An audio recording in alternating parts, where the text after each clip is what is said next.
Wait, I should be on... Wait, this is voice mod. Here we go. I don't think it sounds any different because I think I turned voice mod off, but I want to just use my normal mic. Hello, Skonin. Hello, Rasa. I think I should be on this screen starting out. I'm excited. I was kind of nervous about this stream, but I think it sounds like a good stream idea. Just chill podcast sharing stream. Have you seen Despicable Me 1, 2, 3, Minions 1 and 2, Secret Life of Pets and Sing? I've seen almost all of those. I've seen all of those except the Minions 2 and Sing. But we did want to watch Sing pretty soon. And we'll probably eventually see Minions 2. But we really, really, really love Despicable Me 1 and Secret Life of Pets. I love those movies so much.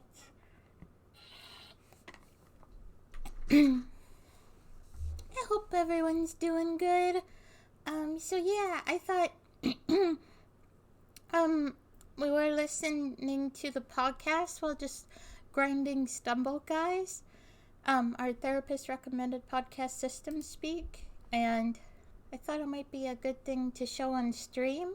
It's like we try to have a balance of being like open about mental health stuff, but we also want to keep the vibes good and all. So I might be skipping around a little bit because I think there's like a couple that might be more triggering, it sounds like.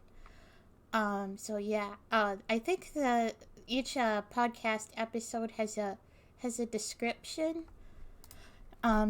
So like a pretty in detailed description, so you know any trigger warnings. And I think most of it like has been pretty tame in that department, but I do wanna, if it gives a warning, I think I'll skip it just in case it's too much for anybody and we can just listen to those on our own time.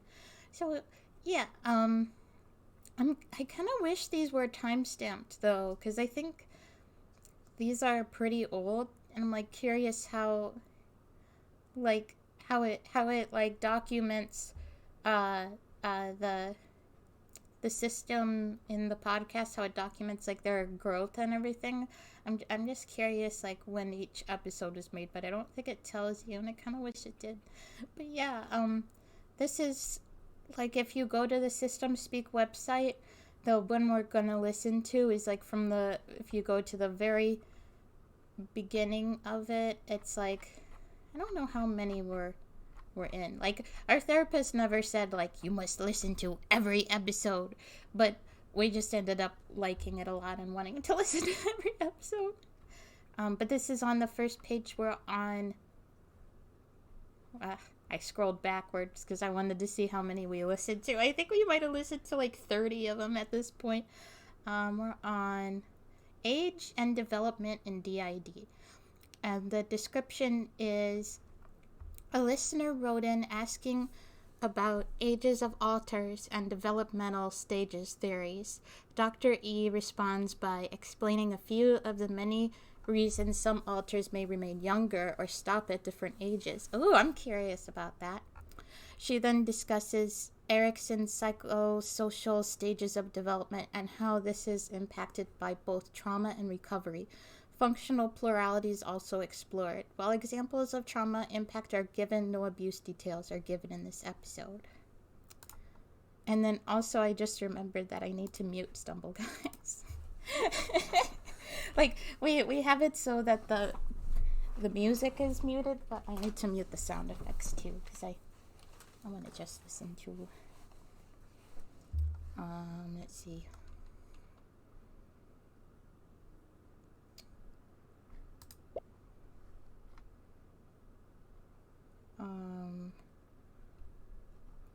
audio, there it is.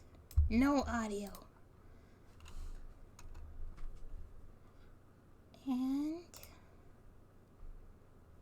what else do I need to do? Oh, I need to switch my screen so you can actually see. Okay. It's funny how Stumble Guys can be like a really chaotic game for Chalky to stream, or it can be like a really chill game to just play in the background while you're listening to something chill. Oh yeah, this podcast episode is an hour long. They kind of range between being like 15 minutes to an hour. just depending on the subject and stuff. But yeah, I'm gonna hit play now. Oh, this is exciting. I'm sharing our podcast. Maybe I'll turn it up. I probably also won't be talking too much, but I'll reply if anyone talks to me in chat or anything.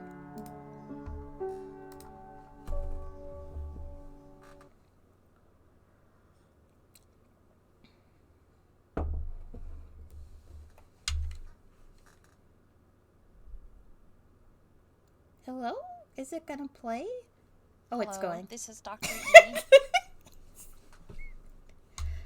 I got a question for me from a listener, so I wanted to address that today before we talk about other things. The listener says that they watched a video about age and DID,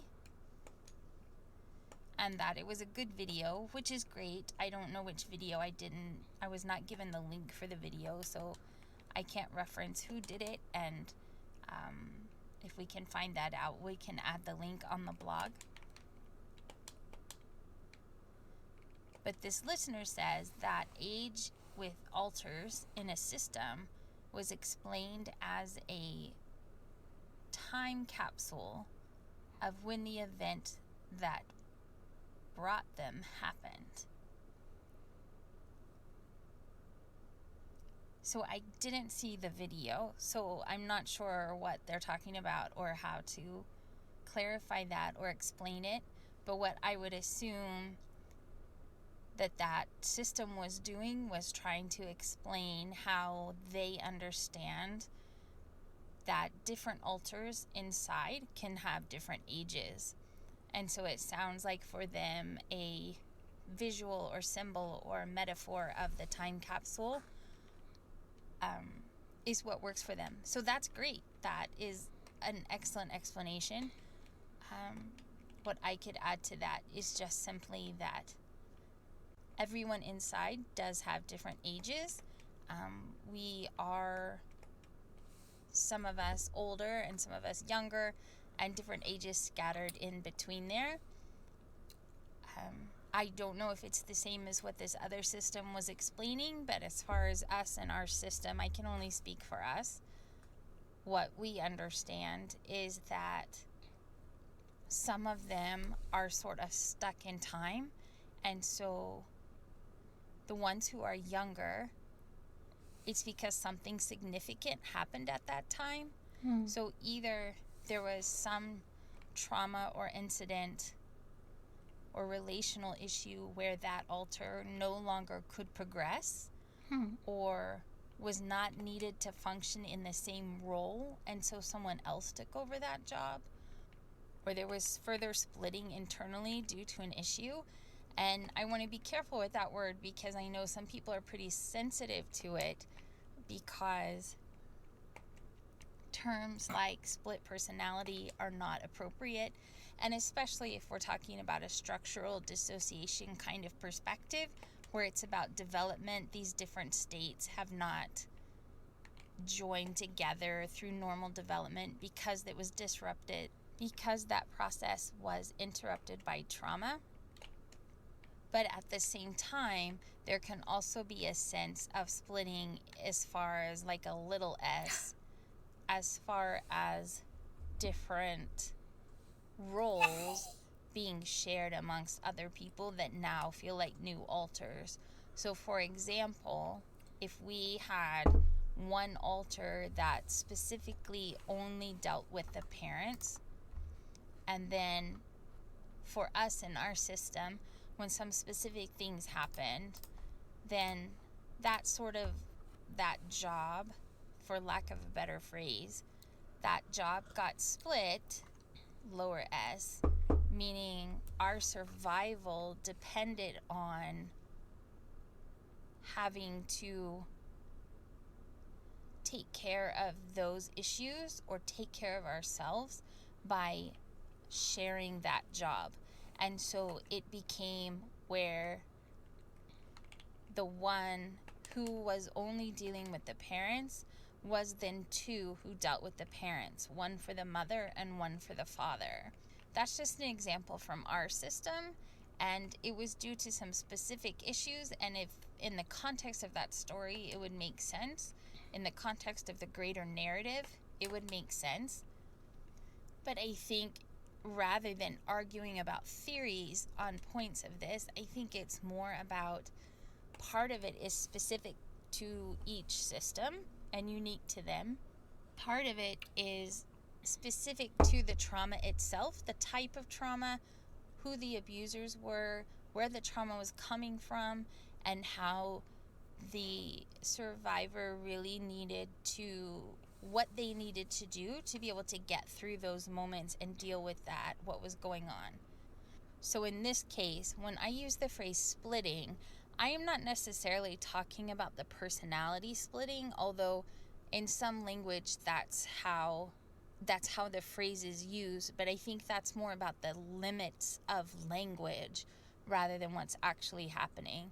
Because really what happened was it wasn't so much that the person split as much as the roles and jobs and mechanism for dealing with what was going on, that got split. So rather than this job being assigned to one person, this job is now assigned to two people. And that for us is how some of the new alters came about or presented themselves with the things that they are now responsible for, some of those positive and some of those being traumatic. At the same time, the reverse can happen as well.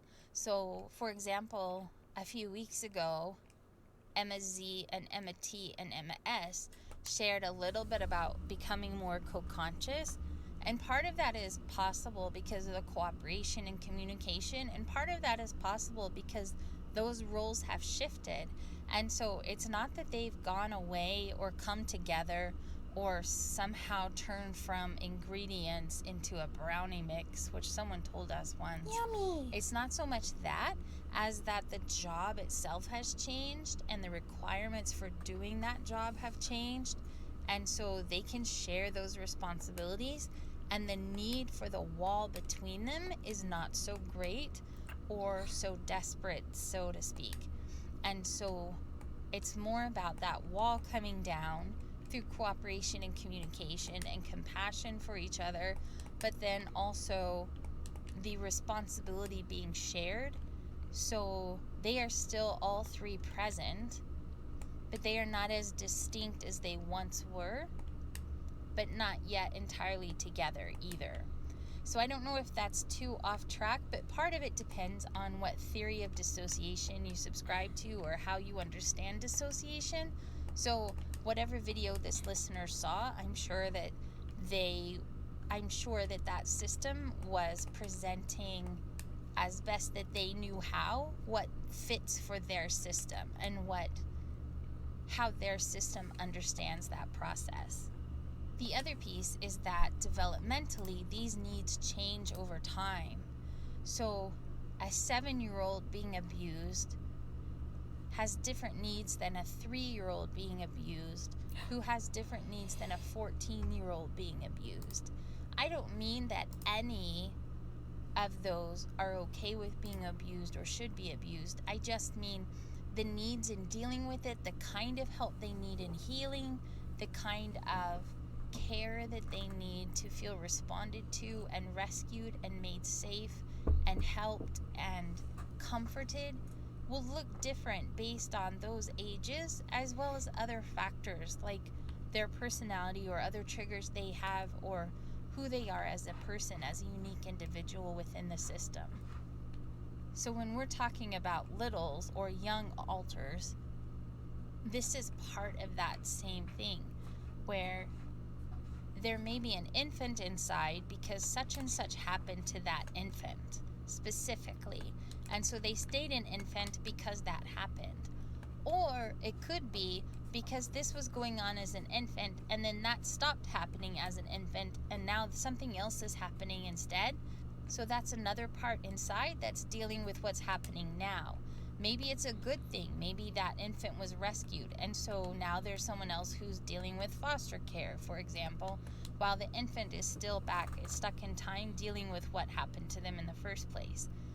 Or maybe the type of abuse changed, or the person who was abusing them changed. There's so many factors, but I promise that everyone that's inside a system is there for a reason. And I promise that every part of a system has some kind of role or contribution or strength that they bring the system that makes them very important and helps explain why they are there.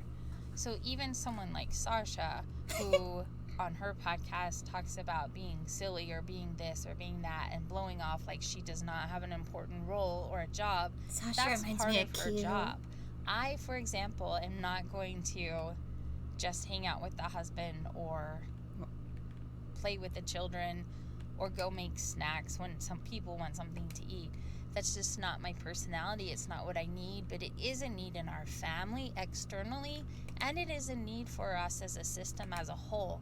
And so the things that she does, or the things that, or who she has become as she herself has grown up, and as much as she has grown up in her own way, and the role that she plays both internally or externally is very important, and just as important as what I do. It's just a different job. So the same thing for me. It's important that we as a system pay our bills just like any other person. It's important that we as a system develop intellectually or academically or professionally. And so that's what I did. I went to school, I got a job, I gained experience, I developed my own practice, like all of these things that are part of what is unique and specific to me. But those are sort of my limitations, because we have these walls between us. I am not able to then also go home and deal with the family. I just don't. But also Sasha could not come to my office and do what I do all day. So it's very unique and very specific, and it's the same with the children. If there are different children or younger alters or littles internally in a system, they're there for a reason and a role, and some of those may very well be related to trauma directly or specifically, and some of them may not be. And then the same as with the adults, where some of them are helpers or some of them are protectors, that may happen with the littles as well. There may be some who are more protective of the other littles, or some who help connect the other littles to the therapist, or the other littles to the functioning adults in the system, or the littles to safety, or like John in our system is pretty much the one who's in charge of making sure we eat once in a while, right? So they all have different roles that they play, and gifts that they bring, and strengths that they add and contribute toward the functioning of the system, no matter what functioning looks like at whatever particular season in life that the system has been in or is now. So this listener who says that they watched this video about littles and age and DID says that in the video they based how functional a little is off of the Erik Erikson stages of psychosocial development. She said that their alters are treated all like adults, but she doesn't explain what makes the littles want to go to the park or color or that kind of thing if they are adults. So I was hoping you would explain that. Okay, so again, I can't speak for that system, and I don't at all mean to insult or isolate anyone, because I don't know what video was seen and I have not watched the video myself, and so I'm not sure what they were doing.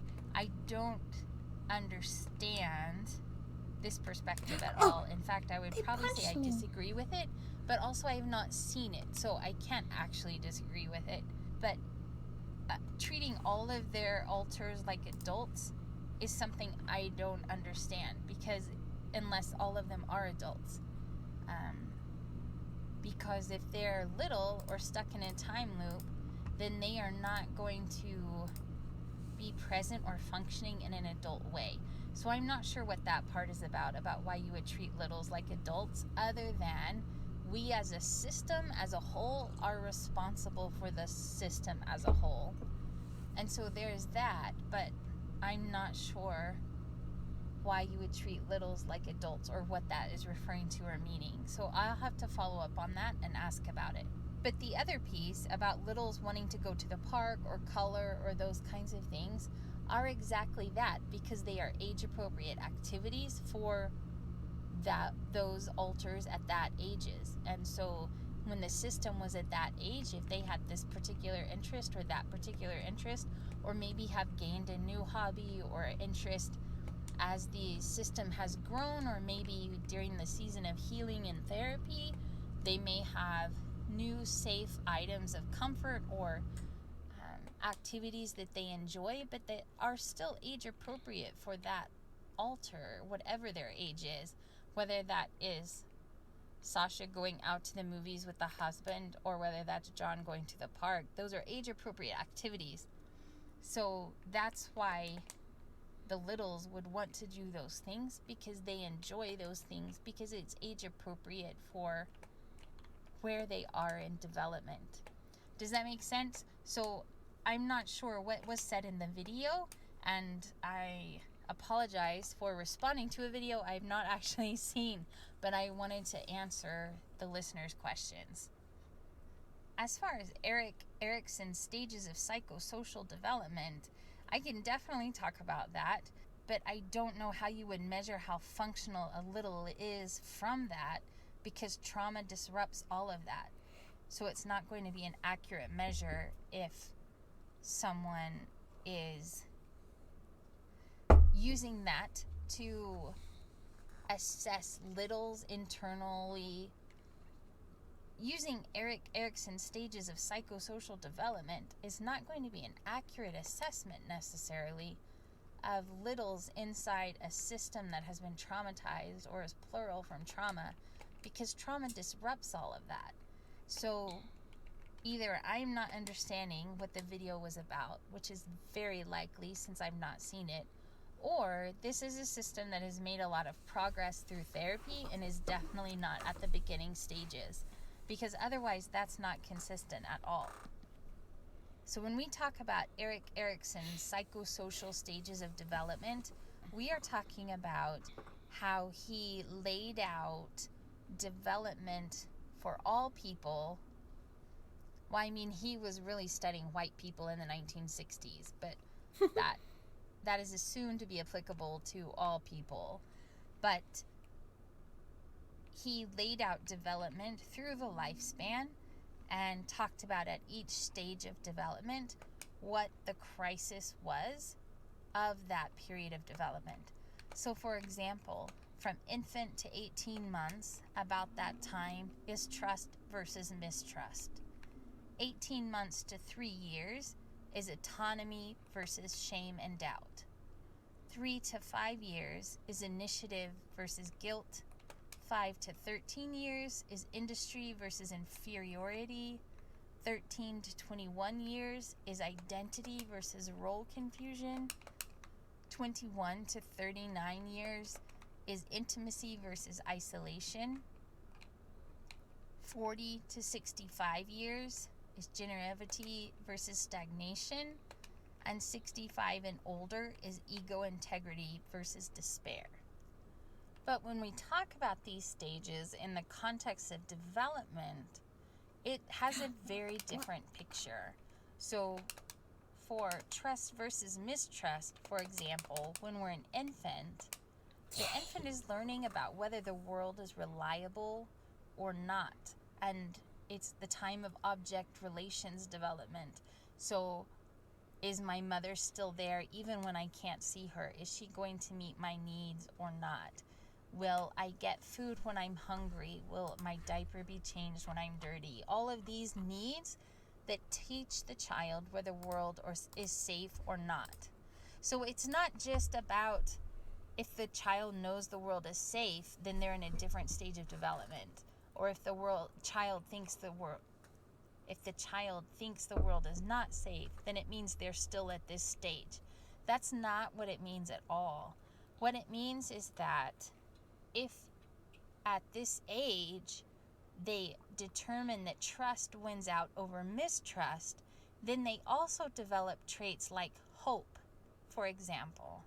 But if mistrust wins out over trust because their needs are not met, then they develop instead defense mechanisms instead of hope, such as denial and projection. So what that's going to look like is an access to disorder that, or a personality disorder that begins to develop at this time because we stay safe through defense mechanisms, as opposed to we have hope that even when things are hard, we will still be okay. Does that make sense? And so I don't know how you would tell by that how functional a little is, unless they just have a different understanding than the clinical understanding of the psychosocial stages of development. So really, what happens in the past, whether the alter is a little who's stuck in time, or whether it's a grown person that's a different alter altogether, what that looks like is when something new happens, which defense mechanisms does the person use to protect themselves based on what happened back then at that time? So is that person able to develop hope because in some way, through some means, even if it wasn't the primary caregiver, like for us, we've already talked about or shared last week about good neighbors that we had nearby. So through that, those experiences, if we can develop some hope, then we have access to that even when things are really, really hard now, instead of only denying our role in things or denying how hard things are or projecting our issues onto others and things that start to look like what's sometimes called borderline personality disorder. The other time this shows up, this very early dynamic, is in the process of therapy itself. When a system is in therapy and they are trying to trust the therapist, which is going to be hard if you've had trauma anyway. But if you had trauma at that age between trust and mistrust, when that developmental crisis was going on, then what that's going to be looking like is not just, is this a safe place, but are you a safe person? And it's going to take more time to trust that therapist and engage with that therapist, but then also stay with that therapist. And if you take that into context of culture and society today, when it is so hard to find a therapist who knows about DID or who is trained to help with DID, or you have access to that therapist because of insurance or how much it costs or time, or like us, even distance, we drive 4 hours just one way to the therapist and then 4 hours back again. So all of those layers make it more complicated. The thing that is going to look different in the alters who have struggled with this developmental piece is one alter who's stuck in time may think that the family put the therapist up to this, or that the therapist will tell the family, or another one may just think the therapist just wants to take their money.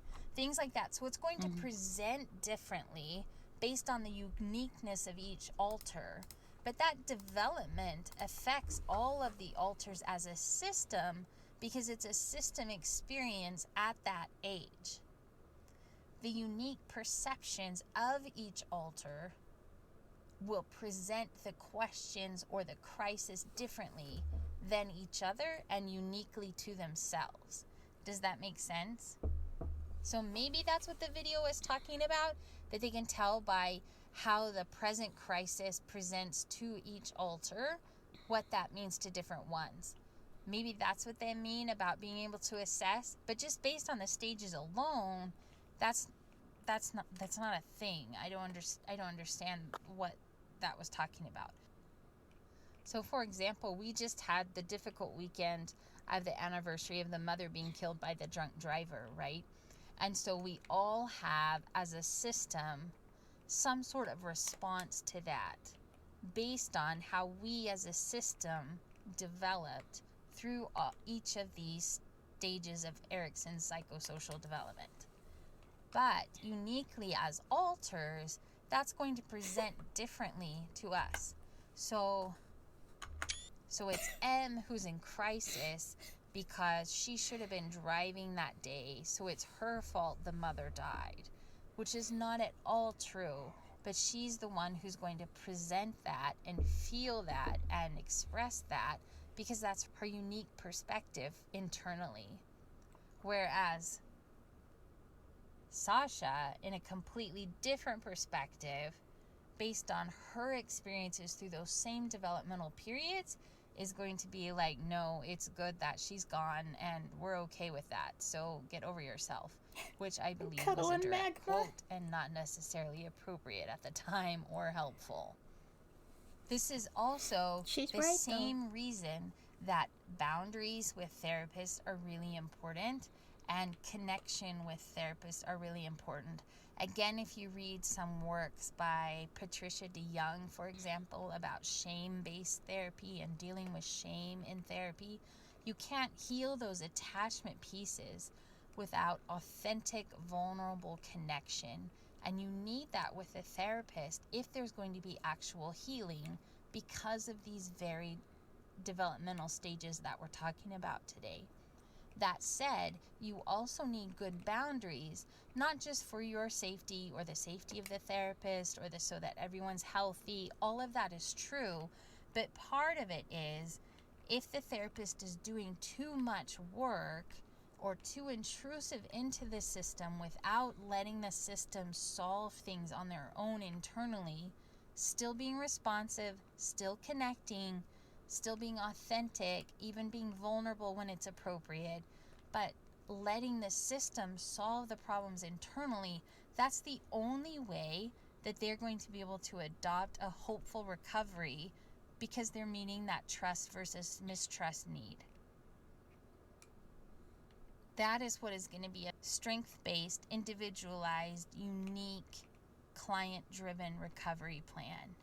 Anything else is going to foster dependency in an unhealthy way and also delay the healing because the therapist is doing too much work or re-traumatizing the client with the poor boundaries in some really severe examples. The second stage, autonomy versus shame and self-doubt, kind of comes right into this next. It's about the struggle for personal control and separation from others. Think of that in the experience of trauma where you have no control over what's happening to you, but you also can't get away from them. So there's this layer where as a 2 or 3-year-old, you're supposed to be feisty and independent and becoming your own person. The reason they call it the terrible twos is because toddlers are separating themselves not from the parent, but from the baby that they were and from the parent who parented that baby. And the toddler is initiating relationship building with a new parent within the same system of the parent-child dynamic. So it's almost like it goes back to structural dissociation without the dissociation. So it's almost like there's a developmental stage of parents as well. But when there's abuse involved at this early age or trauma or neglect of some kind, then not only does the child have no control over what's happening to them, they also can't escape it. So the trauma keeps happening because they can't get away, but it also interferes with normal development when there should be some normal, healthy separation. This goes right back into how survivors can so easily fall into unhealthy relationships with either partners or with bad therapists, because they are seeking either control or trying to regulate that safety. So what this looks like is actually, there's a word for it called attunement. So if you search on YouTube for the flat face experiment, this shows you what attunement is.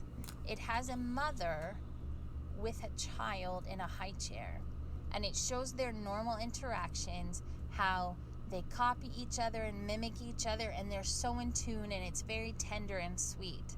But then for the sake of the experiment, the mother turns away, and when she looks back at the child, she maintains a flat face and does not respond. So you can see the child go through all three of the stages of first trying to get the mother's attention, and then trying to get mad because the child is hurt, and so they're tuning into that wavelength of the pain the mother is sending out. And then the third thing the child does is physically, literally turning his face away because the mother has not responded, and so that's as flat as the baby can go, because the only way to find attunement was to match the disconnect from the care of the parent that was not happening. Does that make sense? It's kind of mind-boggling. It's like watching the process of dissociation from the outside at that early age.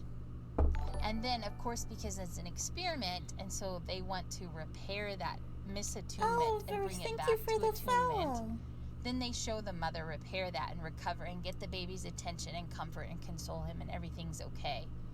Whether you think that the baby was traumatized by this or not, that brings it full circle to show how that can be realigned if it's repaired. But with trauma, that's never repaired.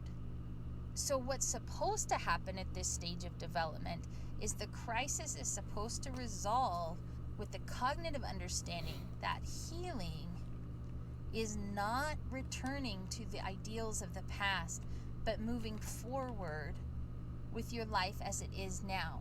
So this is why things like functional multiplicity or functional plurality are so powerful, because it's not about you are unwell until you have been completely healed, which looks like this, which we say it looks like this. Because that's the psychosocial development of not having control and not having separation. Someone else is telling you what healing looks like. So that's still just a second stage of development. But survivors are healing beyond that. And because we have these online communities, we're able to connect and have compassion with each other and grow more than what we have been in the past, because we have access to all of this. And so we have an understanding now that no, it's not okay for you as the therapist or you as the researcher to tell me that this is what healing looks like, because it's an incongruent and inconsistent message. If they are saying that we are disordered because of amnesia and because of the distress of this disorder, the dissociative identity disorder, then, as Sarah Clark shared in one of her videos, which I can link to from Power to the Plurals, then when we work through cooperation and communication and compassion enough with ourselves internally to bring down those amnesia walls and are no longer distressed by what's happening, then even though we are still plural, we are no longer disordered. And that is an example of meeting this developmental stage and progressing beyond it. That is about being autonomous rather than dependent on therapy. Now, you can still seek therapy, and some people may want to go full integration or this or that, or maybe need help with therapy for this specific issue or that specific issue, and that's fine. I'm not at all saying therapy is a bad thing. Therapy is a good thing when there's connection with a good therapist and everybody is feeling safe and participating to the degree they want to and are able to. But when you don't have that, or you are stuck in this developmental phase, then what that looks like amongst different insiders would be externalizing anger, internalizing anger within the system.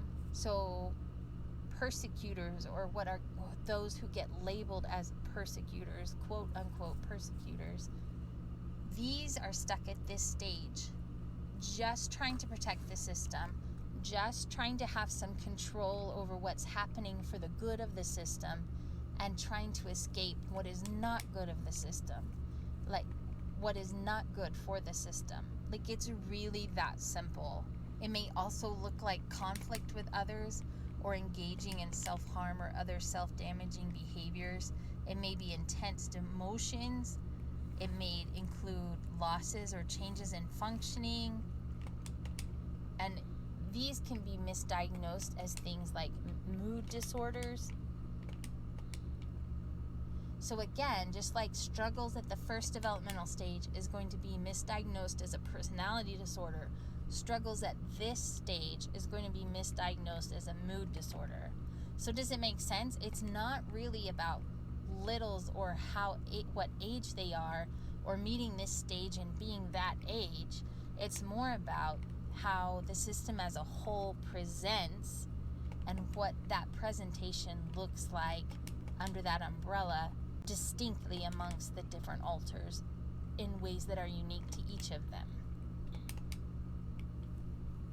So when you're doing therapy well, when you're healing well on your own, when you're talking about functional plurality or functional multiplicity, then what this looks like as this stage resolved is healthy boundaries internally and externally, and more of an independent posture both internally and externally, and even some peer caretaking, meaning not codependency, because this is not stage one, but more like being able to support others who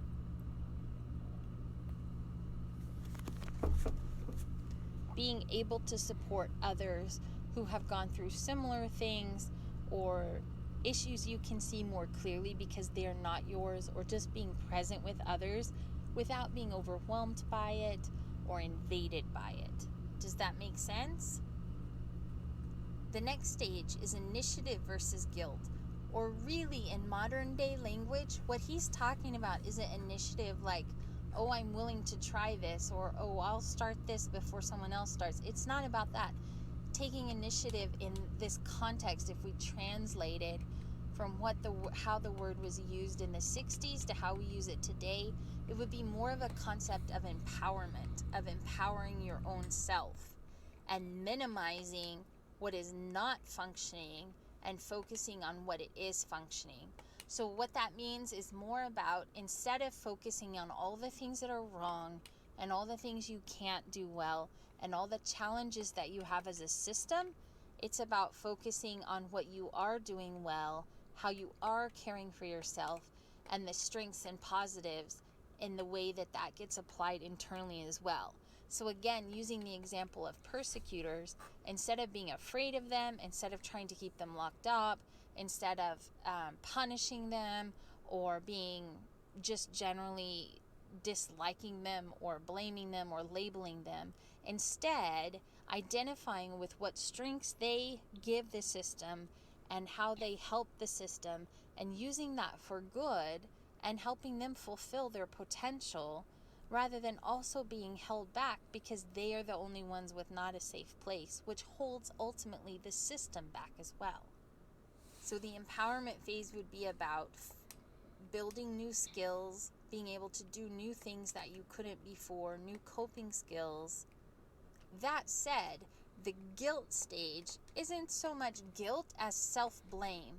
So again, there's been a language shift over time that doesn't quite explain it so well when you just read the words now, like on someone's chart or something.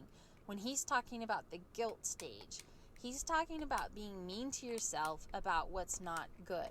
So instead of focusing on the strengths of persecutors, for example, it's more like what's wrong with you, or if you're depressed, why don't you snap out of this?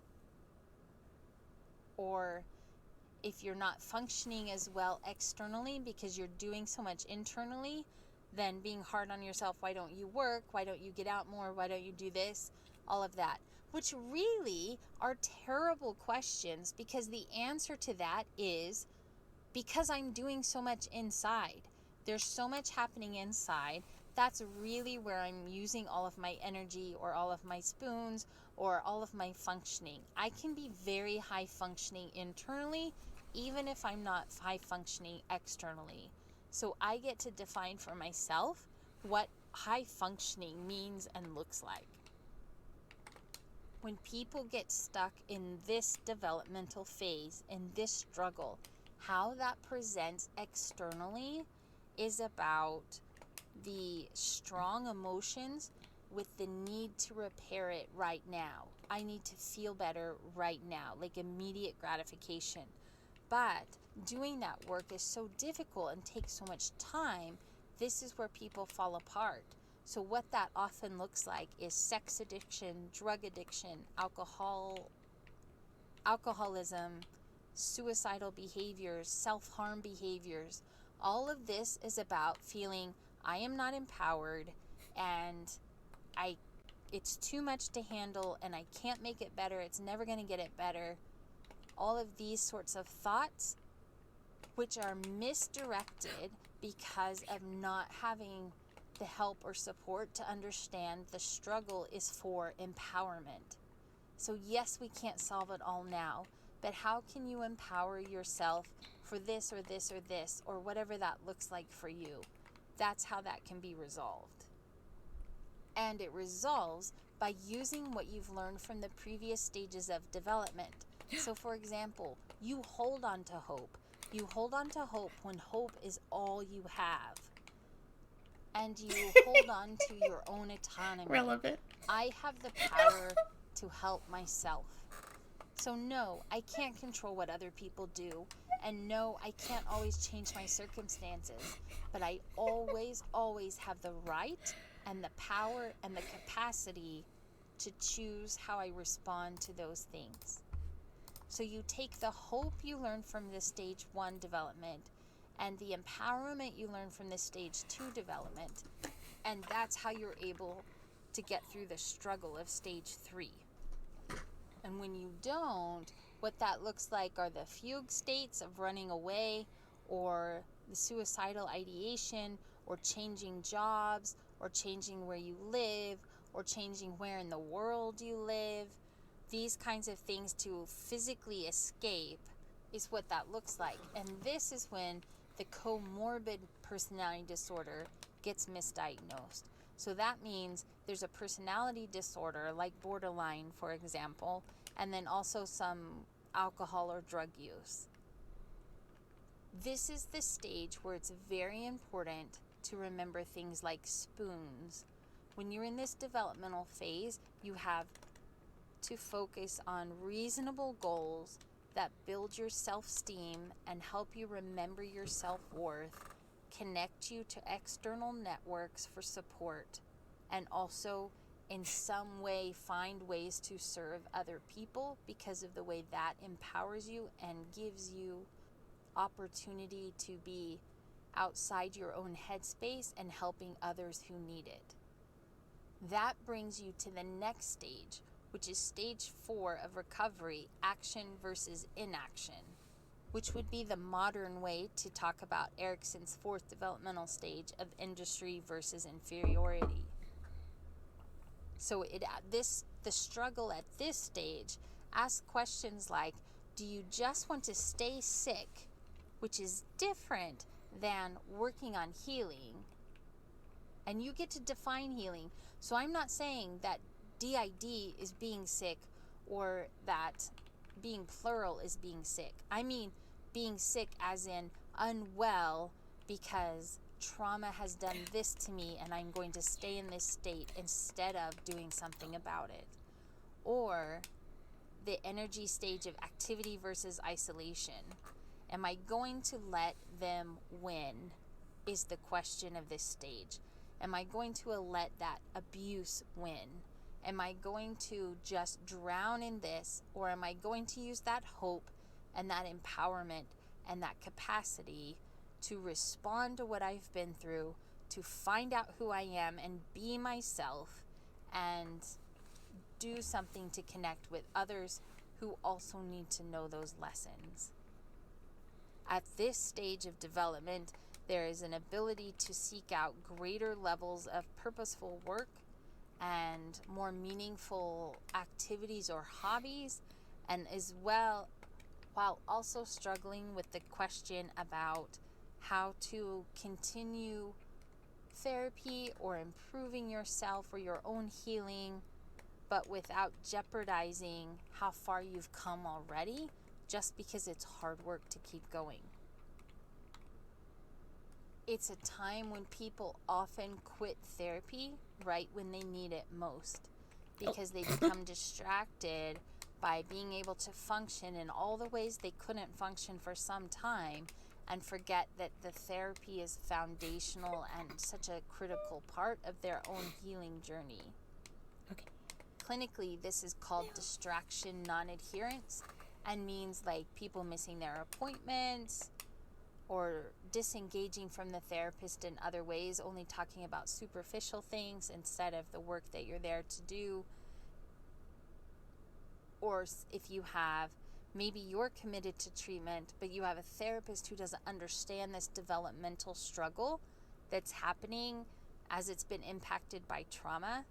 And so if they don't understand what's going on, they may not be flexible enough or collaborative enough to work with that, or be too rigid and actually fire the client or the survivor, instead of working with them through this stage and offering some flexibility while the survivor navigates this new level of functioning and how to maintain it while still doing the continued work of healing. For those with alcohol or drug or other addictions, this is often the time that people relapse. Or if people have been stable on medications, this is often when they stop taking their medications instead of staying on them because that's what was helping. So then Erickson's fifth stage is called identity versus role confusion. Some of the research is referring to this now as the new self versus the sick self. Who am I as a survivor, or even beyond a survivor, including all of those aspects of me, whoever makes up the system, and whatever our roles are, or at whatever levels we're able to work together or not, just as we are, with deep, deep compassion for ourselves. What does that look like for me? What does healing look like for me? How do I define who I am and who I want to be? Which is different than that sick self that we were talking about. And the sick self is the one who's defined only by the abuse.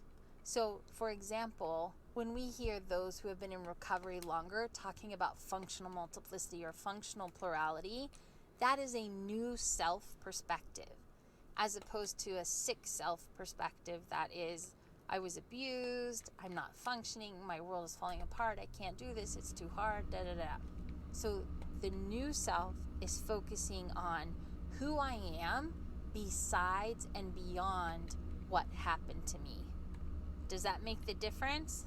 So because functioning is higher, one of the challenges of the struggle of this stage is about unfocused or non-constructive anger that internalizes either examples of or interactions with things that disrupt healing. Negotiating this includes having to resolve this rather than internalizing it. So this looks like several different things. There may be a connection aspect where you find a community with other people who are DID, like this podcast, or the online groups, or books that are helpful or you resonate with in some way. There may also be some sort of coming out process where you tell, maybe there's a supportive family member that you tell about the DID, or a spouse that you tell about the DID, or a child, or a best friend or someone who is a safe, supportive Twitch person, chat. and you let them know about your healing journey, not in a dependent way, not in an over disclosure where you're unsafe way, but in an appropriate with healthy boundaries kind of way that allows you to have more support than you had in the past when you were hiding from people or not able to fully be yourself. Not seeking support from others or from others like you is going to lead to more isolation and sort of leave you in the previous stage. When this stage of development is not resolved, it's going to look like those cycles when we go back into denial, or we try to quit therapy, or we put the DID books away, or delete ourselves from the groups, or stop listening to podcasts or videos that are actually helping us, things like that. Disengaging from the process, quitting therapy, missing appointments, things like that is what this stage looks like when it's not resolving. When it is resolving, it's more about re-engaging in a new way and exploring who am I, coming out to yourself, coming out to your therapist, coming out to supportive people, making connections based on the trust and the hope that you have then empowered yourself with the capacity to do your healing. It is healing. That's what's happening at this stage. The sixth stage of recovery is intimacy versus isolation. This stage of recovery is not so much about feelings or internal dialogue or relationships or happenings inside, so much as connecting in intimate relationships with others. And by intimate relationships, it could have to do with finding a life partner, it could have to do with seriously dating someone, and it could even have to do with actually making close friends with healthy boundaries. So like Sasha and Taylor both talked about, not kissing your friends, not crossing boundaries, loving someone enough not to hurt them or reenact trauma with them. And so healthy relationships, close friends, dating that is primary relationship or committed partners in some way, and connecting with others through this. Now, the reason this is a big deal is because connecting externally, or it could also be reconnecting with your previous therapist after you quit or took a time out, or finding a new one who's better for you at this stage. It can look like that as well. But the reason it's a big deal is because whether you're reconnecting with new people internally at this stage, or whether externally you're connecting with others, it brings you all the way back to the first stage, back to trust versus mistrust, just by the nature of your interactions. So at this stage, there are lots of things that can be triggered, lots of emotions that can be triggered, and lots of fears that can be triggered. Not resolving this stage is going to look like relapse, or self-loathing coming back, or suicidal ideation coming back, because you are doubting or questioning the trust versus mistrust stage. Does that make sense? So it's another phase that also can look very personality disorder and is often misdiagnosed, like stage 1 or 2, that is misdiagnosed as personality disorder. On the other hand, if you have long-term continuity of care with one therapist, or stable relationships with people you are committed to or dating, or in a partnership with, then that brings value to your ability to discern what is safe and strong in you and for you. It also prevents relapses and prevents reemergence of new alters and disruptions to the recovery process.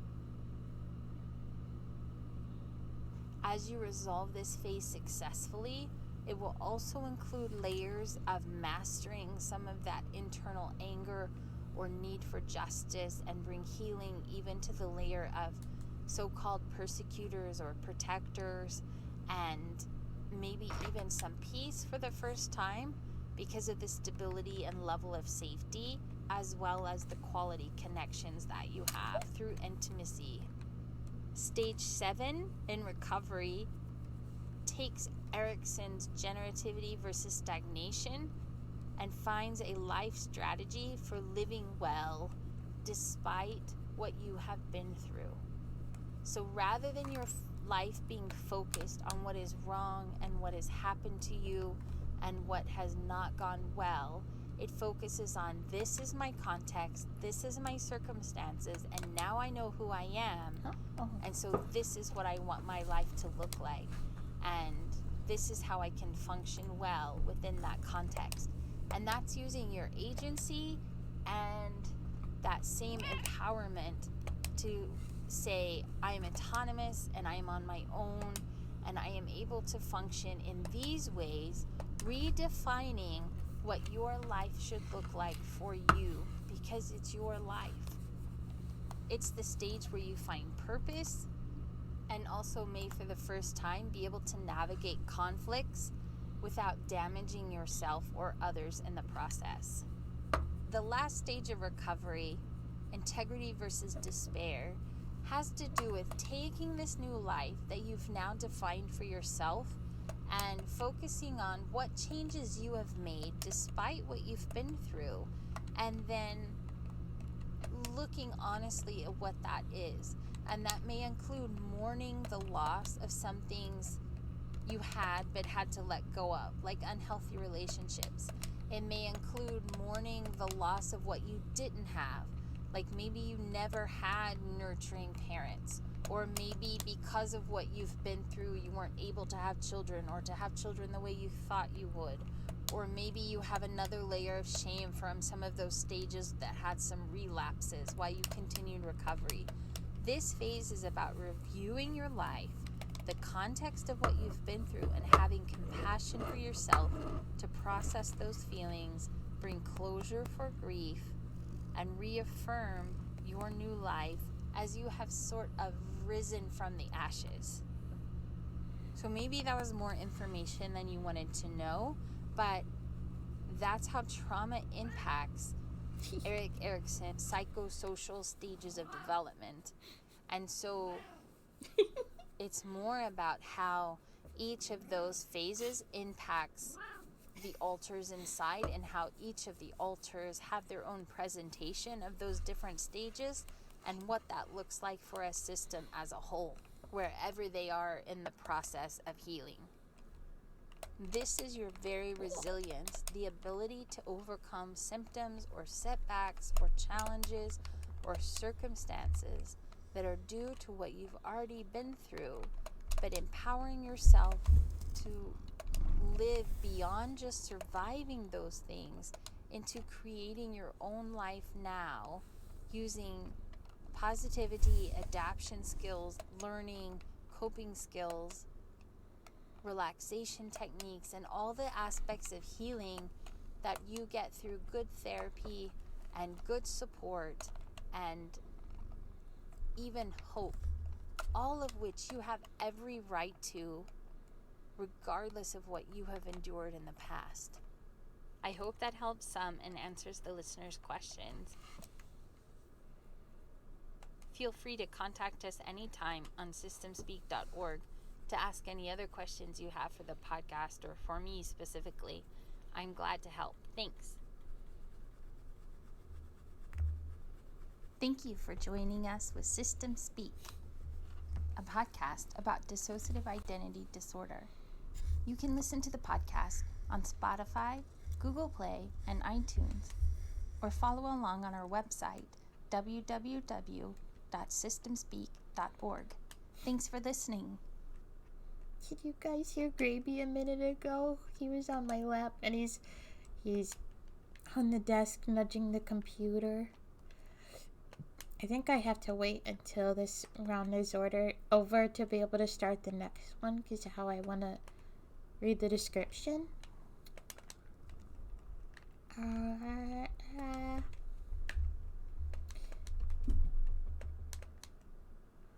think think it's interesting. Someone commented and said they treat their littles like adults. I kind of feel I wanted to almost pause it and comment on that, but I don't want to interrupt it. Or the game.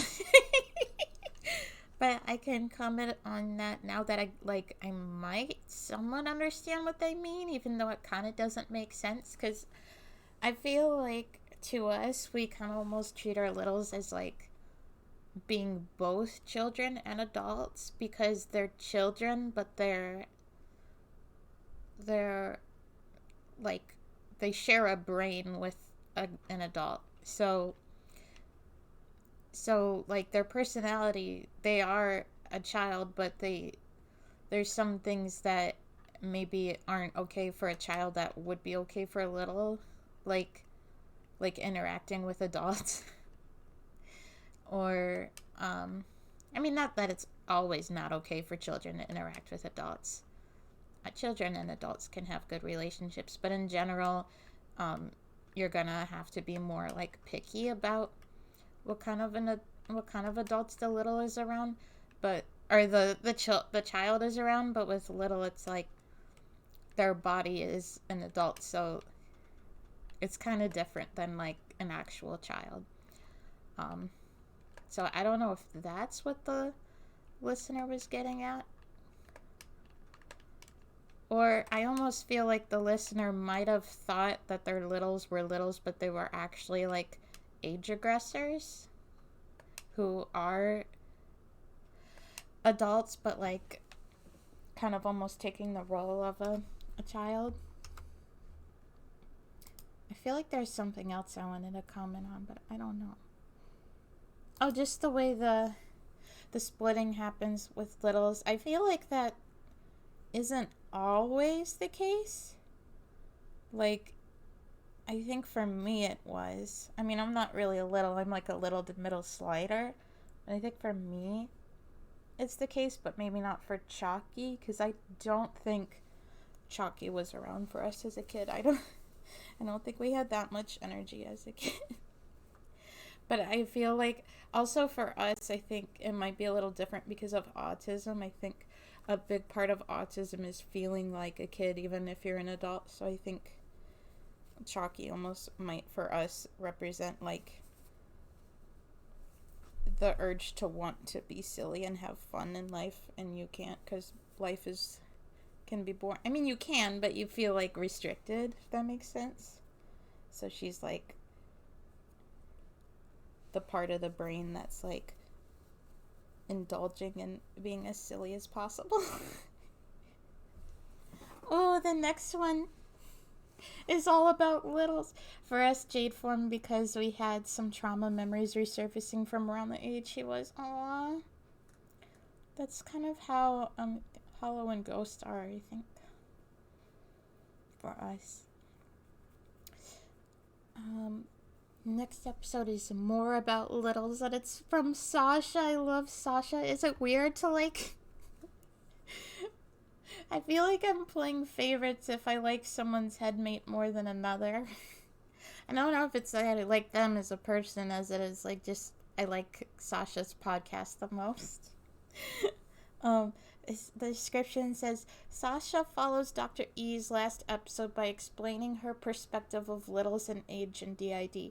She shares about time perception, gives examples of littles adjusting to presenting through an older body, and normalizes the beyond age awareness through neutral non-DID examples. She explains how her system manages time out front for littles and some of the important things we learned from them. No abuse examples or specifics are given in this episode. And Sasha's so fun. She's like a mix of Magma and Q.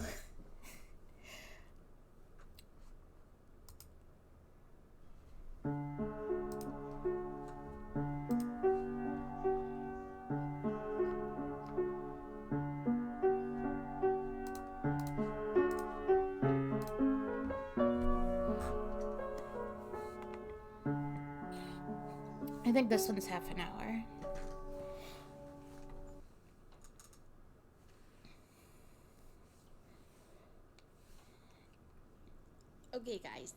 first thing we have to do today is draw the name for who won the registration for the upcoming AIM conference. So excited about this. I have your names. Thanks for sharing the podcast. And here we go. Are you ready? We need a little drum roll. Oh. Right? Okay. I'm going to swirl my names around. And we will see who gets it. And our winner is Megan Smith Childers. Oh, so excited. I want to see you there. I hope that helps. And I'm really excited to meet you there. So I will send you information and so you can get signed up. And congratulations for winning the free registration to the Healing Conference. See you in Orlando. There's a couple things I want to talk about today. One is to follow up on the very boring podcast that the good doctor did about people's ages. So I don't have any idea what she's talking about, all this psychosocial jumbo mumbo, whatever. But what I can tell you is about ages. So I don't know, I don't get what she's trying to say. And a friend did send us the link to the video they were talking about. It was a video from the entropy system. So I'll put a link to that video. I think I've heard of blog. them.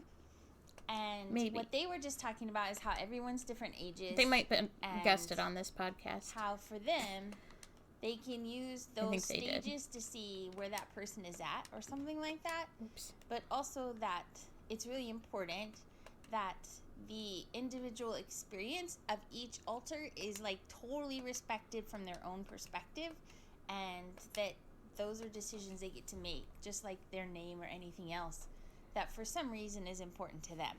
So you can watch the video and learn for yourself about what they were sharing, but what we can share for ourselves, or what I can share for myself, is about what I know about ages.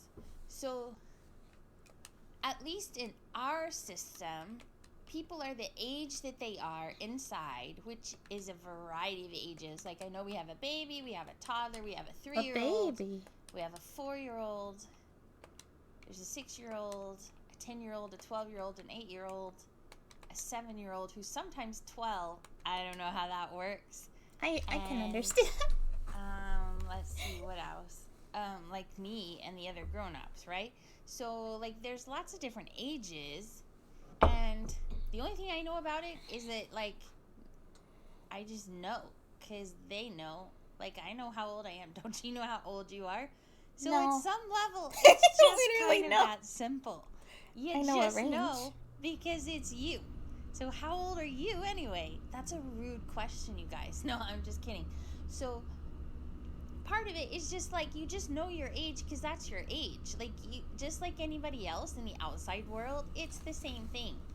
Now, yes, it's true that people in the outside world have a birth certificate and a birth date that tells them.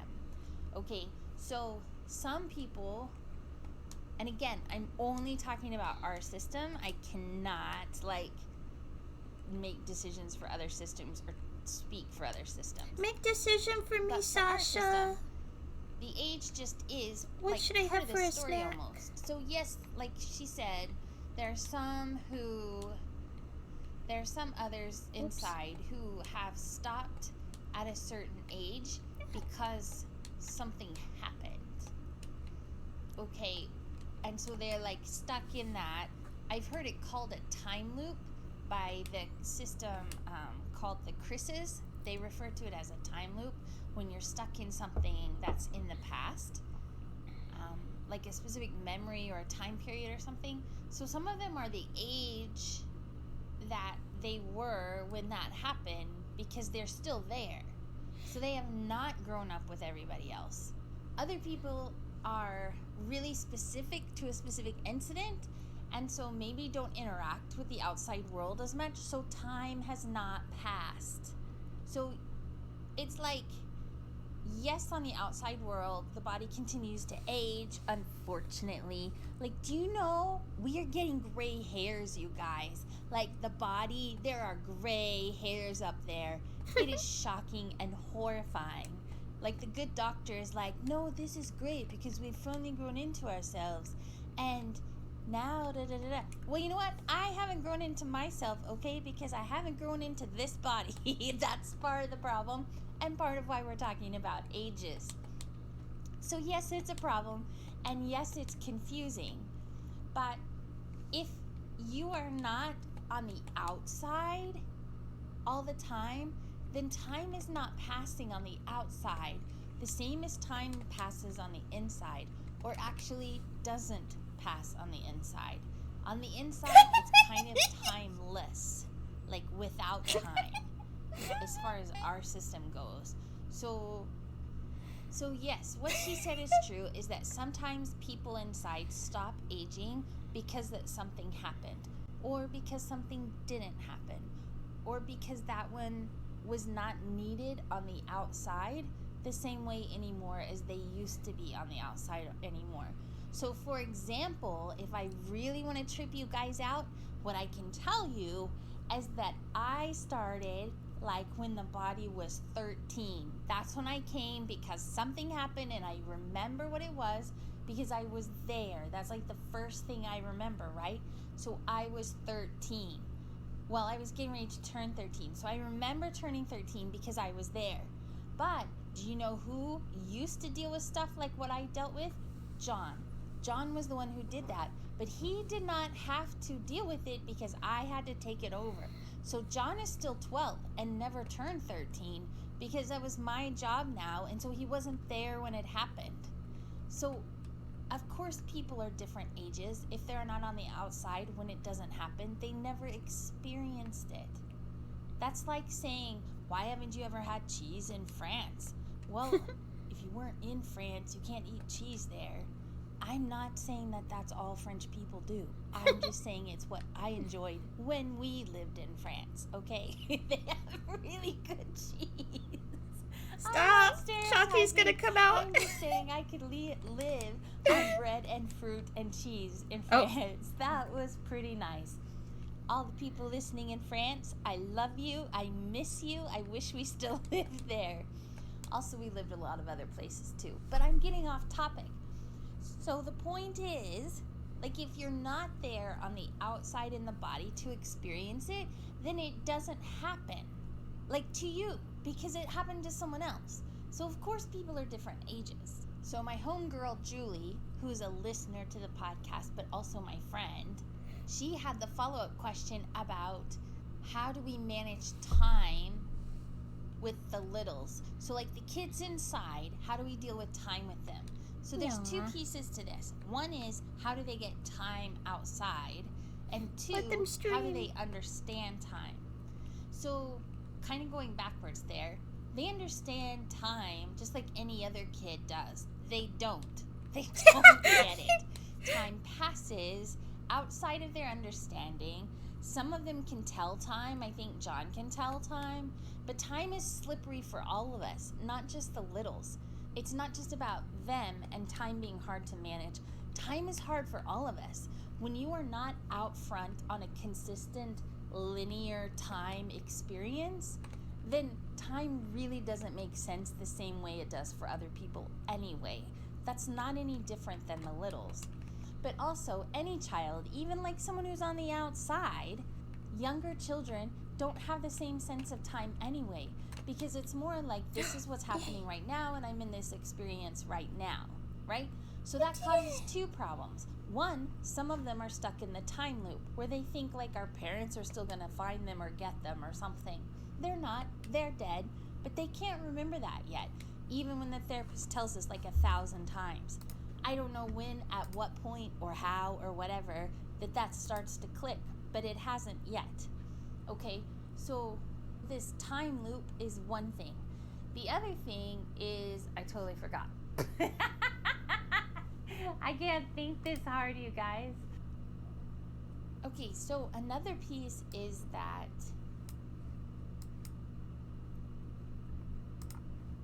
nope, still forgot.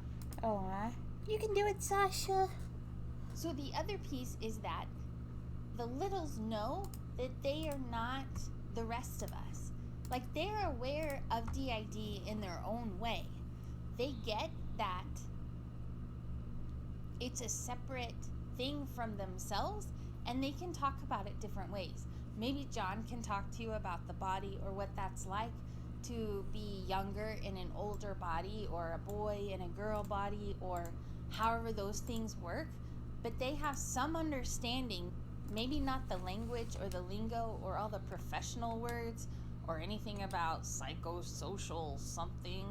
Like, they may not get all those things or how it's categorized or labeled or something, but they have their experience of it and they understand that. So they know that they are not the same as someone else, or that they are not me. Like, duh, they get it. Like, you know you're not your neighbor, right? Like, on the outside. So it's pretty obvious and easy to understand that it's not the same person. The challenge is understanding how they get to move and play in a bigger body than what they feel like they are in, because the body used to be small, but now the body is grown into an adult body, right? So there's a passage of time there, but I don't think they talk about it or think about it as a passage of time.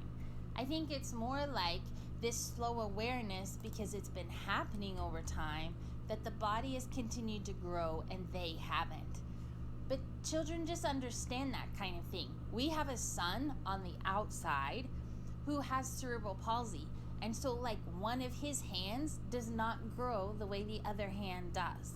And so it's smaller and it doesn't do the same things and it doesn't match the same as the right hand. Like, he gets that in his own way, even if he doesn't understand everything about cerebral palsy. But he can tell you the name of it, and he can tell you that it's because he didn't have oxygen when he was born, and he can tell you that one side of his brain controls the other side of his body, and that side of his brain had problems from not having oxygen. And since there's damage there, the opposite side of his body also has damage and struggles in some way. So he can verbalize all of that, and he's 7. Okay, so don't talk to me about what littles do or do not understand. Like, they're pretty powerful. Children are amazing. Whether we are talking about inside kids or outside kids, kids are rock stars. They get it. So I'm sure kids in every system would explain things differently, but they know what's up and have an understanding. Now, there are some times where, because of their perception, that doesn't track all the way through. So, like, for example, when John tries to get down a plate to get his chips and salsa, like, he still stands on the stool. We don't need to stand on the stool. We can reach it. Like, the body can reach the plate that has the little bowl on it for chips and salsa.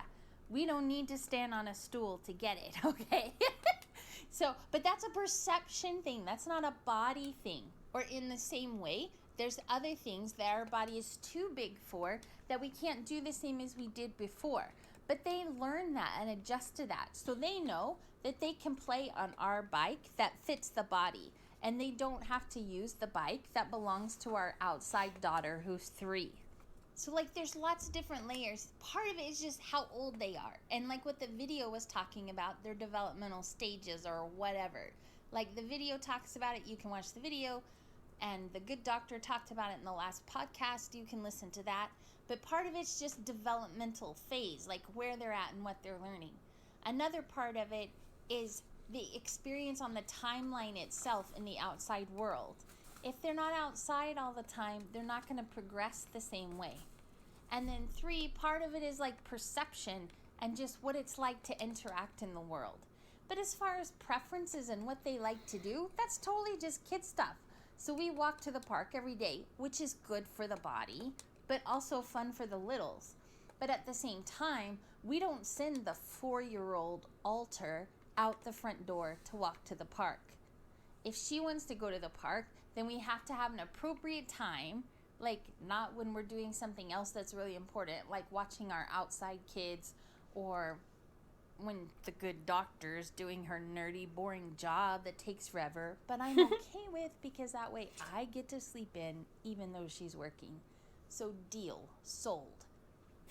But when they do go, then it has to be a good time, and John is the one who fronts. So he walks to there because 12-year-olds can walk to the park by themselves. That's a safe thing and an appropriate thing.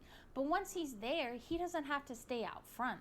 He can let them play and still keep an eye on things. I'm not going to babysit all the kids. That's his job. He can do that. I mean, it's not really his job, and we do have to be careful about it. But I mean, like, he's old enough to babysit or whatever. He's old enough to know what's going on. And he has that, I don't remember the word for it, but like he has awareness enough of the littles to know what's going on, if they need help or if they're in danger or something, right? So, like, that's just legit. They're just being kids, but they can be kids safely. Now, as far as how they manage time, like getting turns to go out or to play, that just depends. There's sometimes that it's safe for John, and even appropriate for John to play with the outside kids. Like if they're having some kind of tickle fight, or if they're playing chase, or if they're playing a game or watching a specific movie or something, those are appropriate times for the littles to play in some degree with the outside kids. There are other times, as far as just being on their own, or some of them that are more trauma specific or like have more safety issues, they're not going to be the ones playing with the outside kids or hanging out with other people in general. They are very much inside. They don't come outside a lot, and when they do, it's only like now when we're home alone, the doors are locked, the inside doors are locked, and like we know no one is here or can get to us. Like when we feel that degree of safety, then maybe they can come out and do something, or like play with something, or paint something, or do art or crafts or whatever it is they do. I don't even know. But I can tell you that that doesn't even happen very much. Like there's most of the littles are just now even meeting our therapist, or just now writing in the notebook. Like remember when we did that unboxing episode of unboxing ourselves? Like reading through that notebook, just now meeting some of them and learning more about them was a really big deal. So mostly they're just not out very much. Another thing I see people talk about in the groups a lot that I kind of want to respond to is that you have to be really careful about who's meeting their needs. Because like we as a system, if we're going to be functional and healthy, have to take care of our own system. So that means it's not really the therapist's job to take care of us all the time. Not that she's not helpful, not that we don't adore her, and not that she's not available if we're in like legit crisis. But we don't have to be so dependent on her that we're not functional by ourselves. The same thing goes for the husband. It's not the husband's job to like help us function or make sure that we're okay, or play with the littles or parent the littles. Like he is not our parent. He's the husband, right? So I may be the only one he's very husbandy with, you know, but like but he can be friends with the others or check on the others, and he is very attentive, very kind, very like gracious or helpful or whatever. Like he's really sweet. He's super fun, has lots of adventures with all of us. I'm not saying that that's a bad thing or that he can't do those things.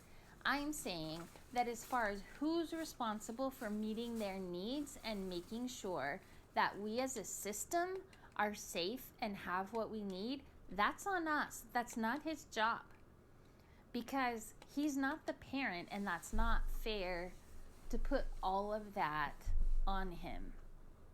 It also can get so quickly into codependency stuff, and maybe people who are doing that have different issues, and that's totally fine with them. So please don't judge other people for what their systems do. I'm just saying that for our system to be healthy, we need some level of independence there, and we are trying to learn how to meet like our own nurturing needs. That's not the same as asking for help. We can ask for help from the therapist or the husband, and we can be friends with them. Well, I mean, you know what I mean. like connect with them, and even acknowledging those nurturing needs that are met through the process of just being together and all the time we spend with them. That's legit and that's cool.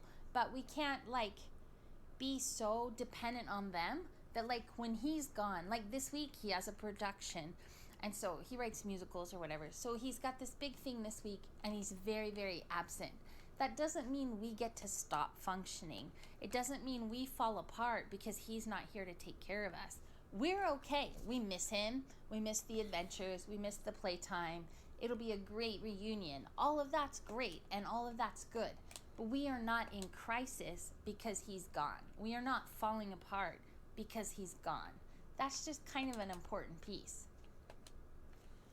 The other thing about having littles is that part of taking care of them is having what they need, right? So just like I want to have date nights once in a while, we have to be pretty consistent about getting to the park. For us, that's something that helps.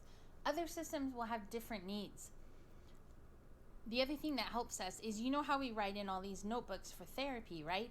So in our bag that has all these colored pens so everyone can pick what they want to write with, we also in that bag have markers and crayons and watercolors, because some of them prefer that or age-wise need that or just like it. And so sometimes it's helpful to have those kinds of things accessible.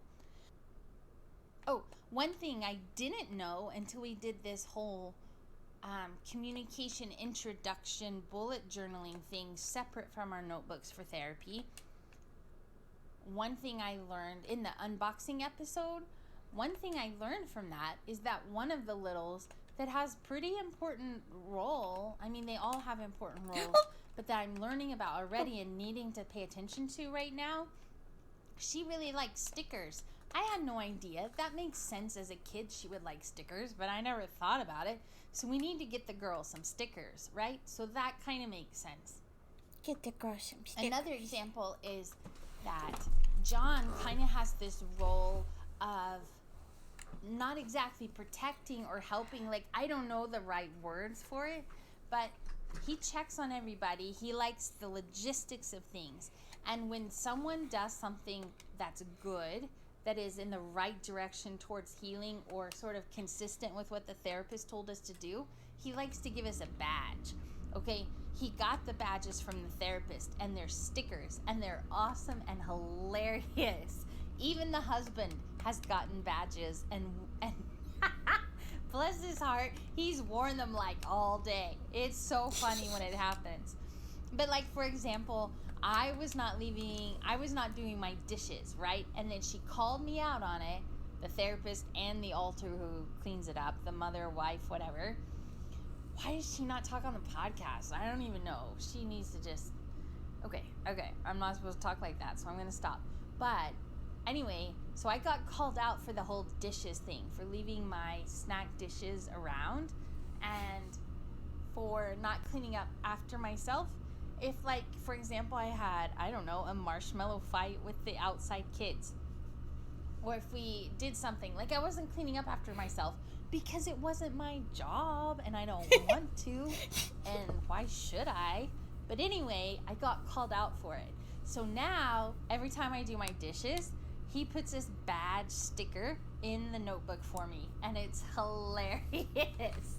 So he tells you why you're getting a badge and that you did a good job or you did whatever, and that this is why you're getting a badge, and it's hilarious.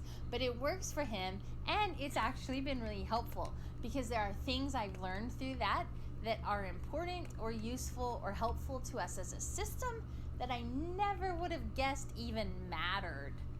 I should get a badge for not dissing the one who's the wife and mother. Like, do you hear that, John? I need a badge.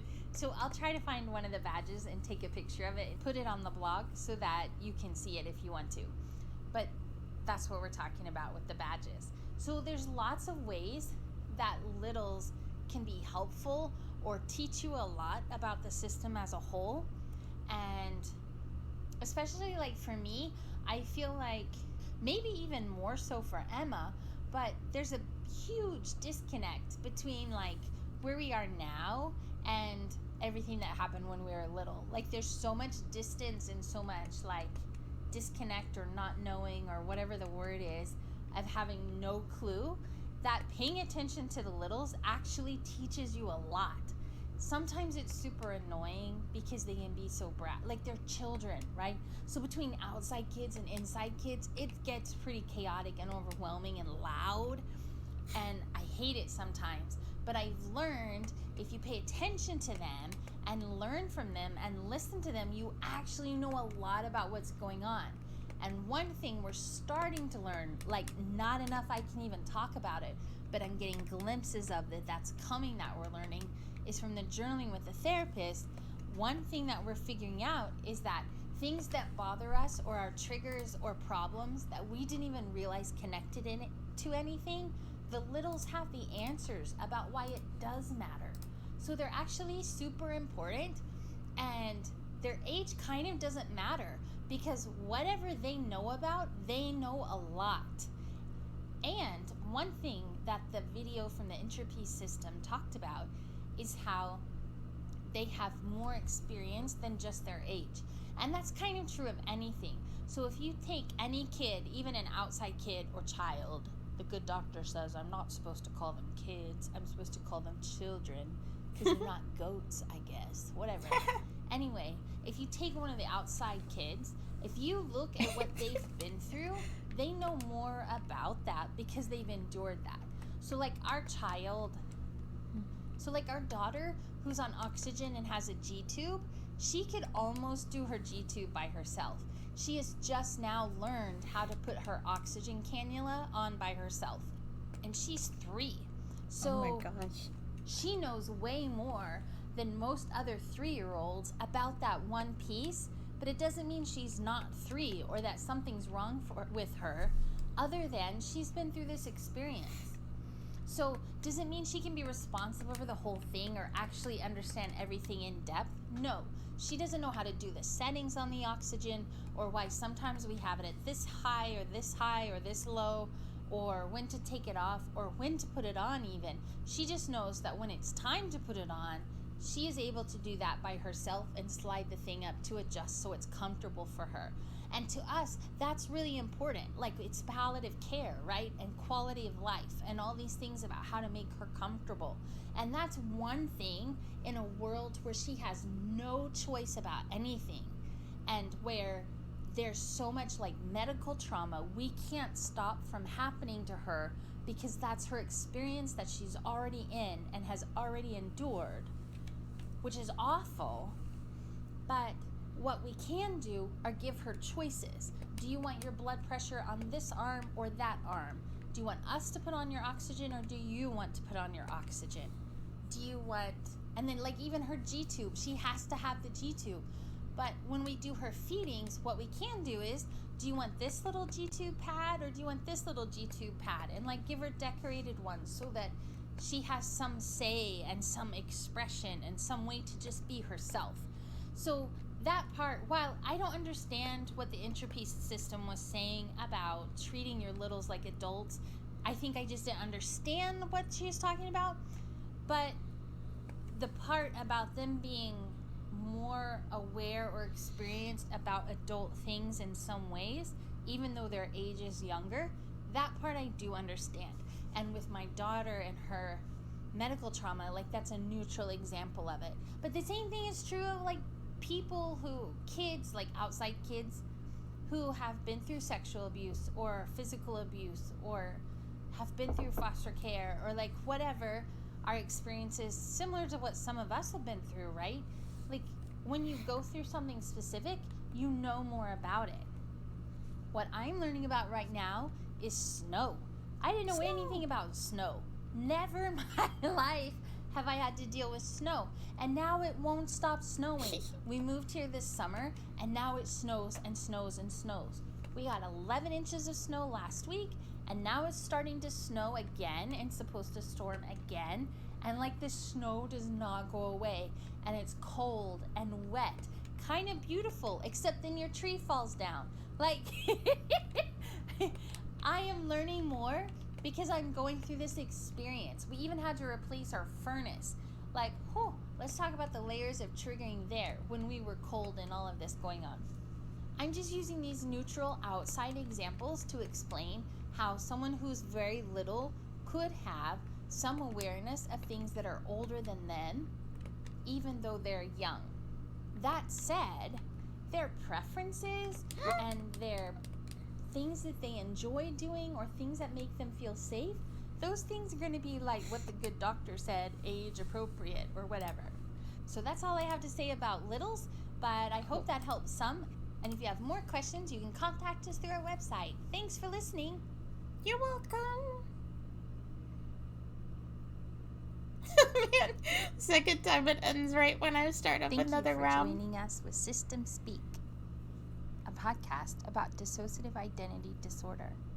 You can listen to the podcast on Spotify, Google Play, and iTunes, or follow along on our website, www.systemspeak.org. Thanks for listening. You're welcome. Do you guys like Sasha? I love her because she reminds me of my girlfriend.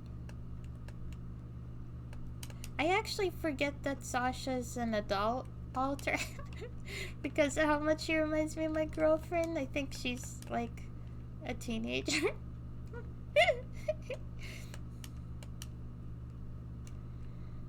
I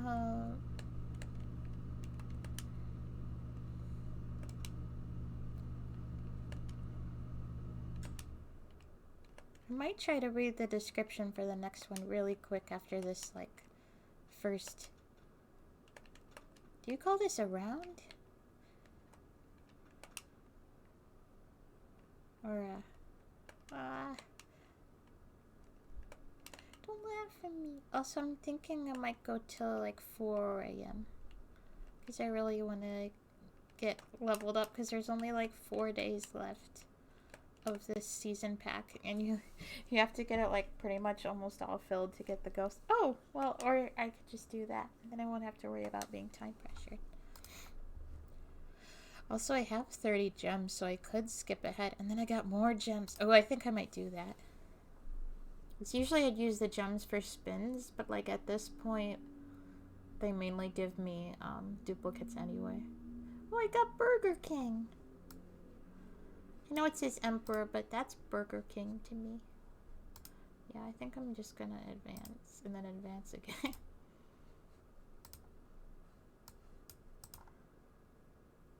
Oh, I forgot to hit the button. I was like, why did it not go? Why can't it just not read my mind? I might be able to finish it then. Then here's another advance. Then that's 70, so that's like 2 advances actually. I think we'll be able to get to the end of this tonight. I got like 4 or 5 crowns tonight. What did I want to do? Oh yeah, I wanted to use my coins. I think I got 2 spins. Or they call them tokens, I'm sorry. And then I think I want to go to the bathroom really quick. Oh! Sorry. I almost had a special. There's only a 1% chance of getting those. Oh, the robot. Oh, I can spin again. No, I can't. I'm 4 tokens away. Wait, what's this? Oh, this is the 3 spin every day. The 3 spins every day kind of suck, though, because they often land on, like, 1 token. Oh, 15 gems isn't that bad. Oh, I have enough gems for a skip. Usually we don't do the skip at all, because it, like, costs gems and you would, you know, level up or whatever by playing the game, but because we're on a little time crunch here, it's really convenient. Ooh, nope. Cristiano Waldo. Let me do the skip. I got a new animation. Oh, I want to look at that. That might be like a zombie animation I see some people have.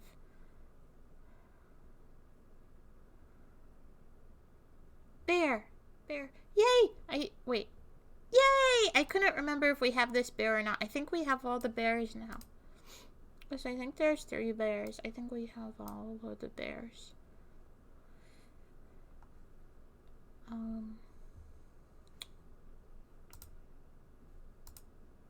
I want to look at the animation really quick. Wait. Or did it called it a taunt, right? Is that an emote? Oh, it's an emote. Oh, I hate taunts. I just remembered I hate taunts in this game. Oh, that's really cute though. But taunts are really bad in this game because if we found out the hard way, if you start to play them, you can't move. Like, you have to wait for the taunt to finish playing for you to be able to move again. This is really cute though. I'm happy I got this just to like be able to select characters and see them do that. Like, I think it would be cute with the magma character. Hang on. I forgot I have to hit use. No, where'd it go? He's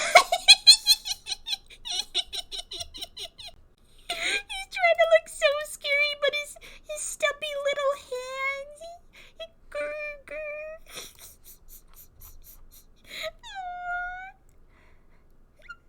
What about the bear I just got? I want to use him because I just got him. Wait, I want to see the other. There's a brown bear and a black bear. I think there's a polar bear. Maybe we don't have... No, wait, here he is. I forgot he was wearing a hockey. The Canadian bear. Oh, the claws. Oh, this feels like very raccoon-esque. This bear reminds me of the little... I think they're bears. I'm not really sure, but they're the little creatures in Castle Crashers that steal your money. I don't know if anyone knows what I'm talking about, but that's what this reminds me of. Yeah, sorry for taking so long to read. Going to the next one. Okay, the next one is 20 minutes. And then the one after that is a little over an hour, and it sounds pretty triggering, so I'm going to skip that one. But yeah, I'll do... Oh, the next one's another Sasha one. Yay! That bear is 40% mouth. Hello, colorful cast. I've just been grinding some Snuggle guys to be able to finish the season pass in time, and listening to our therapist recommended podcast, because I thought we were kind of doing that anyway tonight, so I thought I might share it with everyone. I gotta go to the bathroom really quick though, but I'll be right back and then start the next one.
Hello!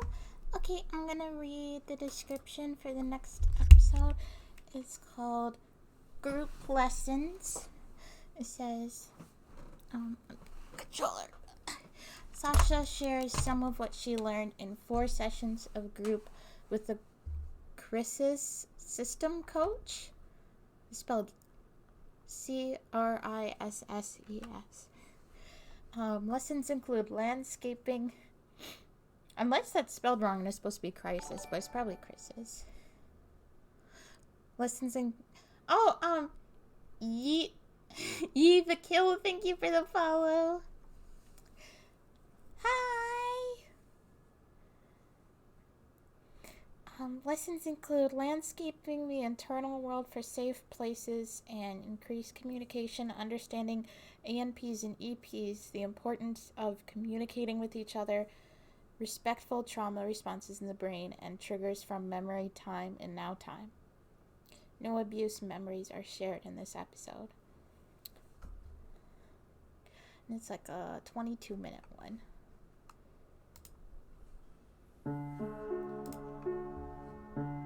Stumble guys, yeah! Very chill stumble guys.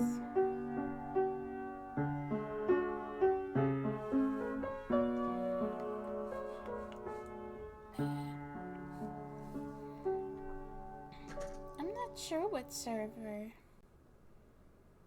I could look after the round. I want to tell you today about group. I've never known you could look at episodes ago, but we signed up and got accepted into a group for like just 4 sessions in 2 weeks. So it was super intense, but it was with the Chris's. That's a system who's doing some coaching. I pronounced it right. I'll put a link to their website in the blog again, in case you want to look it up or find out more information. But also, the Chris's are one of the presenters for the Infinite Mind Healing Together conference that is coming up in Orlando at the end of the month. So we're super excited because we are going to that and got to be in this group to learn the stuff that they know or wanted to share or coach us on in preparation for this conference, right? So it's been crazy and super, super powerful and empowering and overwhelming and see if I can figure out how to let you join after the I don't want to talk about here. the group or the people I've in the never group or added things said in the someone, group, so because we'll that's see. like group rules, right? So that's legit, and I want to leave that alone, but I can talk about what I learned and what we as a system learned. I already shared this a few episodes ago when we talked about internal worlds and internal landscapes and trying to make changes. So we're still working on the same things we talked about, like with the Christmas lights, for example. And again, that's just one tiny, tiny thing. But for us, it's a really big deal and a starting place. And honestly, I have just realized today, while I was in group, actually, that I think one reason that that has been kind of paused, not stalled out and not changed, but why it's been hard to go much further is because we haven't seen our therapist. So maybe some of you are okay enough to not need to work with your therapist, but we need our therapist and we need help and want to check in about it and make sure that we're not messing things up. But we've had all this snow and it keeps disrupting everything. Like, it's crazy. People are losing power and it's been cold and our furnace went out, all of these things. And so it goes back to like needing safety on the outside to make sure we have safety on the inside. But we are working on it and we are progressing, and I promise to keep updating you as we learn more about the whole internal world landscaping House process in the Big Blue Bear. Like making changes so that people are on the inside that was terrible. are safe and can communicate and feel welcome and have what they need and things like that, because it's super important as far as working together as a system. But it's hard work. And we have a lot to learn. And other systems have worked on this for a long time, like years already. So definitely check out some of the videos online from different systems who have already shared about internal landscapes or things like that. I've also already shared that another thing that I learned about was ANPs and EPs. And that means like different kinds of alters inside. So ANPs are apparently normal parts, meaning normal to the outside observer, kind of functioning in the external world. So that's me some of the time. That's the good doctor at work. That's the one who is kind of the mother to the outside kids. Like, she's an ANP. So these like develop, I learned in group, these like develop to sort of function, to develop as personalities, to become an apparently normal functioning person, right? But that's where there's a lot of amnesia to the past. So like not knowing about what happened to the littles or whatever, not knowing what happened to different things. Or like the good doctor doesn't know squat. Like she knows nothing even about helping stuff that Maggie's happened to monsters me. grow more powerful. Because she can't work and function if she knows everything. So we're just not even gonna go there, like maybe ever. So that's one kind. And then another kind or group or functional like label, I don't know the words, are the EPs, which are emotional parts. And the EPs are parts that develop specifically for trauma or in response to trauma or holding feelings. So some of these might be protectors or helpers or different kinds of, I don't know all the right words from the good doctor, I'll have to do that, but like specific things.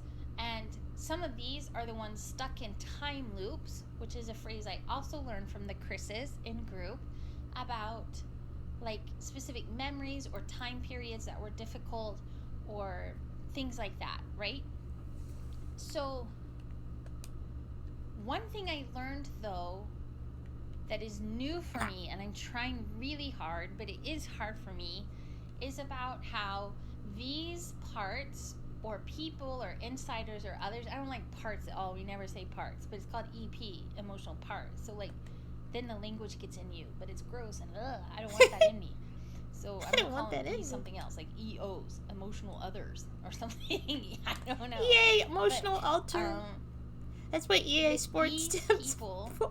Are also just as valid as I am, even if they're on the inside more than they're on the outside. So like for me, I often am just focused on the mother to the outside kids and the good doctor who like has to work so that we can have a house and pay our bills and things like that. I think I was like, and, like the last one. For time.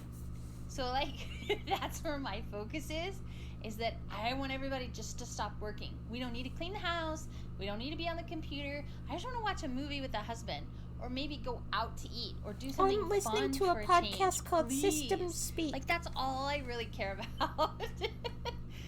What I'm learning though is like all these others that I know are there, and I even know more about them than like the good doctor knows as far as who they are and why they're here. But what I am learning is that they matter, those other, the EPs or whatever, or the other groups or the ones that don't necessarily function on the outside as much, that they are just as important as the rest of us. What? I know, right? And that in our system, inside, there are no good guys or bad guys. Like, we all matter. I'm a this good is guy. So completely foreign to me and so mind-blowing, I don't even know what to do with it yet. So what helped me was when she talked about it like as a system. Make the party so what again? I can think about is like social justice, which is like a legit passion of mine and really, really important to me. Oh, don't leave. But I lost. It's like classism or something. You guys are the bad guys and I'm the good guys. So like I'm so privileged or whatever and you are just oppressed. To create a new That's party? not okay. And it's not okay with me out there in the world. So why would that be okay with me on the inside? Like, talk about like shame or shock or just one of those painful moments of self-awareness where you're like, I really have had no compassion when I thought I was a decent person. Apparently not a decent person to myself. Like, oh my goodness, I learned so much.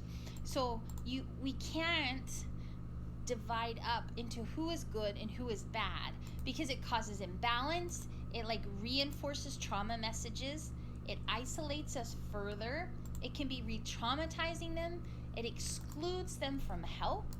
And it creates those same panic responses like fight, flight, or freeze. And there's actually a lot more, but that's the Chris's stuff. So I don't want to go into it, but I'm hoping to have them on the podcast and let them talk about it. The whole point is that when you do that, it loses trust. So those who are like, quote, quote, persecutors become more persecutory. Wow, I just said a really hard word. But bam, I get a badge for that. Because you've isolated them and you're not helping them and you're not listening to them or paying attention to what need they're meeting.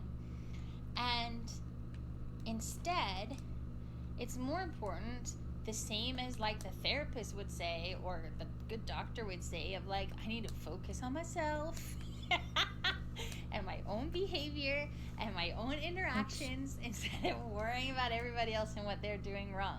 Like, I need to focus on myself and take control of my own behavior and be aware that even when I'm fronting or outside or the one who's like out dealing with the world or the husband or the kids or whatever, that there are others inside who may be aware or are watching and they know what I say. And I can't do things like invite communication or work together as a system if I'm out slamming everybody the whole time. So, shame on me and snap. Like, oh, I'm so busted. This is a real problem. So I have to learn how to be nice to people for one thing. The other thing about communicating, though, is like actually listening to people. So this is another way that I have been like totally corrected, because communication isn't just about me getting to say whatever I want. Red love us if you die. In fact, watch me some filtering is required at times. So I have a problem with that. But also, I'm supposed to like listen.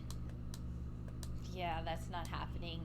And I'm supposed to digest and think about what it is they have said or written in the notebook, and then also respond to them. So not just puking out whatever I want to say, but also actually interacting with them. Ugh, I hate therapy. I hate it so much.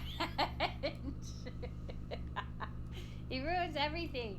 No. Okay, so this is a thing that I now understand in my head, but I cannot hold it in my hands. Like, it slips through my hand like sand. Like, but I've seen a glimpse of it, and it's on my list of things to take back to the therapist, like with landscaping, of how to learn how to do this. That brings me to the next point. One of the things I learned in group is that what is going on the outside reflects what's going on in the inside. So technically, if I don't know how to listen to people, I think I got 20 crowns now. Back to them what they need, then technically, I'm just saying theoretically here, or hypothetically, whatever, that technically that means people didn't listen to me or respond with what I needed. What? Now, how naked does that make you feel? Because that feels pretty raw to me. So, if I'm not knowing how to connect with people at like an intimate level of listening and responding to them, then who was not listening and responding to me? Well, I know the answer, but I don't want to talk about it right now. But that's the third thing I need to talk about in therapy. So basically, what I learned from group is that the more work you do in group, the more therapy you need to deal with what you learned in group. So, yay! I'm going to need more coaching. 4 sessions is not enough. That is what I learned from group. 4 is not enough. Did you win too because we were in the same party? Or maybe the last thing, probably not. The last thing I really learned from group is that the more that we are in our bodies and aware of each other and what's going on internally and externally, the more like quote, quote, presence we have. And the Chris's say you, that presence is what is the opposite of dissociation. They say that the opposite of dissociation is not switching, but rather the opposite of dissociation is being present and aware of what's going on. And that the more present we are, the better our boundaries will be, the more congruent our life can be, and the more healthy our interactions will be. What? That seems pretty ideal and pretty far-fetched from where I am right now. Like, that seems so impossible. Except here's the thing. We are already better at it. Like, it's really working. And so I don't know enough of how to explain that or help you do it. But as I continue learning, I will keep sharing because it's a huge piece that we're learning. And somehow it all relates back to what the therapist has been saying for a year about how now time is safe. But I also learned that I can do this myself without the good doctor, maybe. This one tiny piece, maybe not. It takes over, that's not cool. Like I'm saying, I really want to try this by myself. Because for me, talking about it helps me retain it. Like, if I can say it and verbalize it and visualize it while I'm talking about it, then maybe it will stay in this brain 60 that we wins, share. wow. Right? I learned that I have no idea. But the reason it's hard to remember that now time is safe is because all of us who share this body share the brain also, and the brain has been impacted by trauma. So there are chemicals and neural pathways in the brain that we share that automatically respond in trauma kinds of ways, like trauma responses, even though maybe I went through this trauma and John went through this trauma and this little went through that trauma and that little went through a different trauma. Like our traumas may be different, our experiences and memories of it may be completely different, or maybe only some of this one and not of that one or whatever. Like it's all divided up. That's the whole point. It's DID, people, right? But the point is the brain itself that we share has these trauma responses because of what the body has been through. And so the Chris's have like 8 different ways that looks like. And they all start with an F. And I want to tell you about those things. But let me do it in their way. So either they can come in on the podcast and talk about it, or I can link you to some of their videos or something. But like fight, flight, and freeze are the common ones you already know. But they have come up with 5 other ones that are similar responses, but do different things or different approaches or different responses to it. But when we get triggered and we react to fear, it comes through one of these ways, right? And so really, it goes back to what the good doctor was talking about trust and mistrust. And even if the therapist says now time is safe, until we also experience that safety and at the same time are able to trust not just her, but also that safety that we're experiencing, then the other people inside may respond from past time, like memory time, instead of responding for now time. So for example, like that's what a trigger is. Like maybe you already get this, but for me it was huge. So like when Emma shared about the panic attack because some dude was coming in our house, the brain response was from memory time. Like that was what that was referencing, which we don't need to go into right now on the podcast, but what that was referencing happened a long time ago. That was memory time. What is happening now in now time was just that medical supplies were being delivered. Like, it's kind of simple, right? Except that the brain in now time was responding because of pathways built in past time, in memory time. So it felt like in now time was in memory time, but it wasn't. We are safe. We are okay. All this stuff that was so awful is in the past. We already lived through it. And this blows my brains away.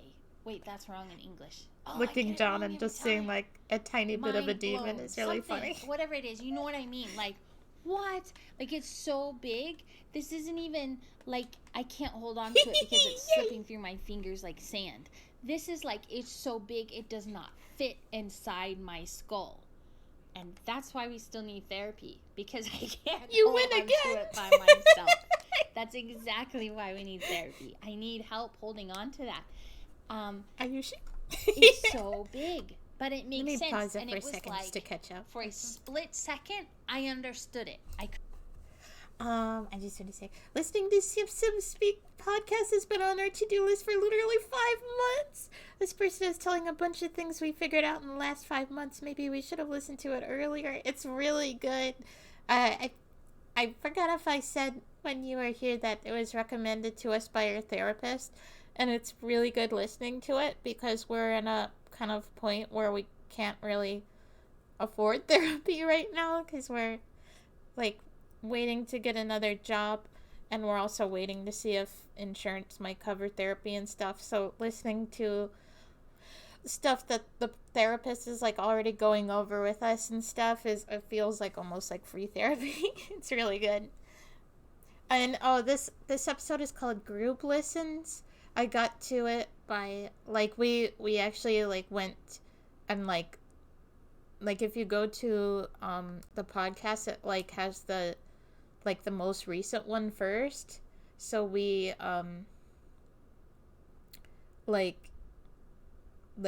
tab hit the back button enough times or whatever until you get to like the very beginning, and then this one's probably like it's on the first page or the like last page, however you say it. And it's probably like 30 or so of them in. And hold on to it. It didn't fit inside my head. But for a split second, I got it. And for a split second, that meant that everything really was okay. Because all the bad stuff really is in the past, which means it really is over. Even though we're still like, dealing with it. So I don't even know how to respond. It was huge. It was so, so huge. And those are the 4 things that I really need to talk to our therapist about. Unfortunately for me, it's snowing again. I'm going to start developing a new trauma. And it's just going to be about snow. Because not going to therapy because of snow is starting to traumatize me. And I'm not even at all mocking trauma or being insensitive to trauma. I'm saying it's that hard to only go to therapy once a month when you're supposed to be going every week. I feel also it. Also said with full respect to those who can't even get to therapy right now for different reasons. But I finally, after years and years and years, we finally have a good therapist. And she's 4 hours away. And so to have finally found one and started work, and then right in the middle of things, keep missing sessions because of the snow is making me crazy. Like, we're not crazy because of DID, but we might be crazy because of the snow. I'm just saying. Thank you for joining us with System Speak, a podcast about dissociative identity disorder. You can listen to the podcast on Spotify, Google Play, and iTunes, or follow along on our website, www.systemspeak.org. Thanks for listening. I feel like I tend to do way better at the survival matches than the races. Like, I feel like most, probably only like 1 or 2 of our crowns are won from races. I think like most of them are definitely won from survival. Oh, that username's coming up blurry for me. I have to check Streamlabs. Sorry.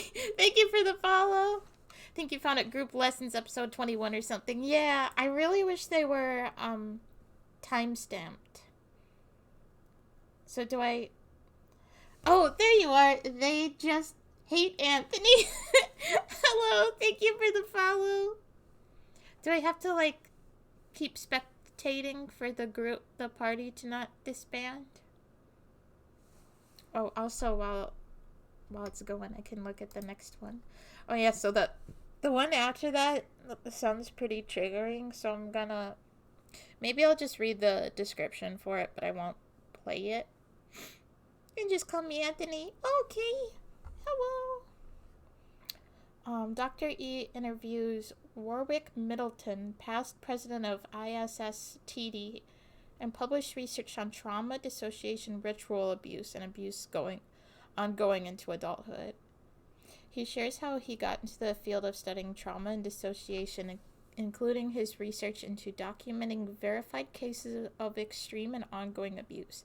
He shares case studies and different examples of different types of abuse. Due to the nature of the research and its content, a serious trigger warning is given for this episode.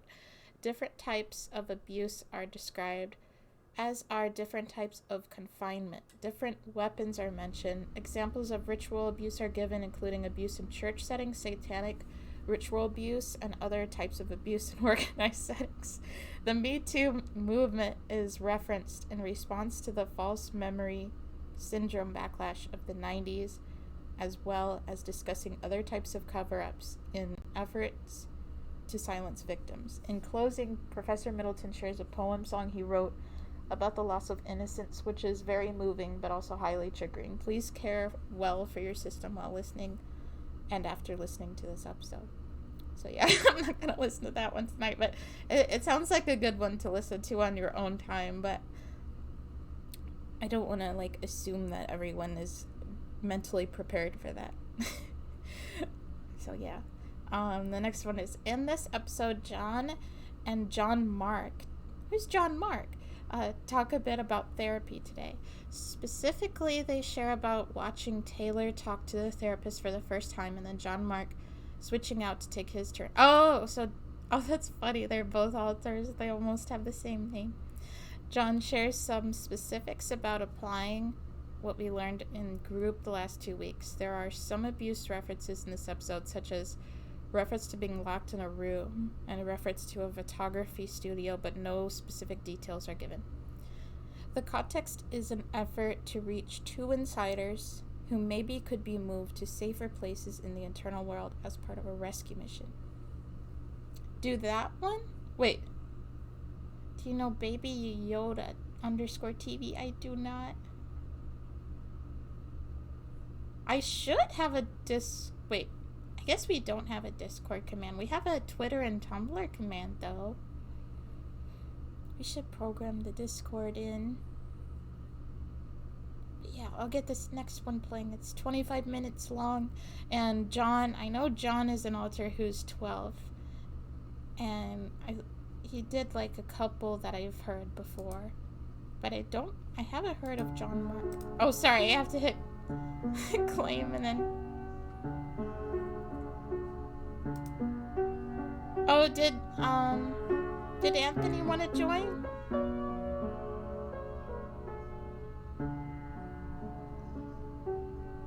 Also, is there a way to collect your rewards without having to leave? Like your... Well, guys, it's John and we're in a hotel. Aww. And I love John. We came for therapy, but then it snowed, and then it was icing, and now that means we can't get home again. Except, guess what? Because Wait, can I leave and come back? Travels, we have enough points. Oh, I don't have enough. And if you have points, you can Oh, stay whoops. for free. Oh, sorry. And so we I thought you were use our saying yes to points, leave. and we still get to be Oh, at wait, the I could join with the hotel room code, though. where we can be safe, because now Right. time is safe, and so we get to stay at the hotel. It's a pretty I dead don't know how Discord, many to be days honest. we get to stay Let me at the pause it really hotel. quick. Like the Discord, we originally made it for our web series to like update folks on the web series that we make, and we like almost never work on it. Like we only make an episode every few years, which I guess is better than none. Oh, is me Ghost 43? Is that Anthony? Oh, you left. Did you want to come back? Should I wait for you, or are you done for now?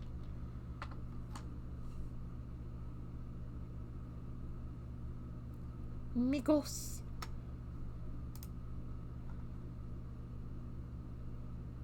I could send the link to the Discord, but it is pretty dead. Where? Hi, EO! Hello! Let me get the linky. How do I... Oh, I hit copy and then... Oh, I see you. Oh, and then let me play the... We get to stay at the hotel for this day. Ew! And here's what happened at therapy today. First of all, I want to see our Oh, this game's on therapist Steam for because I free. miss her a lot. Because we had snow days, I did not even get to see her. And it's hard when we do not get to see her. But Taylor... You could join with us too if you want. was trying to come to therapy the first time ever. And she just tried to stay and talk to her. And I couldn't get to her for my turn, even though I waited lots of times for my turn and lots of snows for my turn. But also, I listened, and she talked about she did not want to come to therapy anymore because This is System Speak all of us Podcast. are talking and writing the notebooks, and we had group and all this. Except she said Yeah. she came anyway because she knows that we're better because of it. And like there's things of our Oh, cool. You life can do that if you want. that's better for because we go with therapy. Even though therapy sometimes is really hard. So we don't like when therapy is hard. Except that's just part of the deal. You see? But guess what? I gotta tell you this. When finally I can get out for my turn because Taylor is finished, well, she finally, she say we can give our notebook to a therapist, the new notebook where we wrote about what we need and what we like and don't like and stuff like that. And well, she finally, I thought she was not going to give it, or maybe tear it out, Whoops. or rip Been it wanting to listen to up, those. Their or voices kind of burn making it us or go whittle something, space. Yeah, because this is Taylor a did that 12-year-old alter before. that's But doing she this did one. Not. She gave it to the therapist. She did. I'm not even kidding. And then while the therapist was looking at it, then I could sneak out and I could say, "Hi there, and I want to talk to you about some things, and I miss you." And she missed me too, and she gave me a high five. You know what that is? A high five. Shower, For doing okie our dokie. notebook with all of our letters in it about interviewing anyone who wants to talk about it in the notebook about all the things we like and don't like and Yeah, if you want to join Eel, you have to go, party here on the right, and then join with the room code. That will be right here on the right. I'm curious how many people... Oh, wow, you could have 32 players in your party. Is it on Xbox, PlayStation, and Switch? I think it's only on Steam and mobile. I could be wrong, though. I want to look that up now. where we are and stuff like that. And I told her all about group, and I said I didn't talk at group, but we went to group 4 times in 2 weeks and had those Yeah, just group Android, sessions, iOS, and and we Steam. learned about stuff. And I told her all the things we learned, like about Christmas lights, and I told her What's about for talking icons? to each other, and I told her about we gotta be respectful, and I told her about all these things, and I got a high five, and she said that was really good work, and she said it was really good stuff in there. And I gave her the other notebook where we just write in about our days, and I Oh, gave it's it okay, to her, Anthony. and I gave it Who's to her, second? and told her that she wrote in there about group and the things we learned in group, and I got a high five. And she said everyone who wrote in the other notebook, the one about what is my name And setting for how controller old am icons. what do I like and what do I not like and what do I need and Oh. where am I. Yeah, I think that's just like what type of controller you have. Like for the button mapping and stuff. I think I know what you mean. Did you want to join the party with me, Eo? And stuff like that. That notebook, everybody who wrote in there gets a On my badge. old account. This is my old account. I have another account. That's really good Other news. phone. I mostly play A on that. badge is Oh, like okay. 5 high fives. You know, like it's such good news. You did such a good job, and we talk about all these things in group, and we talk about even. Okay. And I talked about all the things that I were changed hard my while we name, were but gone. Chucky Like is how the it main was player, so I snowing don't really. and snowing. She doesn't And want that me was to, really so I fun, won't. except I didn't get to come to therapy. And we talked about how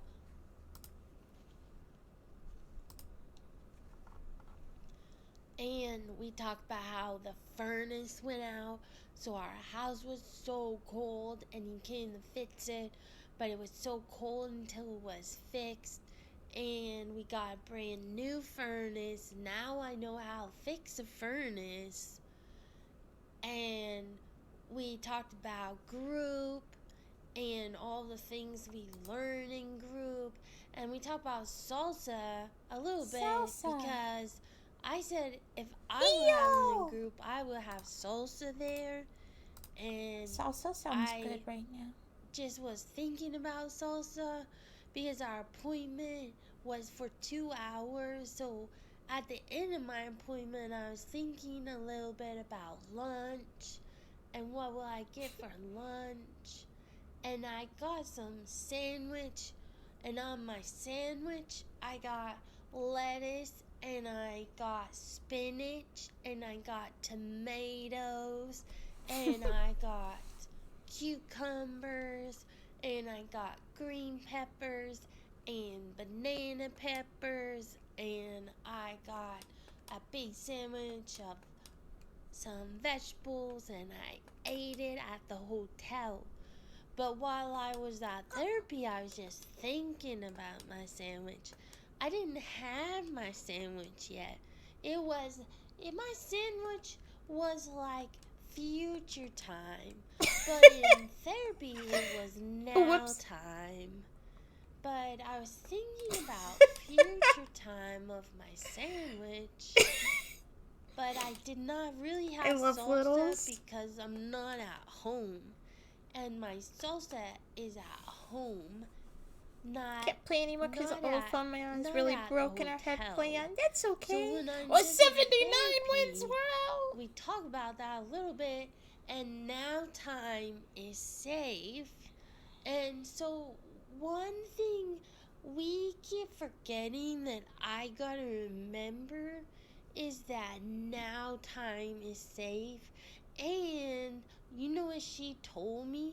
She told me that if, well, I remember the word, and I don't remember, but I forgot how she said it, but it's in the notebook, but she kept it, but we couldn't get it back, so I'm confused about it. But she said, if we see the parents, then we know it is memory time, because in now time, the parents are dead, and they are gone, and they can't get to us, and it's okay, because now time is safe. So if we see her, then it's Whoop. now time, Oh. because she's real right now. And so I was thinking about it. Whoa, and I was 200k telling subs her on YouTube. about That's our crazy. Christmas lights inside, and how I'm trying to help put up Christmas lights. And do you know what she said? She said that's the best idea. She said it's a good idea. She said I can do it. So what do you think about that? Except that Oh, 200k views. That's still really good except that too. here is something. Is that, well, Whoops. there's some, I don't want to say their names as I don't got permission, but there's one girl who is locked in her room, Aww. and there's another girl who is not locked in her room, but she's at the father's room downstairs. And I was telling her, the therapist, about our group, and when we learn in group, and how we can have a safe house inside, or a new house inside, where our neighbors live that were good, and that place over by the pasture. Well, I was telling her about this, Oh. and she said, Oh, even no. if we can't get them all the way over there right now, we can still rescue them. Thank so you for they don't- believing in me. We can still rescue them so that they're not by themselves. And, like, put up some Christmas I already got lights. that.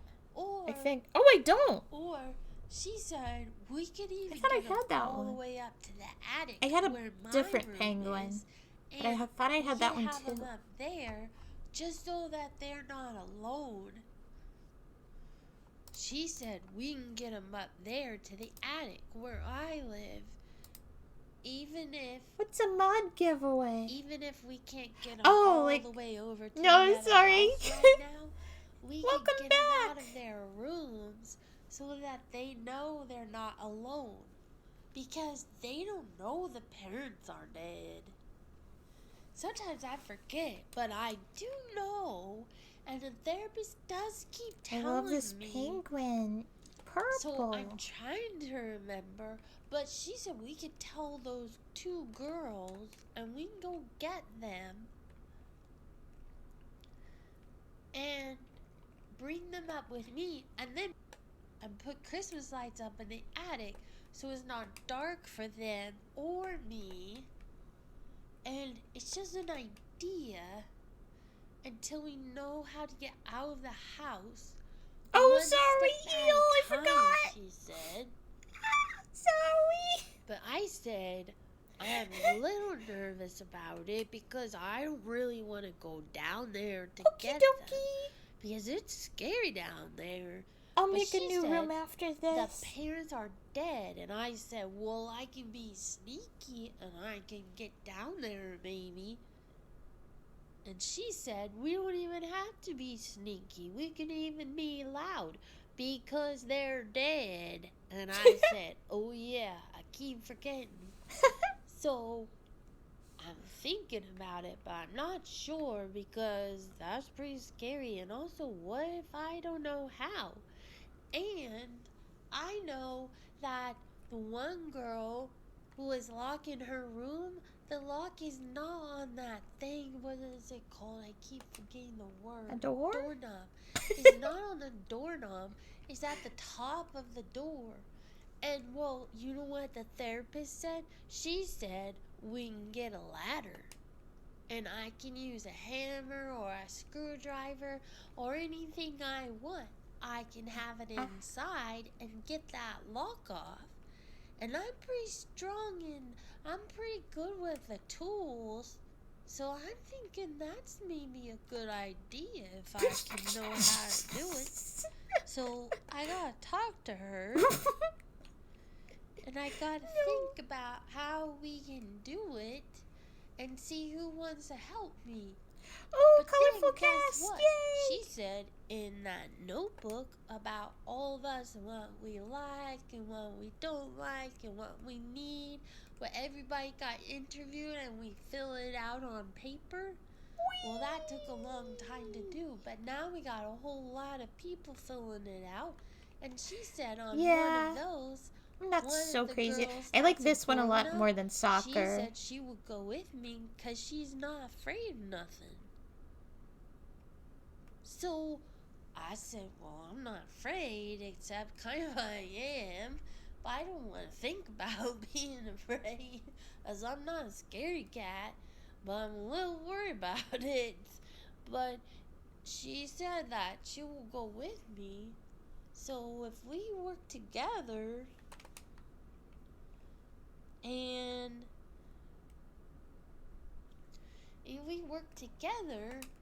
and try to get this lock off and get those two girls up in the attic. Set up the... Well, I don't really know how to do that.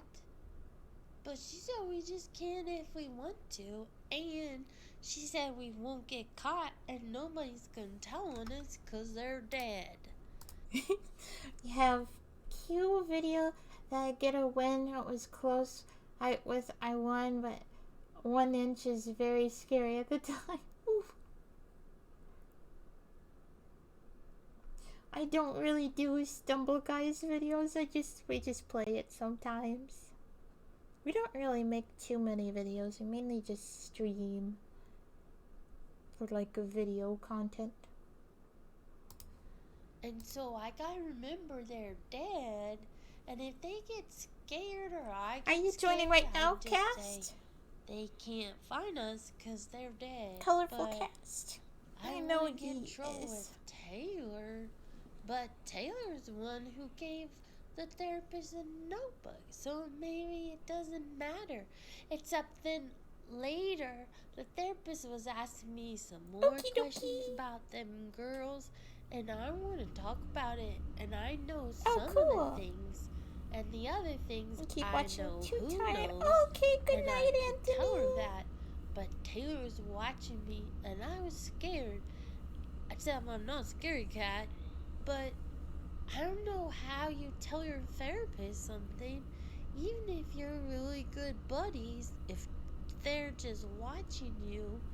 To make sure you don't talk about things. Thank you, you too. Except we're learning how to talk about things. And so I was feeling a little bit bad because that therapist is my buddy and we can talk about things. But I don't want to get in trouble for talking about things. So sometimes I just don't know. And In my little space, I usually talk like that. I'm like a little to middle slider, if that makes sense. I think I'm more, I guess you call it like an age regressor. I think I'm like 13-ish, 12, 13. And I age regress to like 7 or 8 kind of range. Maybe my age is like more like 14 or 15. I'm kind of a blurry mess. Oh, yeah, I think you have to change your server to the US server. I think we have to be on the same server.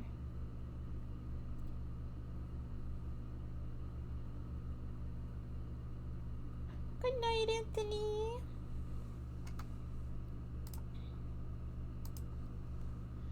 I don't know if maybe I should tell her that we don't want to get hurt for telling things. Yeah, same. I'm like 'Cause the constantly parents switching are back and dead. forth between sounding pretty similar to Cuddle and then sounding like a Whittle. That is better, but also some of them inside know if we're supposed to get in trouble for telling things. Oh wait, sorry, I just saw Colorful Cass. So I don't know how to tell her about that first. Because now time is safe and we don't really wanna mess that up. Nothing like that. Nothing like that. And she said we can even get them girls out of the woods. And I'm thinking I don't want to go in the woods. I Oh. don't know what you're thinking, but that's what I'm thinking. I think we should just stay in the office and eat some salsa. I'm not thinking we ought to go traipsing around nowhere messing things up. So I don't know what to do about that, but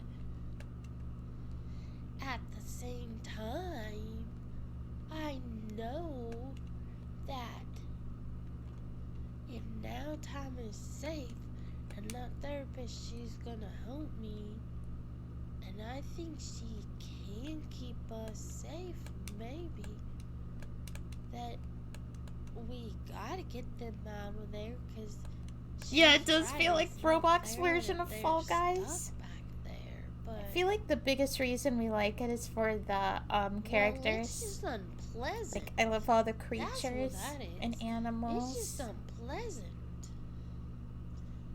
I don't even know what else to say about it. Like, I think Fall Guys is better, like, gameplay How and we stuff. get all the way But this one into can them be, I think, woods, more or all the addicting because way of how down fast stairs the matches past load the up men, and how you get and characters faster if you have the past, season like, pass. through the studio to the father's room where she's still there. But the therapist Normie said, guy. you're not getting our picture taken right now. And the therapist I'm a said, there's no penguin. men's here. I told her I saw some men at the hotel. They were drinking beer and playing poker. And I know who like to drink some beer and play some poker. Sasha. That'll be Sasha. But we did not drink some beer We and play said, poker. that'll be Well, Sasha. I just walked us right around those men and got up that elevator fast as I could. Because now time is safe. And I'm thinking we don't need to be meeting men at the hotel and playing poker and drinking beer.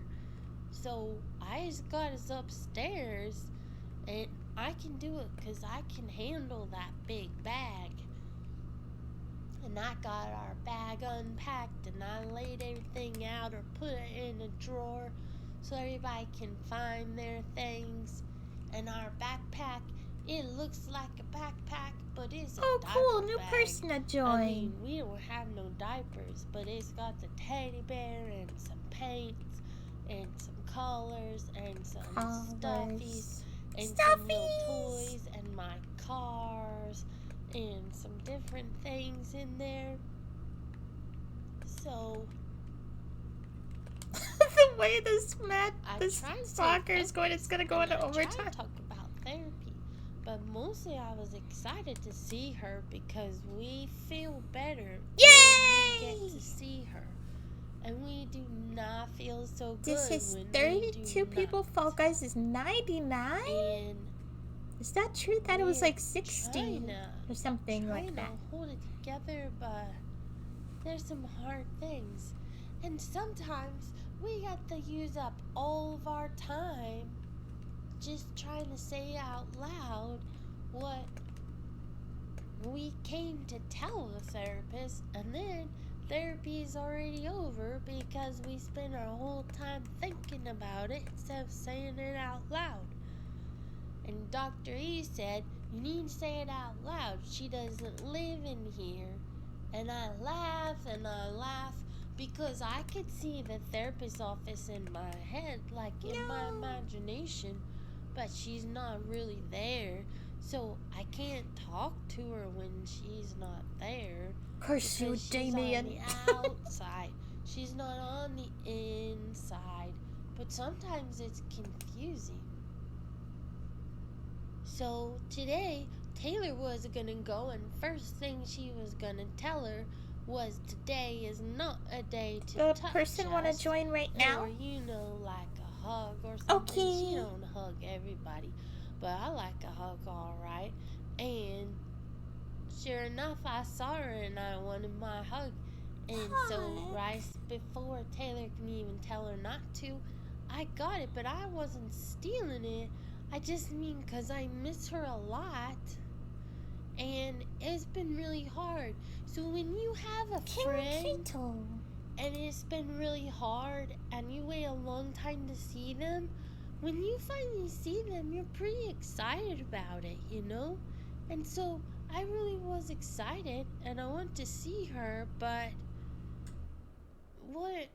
how can I do that when everything just doesn't work like that? Wes can play 10 more When minutes. all of us trying to take wheeze. turns, or what's gonna happen if we get those girls out there? I don't even know. But I guess we're about to find out. Thank you for joining us with That's System interesting. Speak, I gotta talk a about what he's podcast talking about in a dissociative second. identity disorder. You can listen to the podcast on Spotify, Google Play, and iTunes, or follow along on our website, www.systemspeak.org. Thanks for listening. I feel like I think you can listen to like any of these podcasts and get something out of it, but from just listening to that one, sorry, I blew a hair off my screen. From just listening to that one, I can tell sometimes it actually does help to listen to them in order, because John was talking about something from like another episode where they were talking about like headspace. I mean like a what do you call it? When it like looks like a certain place. And for us, we don't think about that stuff too much, but when we do, it's not like a specific location. It might be like Hollow just really likes like dark, spooky graveyards, so it like hangs out in that in our brain, but it's not like based on like a real place. But for the system and system speak,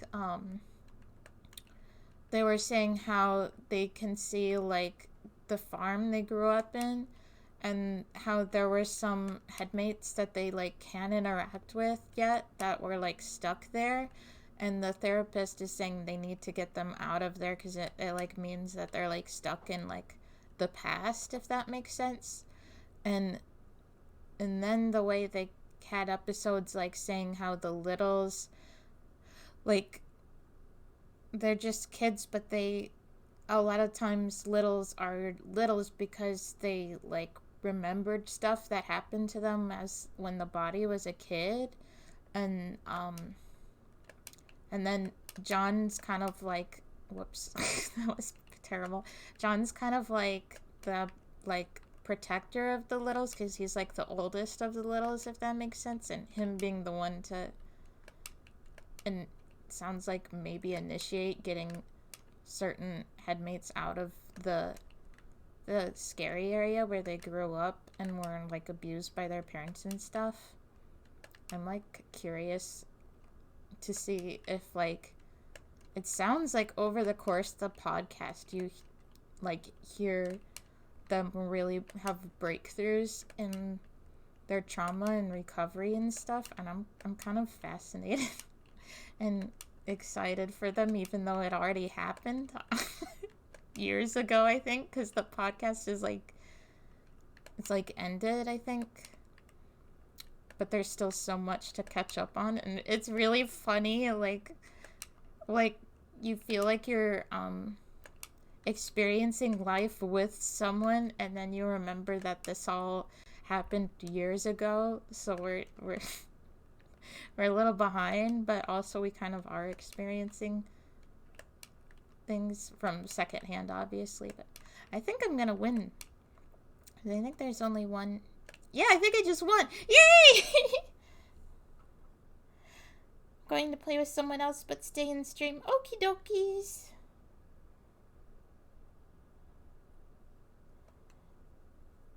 Also, I'm pretty sure the next System Speak. Thank you. I'm pretty sure the next System Speak is another one where they have a guest on, but it's like more triggering. So I'm gonna just really quick read over. Oh, you got to go now. Okay. We had fun. I hope you did too. Oh, thank you. I hope you have a good day. I'm just going to really quick read over the description in case anyone wants to read it on their own time. Oh my gosh! Thank you for the 3-month resub! Thank you, Colorful Cast! It's the gift of me! We want to get into the habit of saying resub, because that's what it's called when you sub for more than 1 month. Wait, I heard another noise. Oh, terracotta like the color. Thank you for the follow.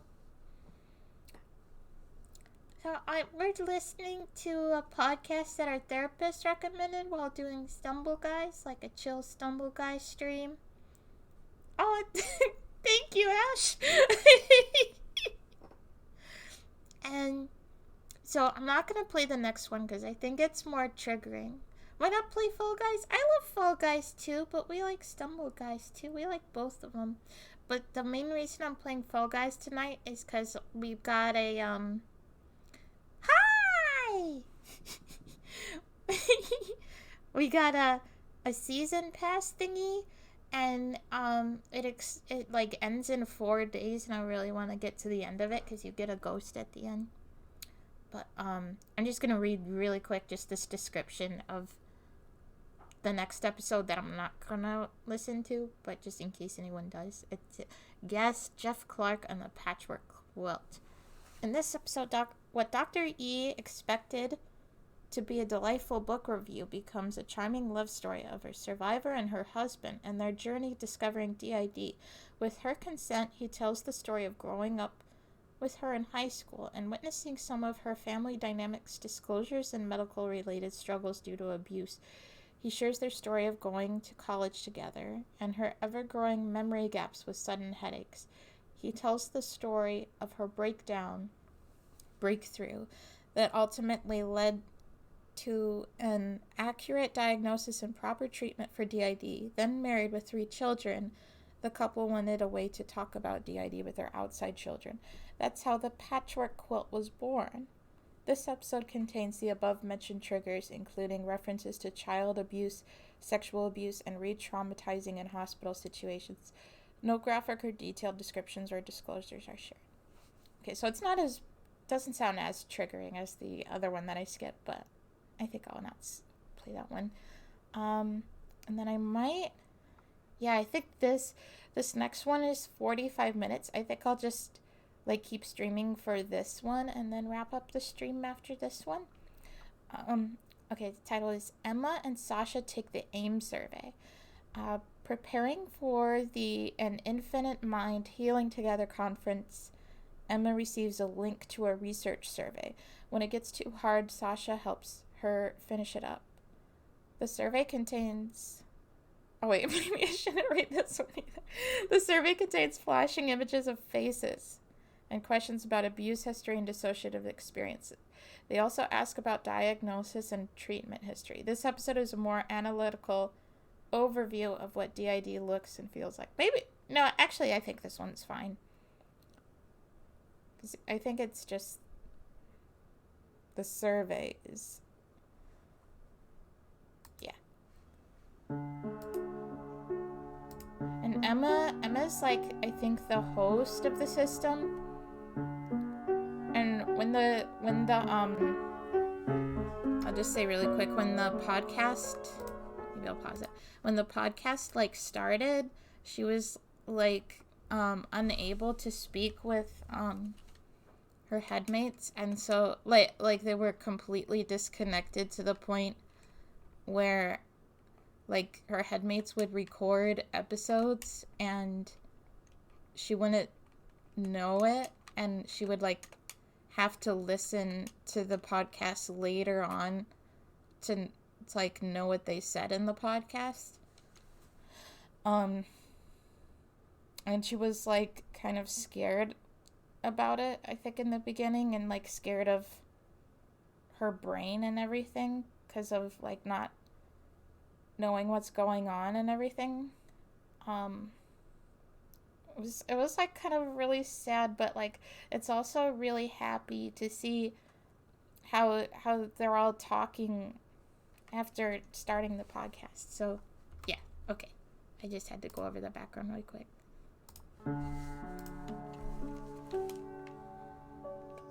We never got past first round, but we go to bed now. Okay, good night, y'all.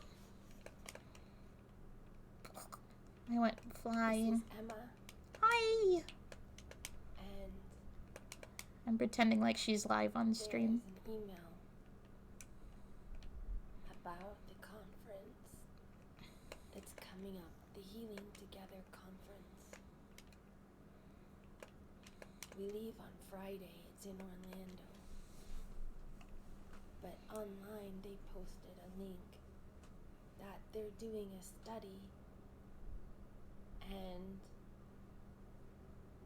we're supposed to answer these questions as part of the study, and they share the results at the conference. So I'm gonna do that. So I click on I agree to participate. And then there are tests that I have to do. The first one is about eyes. Select an emotion. Reading the mind in the eyes test.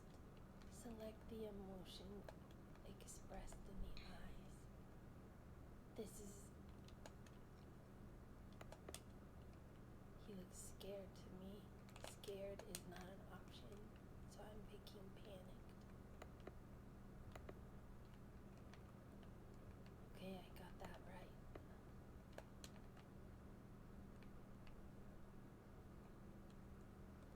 Okay, this one, he looks gross. He scares me. But the only choices are playful, comforting, irritated, or bored. So I think he thinks he's being playful, but I think he looks scary, like creepy. Like he's gonna do something to me. Oh, no. Oh, this guy looks really scared. Terrified. That's one. Did I leave? I didn't mean to leave. I'm sorry. Oh, whoops. Okay, I'm gonna pause. Oh, okay. I'm gonna pause Thank you the for recording coming. and finish It's this been a lot of fun. because it's all in pictures. All these series of pictures are they really scare me, the looking at pictures of eyes. Wolfie. I didn't realize that eyes scared me, but this is really making me anxious. So hold on, let me pause and skip to the next part.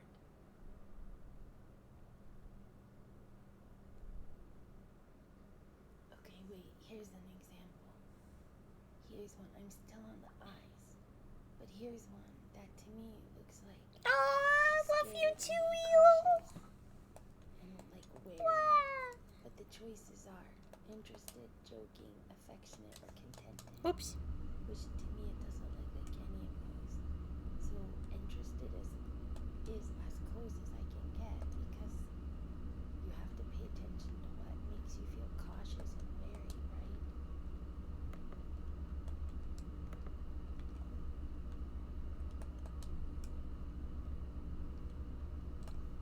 Okay, I finished that one. It was really hard actually.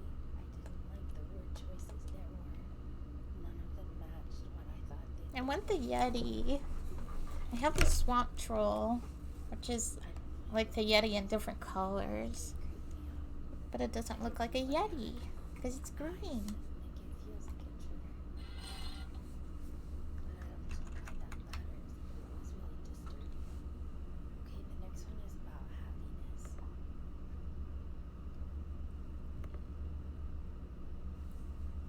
Happiness. Which face looks happier, the left or the right?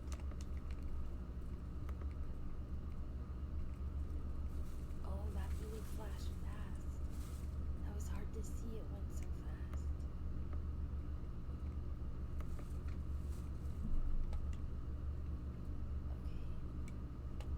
Okay, these go really fast, so I'm gonna pause it to do these.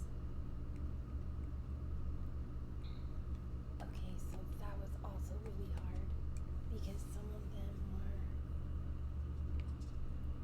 happy and others were more happy, so that was easy.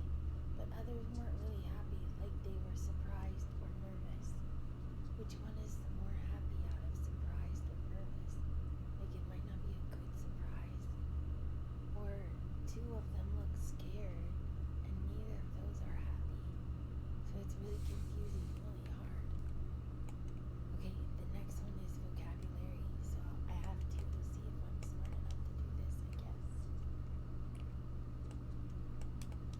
Okay, the one with the words was really easy. I don't know if it was meant to be hard or if it was meant to be easy, like just to give me a break from the creepy faces because the faces are super creepy. Like that's kind of a weird thing. I'm not liking the face game at all. The next one is fear. And that obviously sounds scary. Oh, can I? Oh, I think I got it. I'm gonna try it. Hold on. Yippee! Oops, I tried the controller. Okay, that was really bad. That was really Spinning hard. around at the speed of There sound. were faces that looked happy or afraid, and those were easy. But there were others that looked a little bit afraid or a lot afraid, or afraid or mad. But they were scary, so sometimes I accidentally clicked on the wrong one because I was answering which was scary instead of which is afraid in them. So I did it backwards some, and then twice. It made me space out. So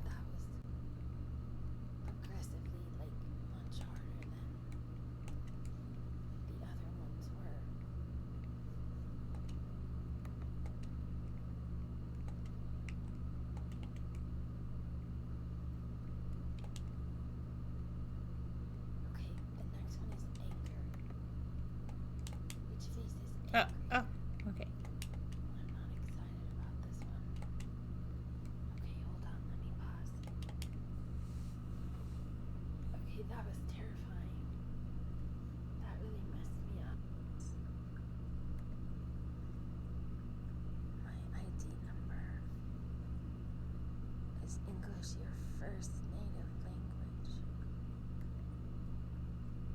Gender. What sex were you assigned at birth? Female. How do you identify your sexual orientation? Your age.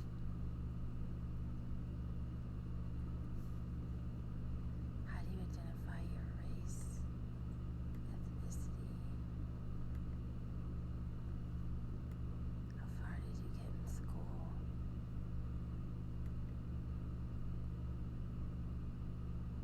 Maybe the rest of the questions are easy. Are you taking any medication? No.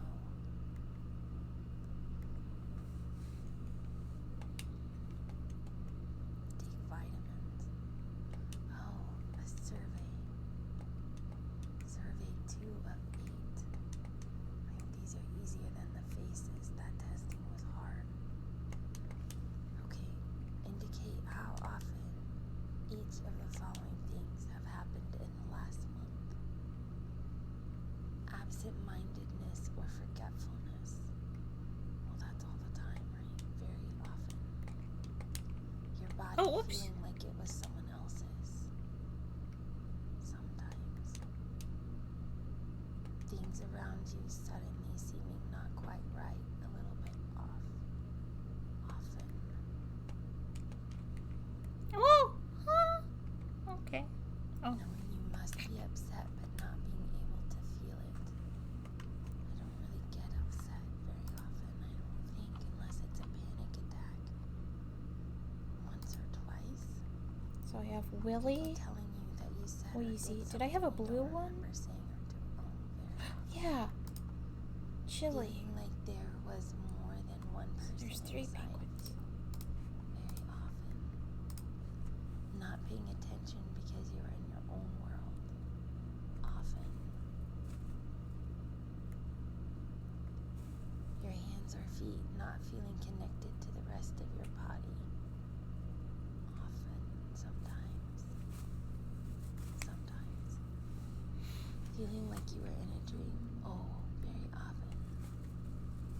Not having any emotions or feelings at a time when you should have been upset. Oh, that one's me. Very often. Suddenly realizing that hours had gone by and not knowing what you had been doing. Oh, very often. Having different people inside you with different names.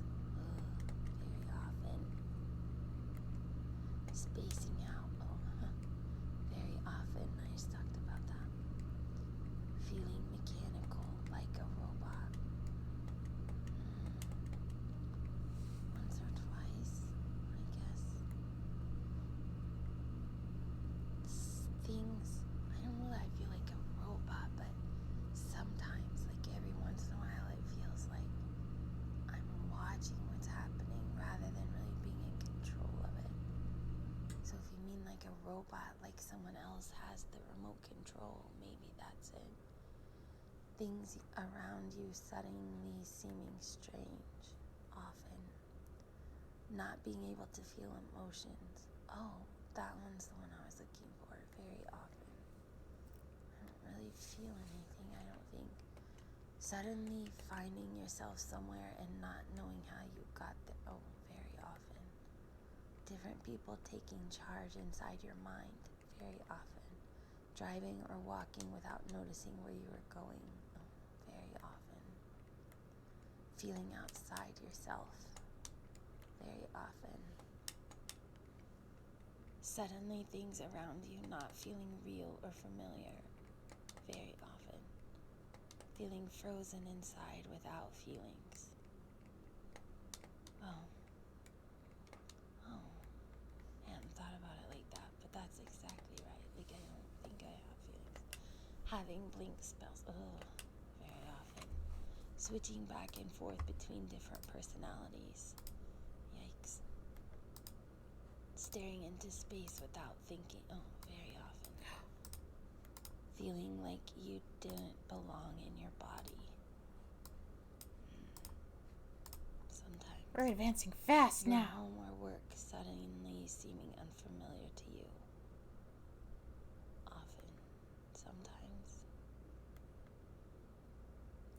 already have this. No, wait, no, I don't. Often. I have the one with the other Feel hoodie. mad or sad about Bamboozle? something, but not feeling any feeling. Oh, very often.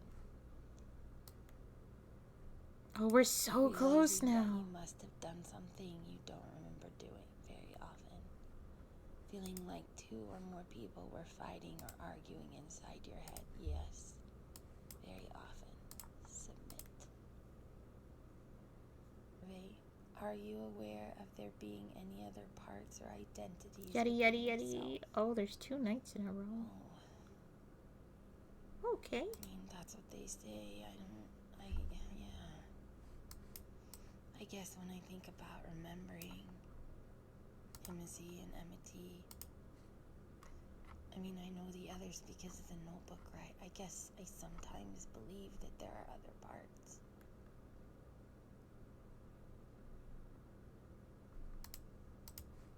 I was not aware before.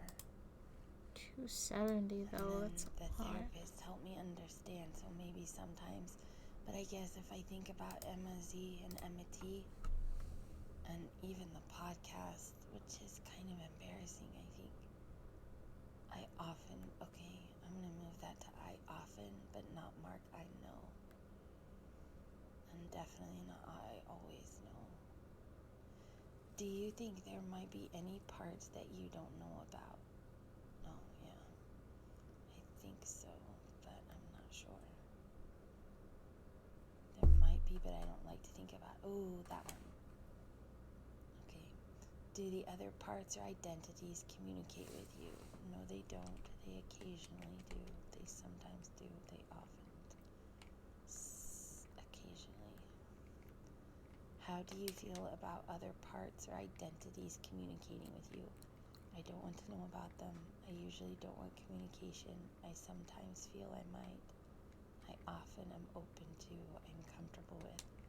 I don't want to know. I think I've moved from I don't want to know, and now I'm gonna mark I usually don't want communication. But really, it's not been that long since I didn't want to know anything. So I may be right between there somewhere. Oh, Okay. improvement. Are you able to for communicate Emma. with other parts or identities in general? I don't communicate with any of them. I occasionally communicate sometimes. I don't really know how to do it on purpose. I occasionally, other than the journal, so I'll put occasionally. Do you share co-consciousness with other parts? That is, are you aware of what they are thinking or doing? No.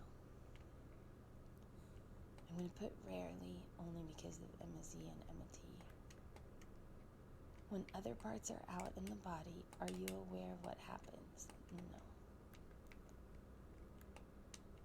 Is there cooperation between you and other parts' identities, for example, about the times and places when other parts come out? I think a little with some parts because of work, I think. A little with only a few parts. How would you describe how you feel about the other parts and identities? I don't want to know anything. I understand a little about a few, but can't deal with most of them.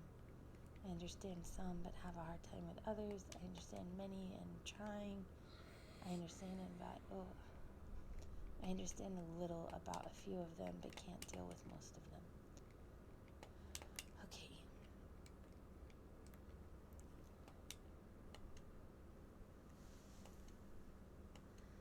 When I was growing up, these questions ask about some of your experiences growing up as a child and a teenager.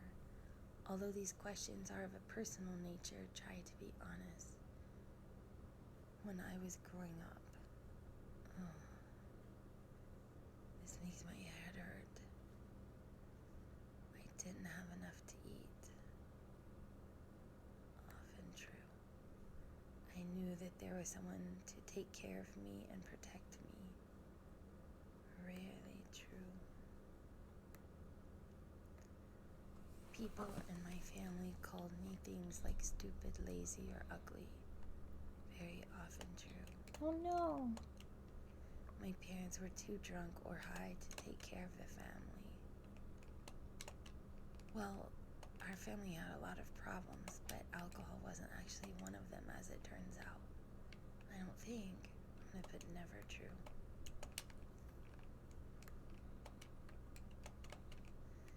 There was someone in my family who helped me feel I was important or special.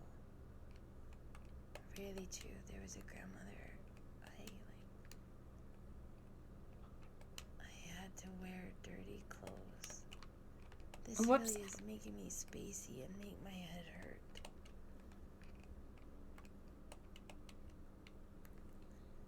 I felt loved. Never true, rarely true, sometimes true, often true.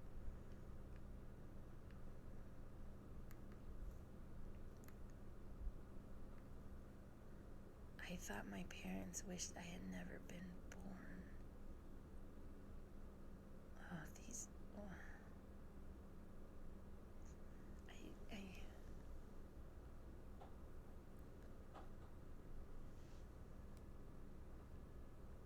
She's such a chicken. Aww. This is Sasha. I can do this. I thought my parents wished I had never been born. Yep. I got hit so hard by someone in my family that I had to see a doctor or go to the hospital. Yep.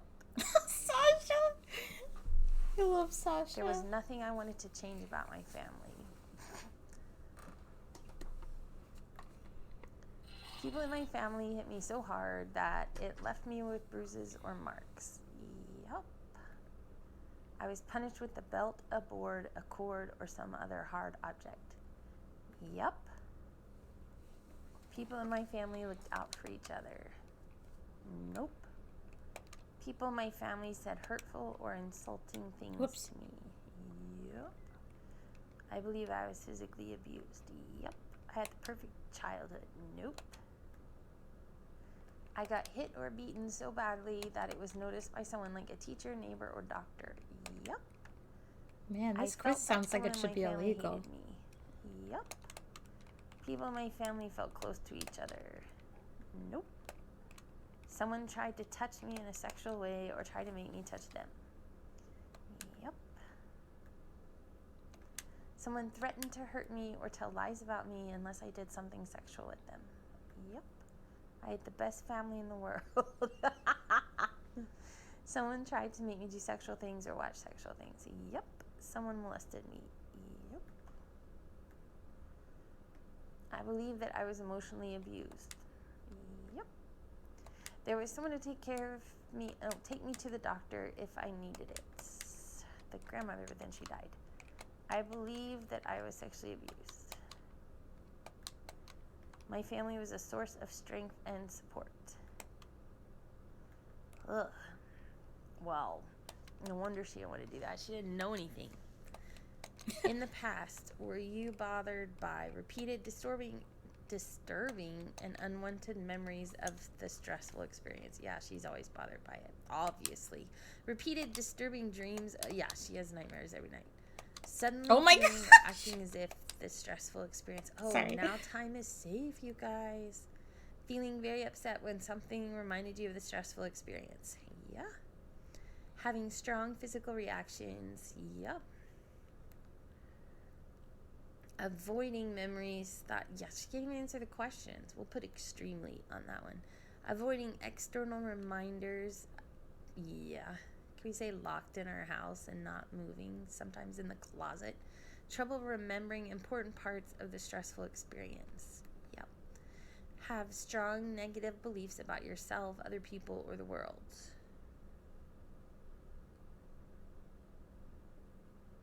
Wait, what? I totally spaced out. Have strong negative beliefs about yourself. Such as I am bad, there's something wrong with me. Oh yeah, that's her, but I'll put quite a bit. Blaming yourself or someone else for the stressful experience or what happened after it. I don't even understand that question. I'm going to put moderately because I don't know what it means.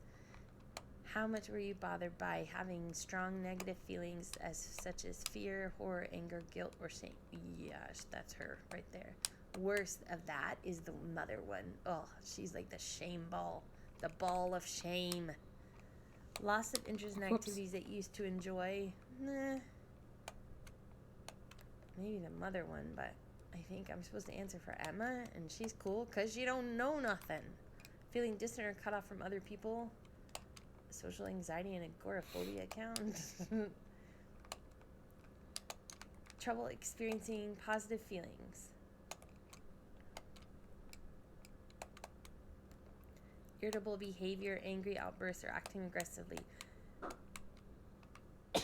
I know which one that is, but that's not Emma, so I don't know how to answer it. I'll answer moderately, because that's right in the middle. How much were you bothered by taking too many risks or doing things?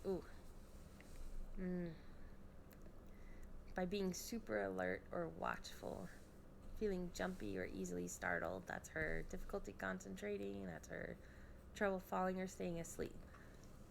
You guys, we cannot even go to sleep without the husband hardly. Like, he has to put us to sleep repeatedly. Like, put all of us to sleep. Like, in a long line of taking turns. It probably takes him longer to put us to sleep than it does to tuck in all of the children. I don't know. Please rate your worst feelings of depression.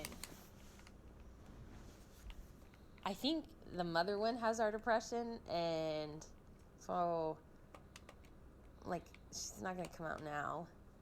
So I don't know how to answer it. Sadness. I do not feel sad, but she's, like, sad much of the time. Pessimism. I am not discouraged about my future. I'm going to put I am not discouraged about my future because actually I am more encouraged about our future with the husband and the therapist than we feel in a long time. Aww. I'm not actually very pessimistic. I mean, I'm not myself at all. But even the mother one who... Vampire. Even the one who is, like, got some depression, like... I don't think she's as pessimistic before because therapy is working. That's why we go, and our therapist is awesome. So I think I will make our answer a little brighter than it would have been before. Past failure. Let's answer that the shame way. Loss of pleasure. Hello, pleasure.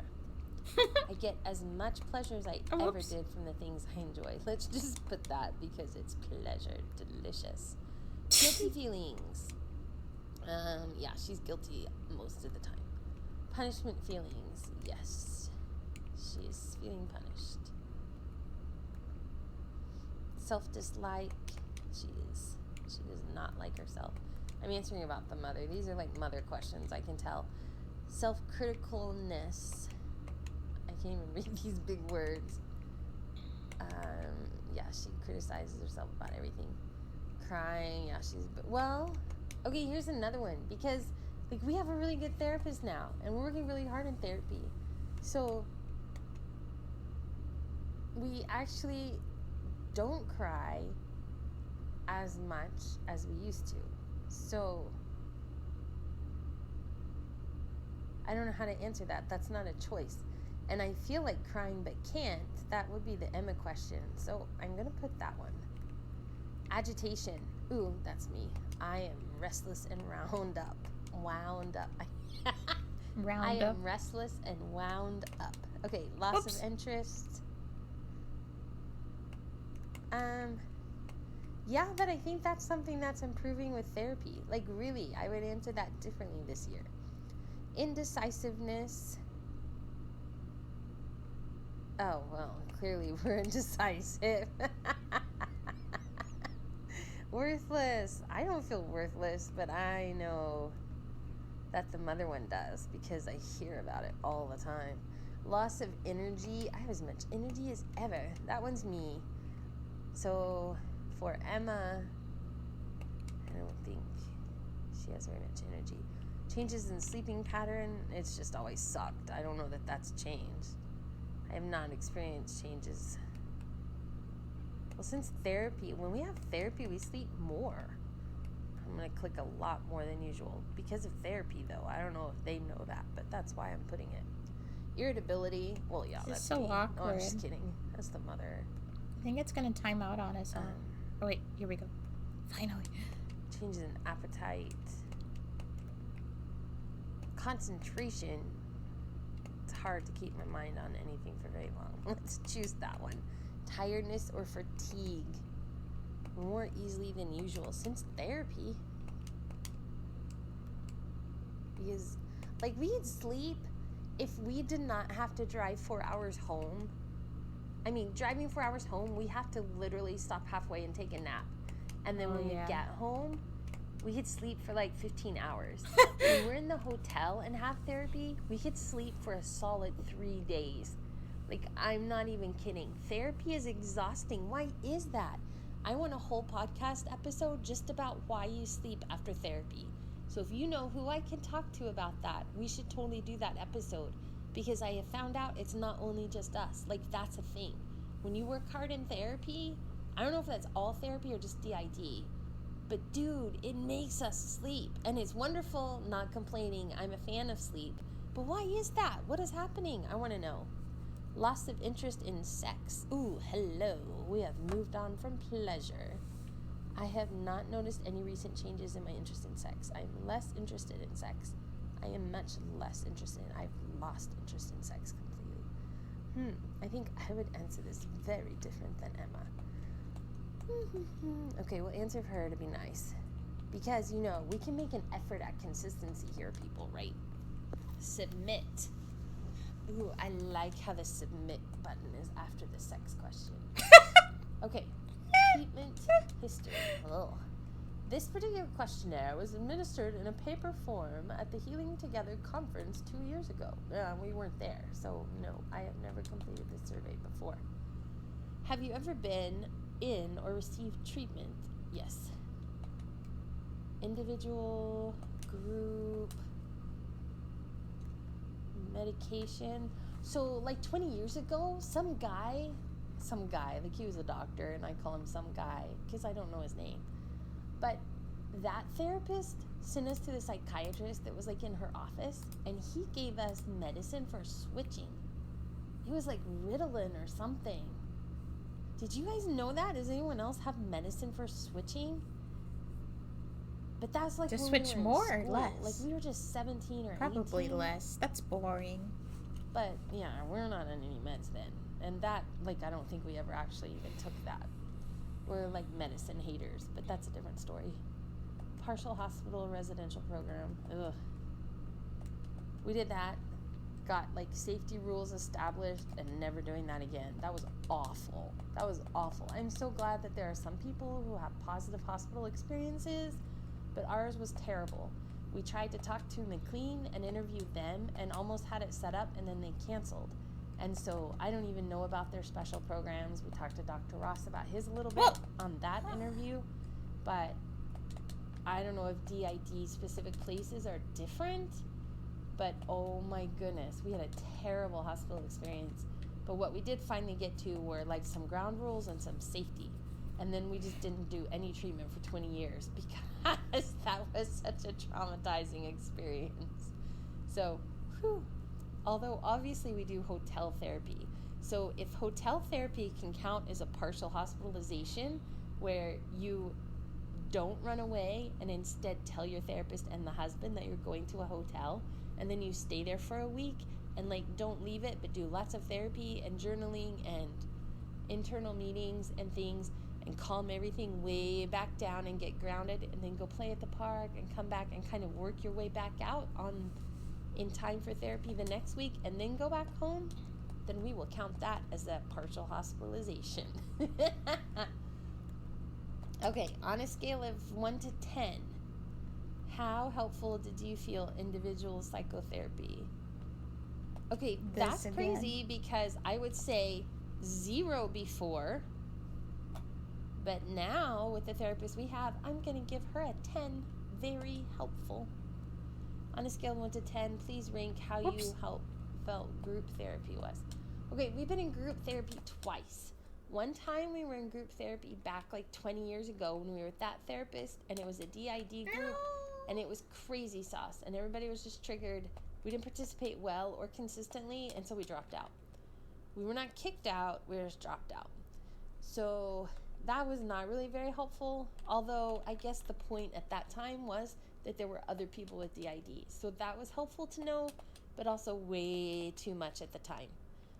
But we just did that group with the Chris's, And that was super helpful because we learned about internal worlds and we learned about communication and we learned all kinds of words for things we didn't know, like switching and fronting and different kinds of alters and insiders, and how everybody's important even if they creep you out or annoy you, and how to be respectful, which I'm still working on, things like that. So I'm going to give the Chris's a 10.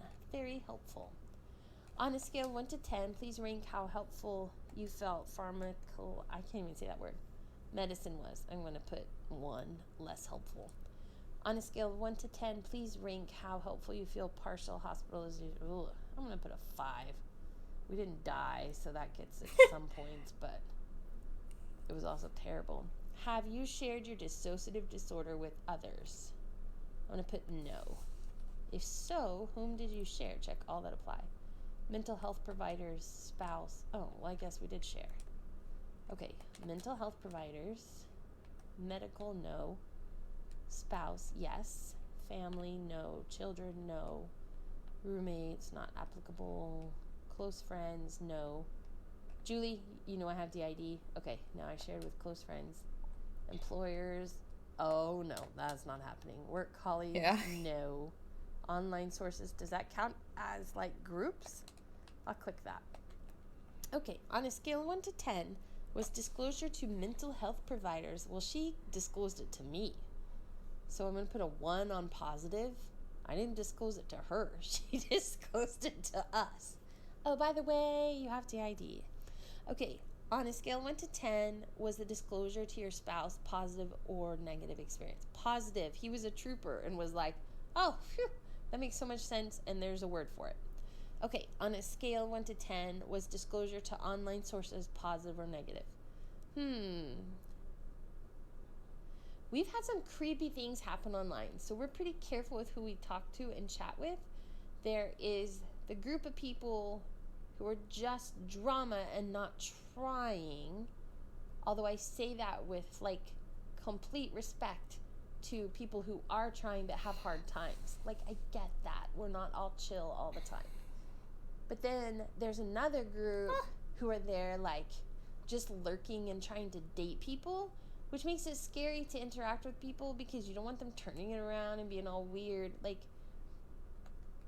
that's different than like making friends with someone and that turning into a relationship and it being all appropriate, or just like being good buddies with somebody. Like, don't be creepers online, you guys, and don't talk to creepers. And then we also had a really terrifying experience a long time ago where we thought we were friends with someone and like even met them in real life and did some activities together, and it was super fun.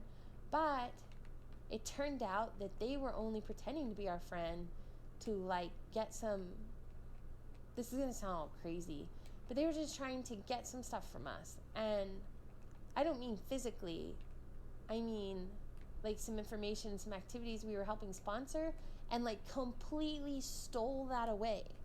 And then it turned into a whole nightmare. And this person still stalks us sometimes, still tries to hack our accounts and steal our blog and the podcast. That's so if you scary. ever all of a sudden are listening to our podcast and it turns into something creepy and scary that is not us and someone else is talking, I don't mean someone else inside, I mean they like, no, I'm kidding. They can't, because we have really good passwords and we're really careful about that. But it's terrifying because this person's out there and will not leave us alone, and it's been like 20 years. So that was negative. But on the other hand, there's a lot of people who are there learning and trying and working together and supporting each other, so everything's mutual. It's not just like needy people, like people really working together.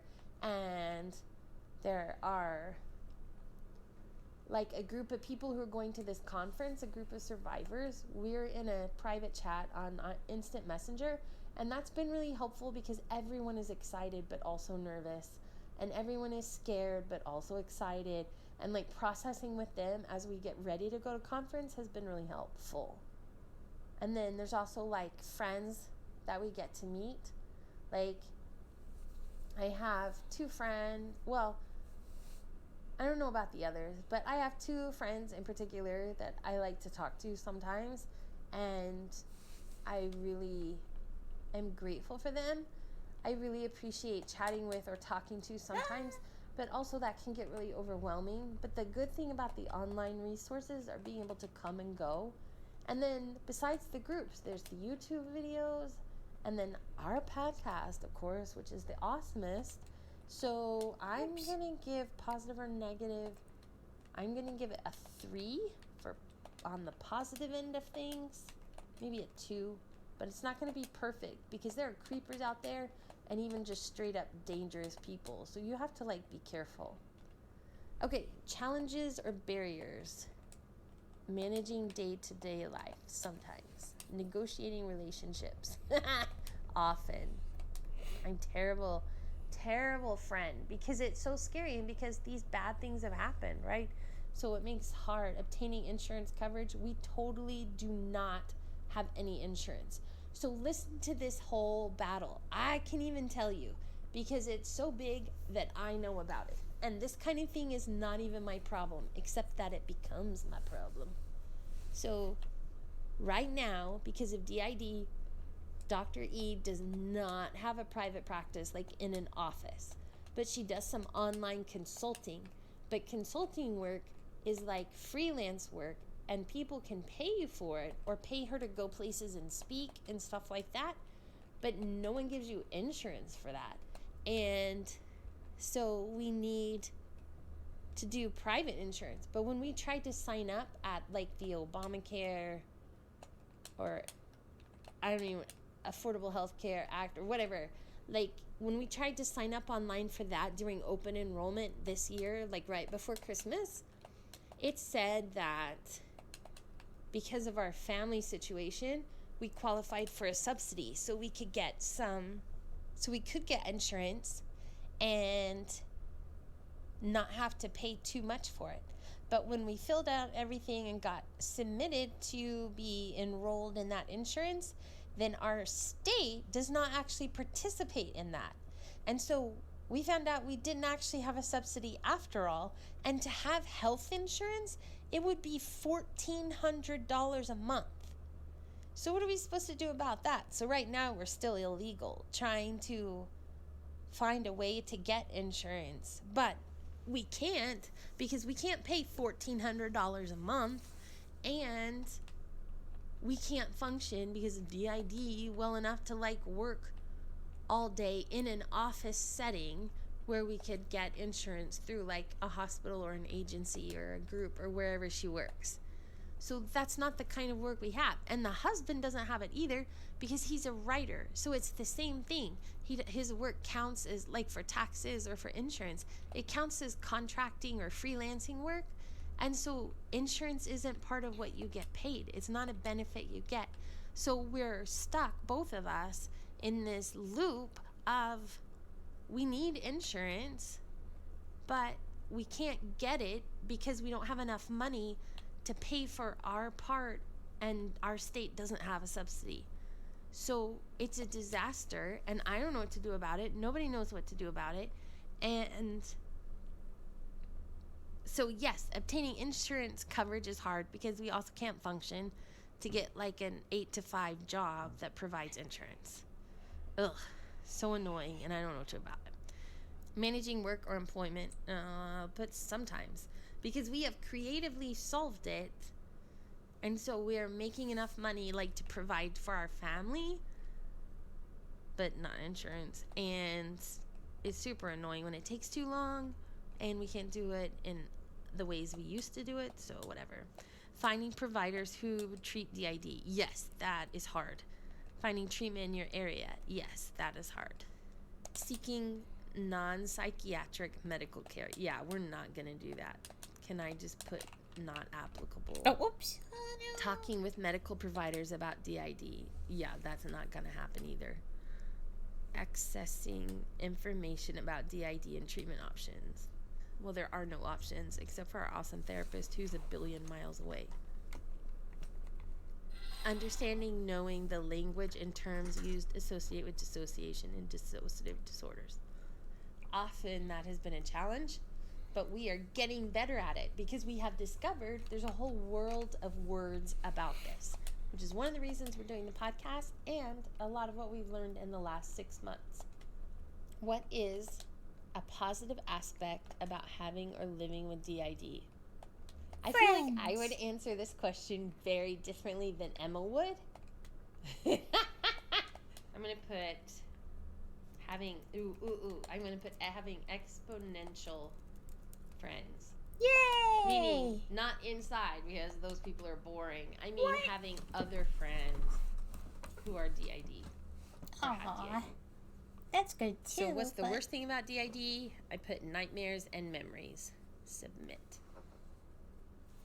Final survey. Was this the first time to complete? Yes. Did you have any technical problems? No. Is there any information you would like to share with us? No. Why do you want information from me? I already told you so much. That's intrusive. Okay, we did it. Ba-bam! So, if you are going to the Infinite Mind Conference this weekend, coming up, then definitely click on the link and fill out the survey. We will put a link to the survey in the blog, and it's super cool. We'll hear what everybody answered from last year at the conference this weekend. I can't believe it's almost here. It's already this weekend. It's very exciting, and we will totally be talking all about the conference when we get there. I can't wait.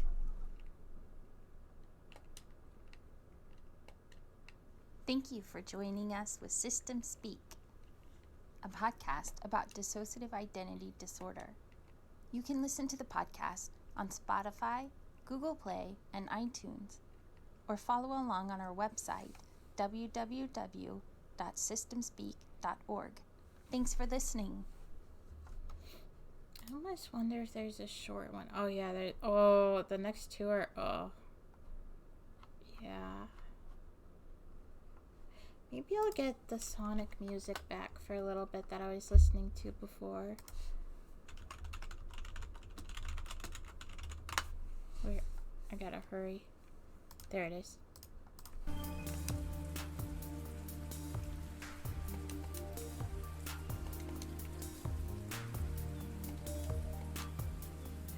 I know I said I'd stop after that one, but I kind of want to at least finish the level up. Like, get to the next level. Whoa!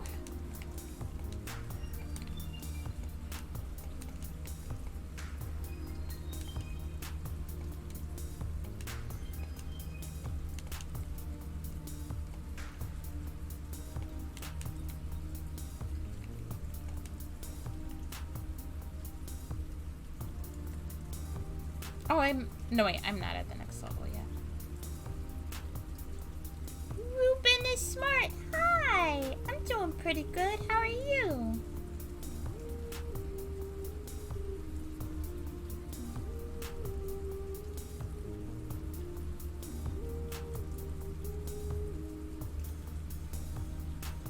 Playing Binding of Isaac, yay!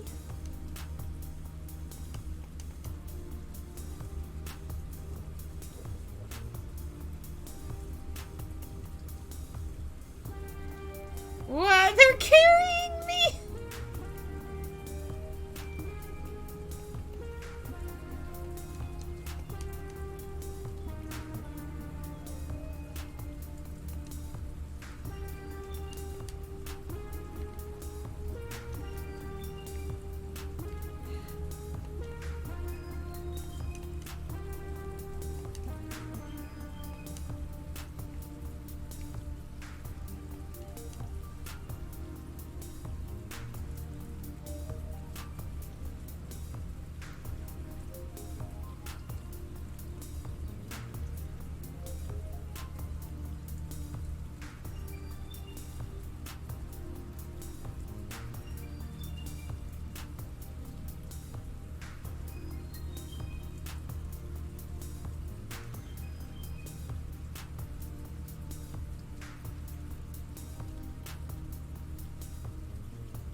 Oh, Chalky! I'll make a note for Chalky.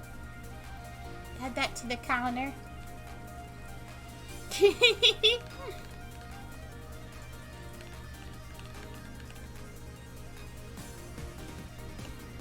think she's gonna have to play 3 songs with her hands now.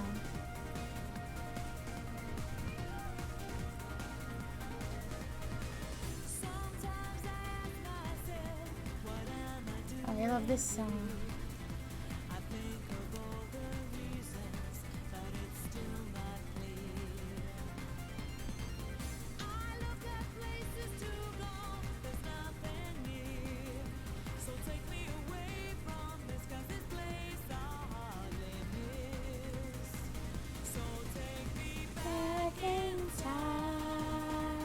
To another world. This is kind of fitting. Kind of. You don't have to worry when you're by my side. It's nothing I don't know. Wah! I followed that person and I shouldn't have. And I did it again, but I got it this time. Cat Jam!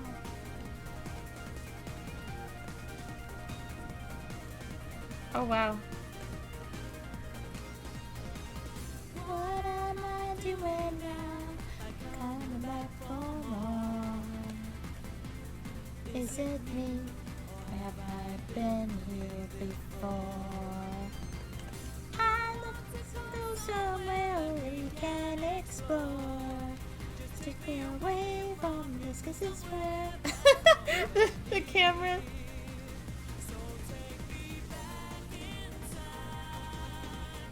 To another world where you can be mine. Oh, I don't want to stop though. I'm vibing. Look a little longer. And to decide apart from where we want to go. Ooh, this person looks cool. Oh, it's a duplicate. I didn't even know I had them already. We both know I did.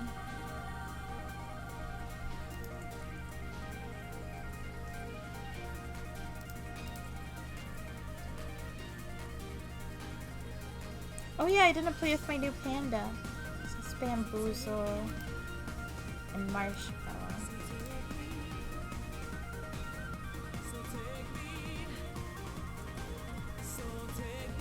Back in time to another world where you can be mine. You don't have to worry when you're by my side. It's nothing I don't know. It's nothing to decide.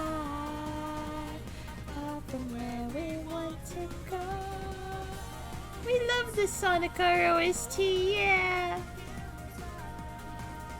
I'm just playing like a playlist I found on YouTube of, it's not a playlist, it's like an 8-hour long video of relaxing Sonic music.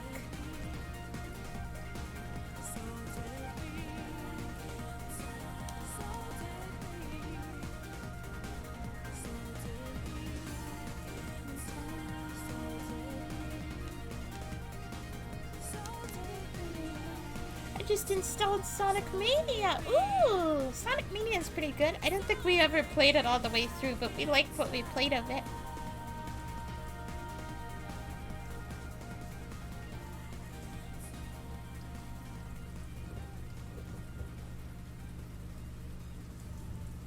Has this playlist always had this rain effect going on in the background? 'Cause I didn't notice it last time I played it.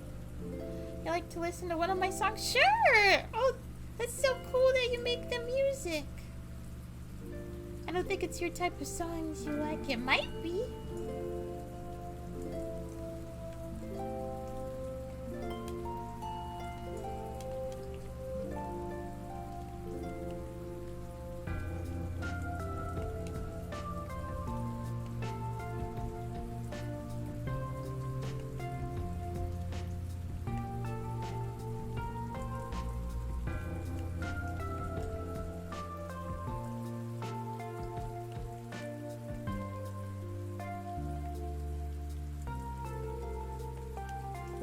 gotta look at that in a minute.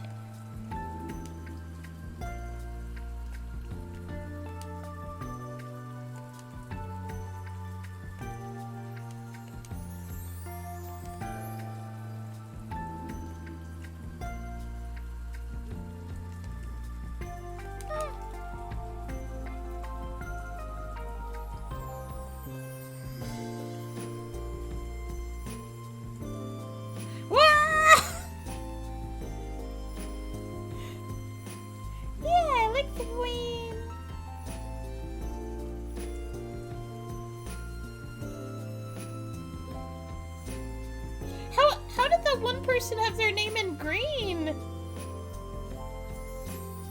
What?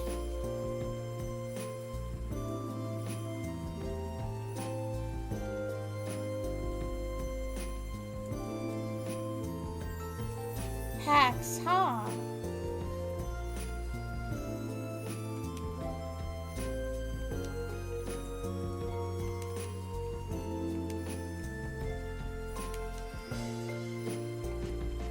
Whoa, I don't even know if I've ever had this race as a final stage. Maybe I have, but I feel like it's usually a first one.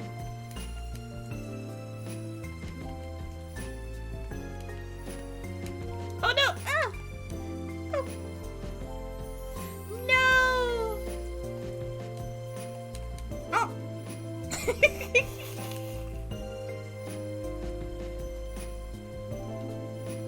Yeah! I had to wait until the thing was over. I'm stumbling! Hi, Fuki!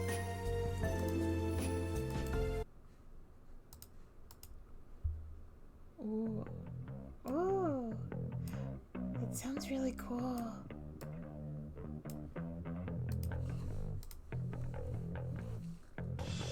Ooh.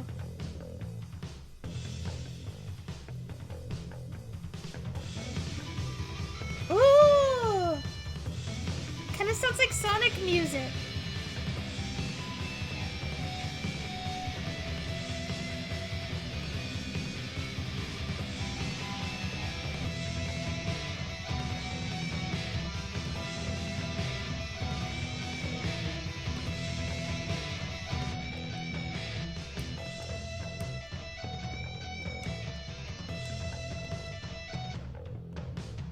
Is this done with like physical instruments? Or is it electronic? Sonic Medium Metal Sonic Fight. Oh! Nice!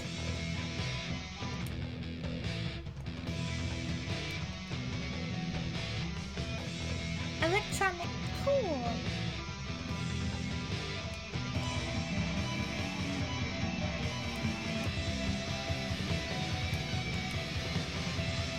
Love Metal Sonic. Ah! Let me up.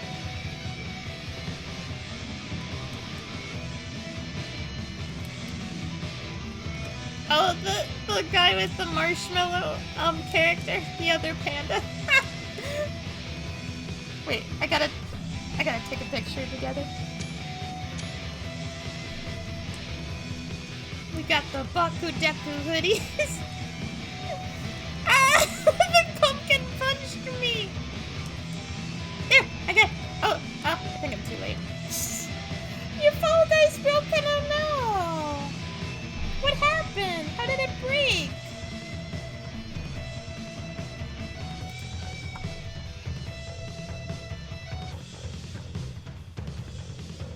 Thinking again. It sounded really good!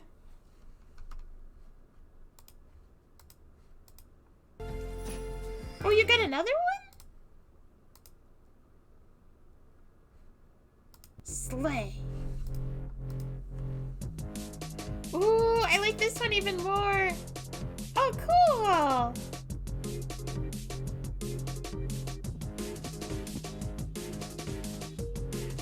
I don't know what you call the sound font. It sounds like it's from the Powerpuff Girls. I'm not sure if it is the same one or not, but I love that sound font.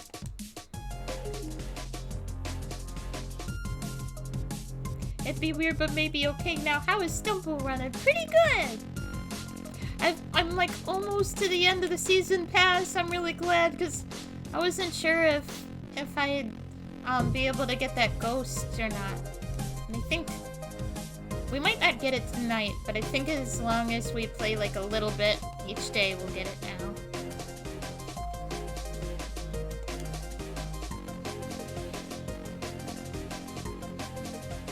Why it zoomed in on the ghost butt? Right after I mentioned the ghost.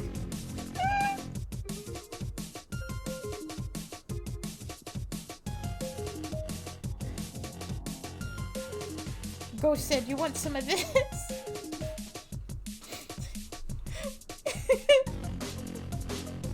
I can't remember what the ghost's name is.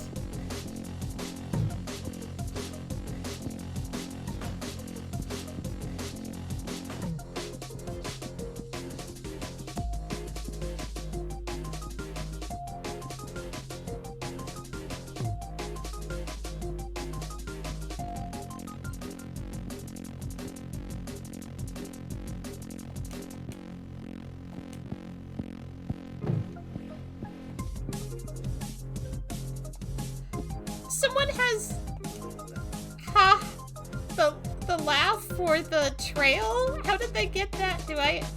Maybe that's one that I either unlocked and didn't realize I had, or one that I have yet to unlock from the season pass. I gotta look at it. I love this penguin so much. I like the other two penguins, but I like this one a lot more. Just because it's purple.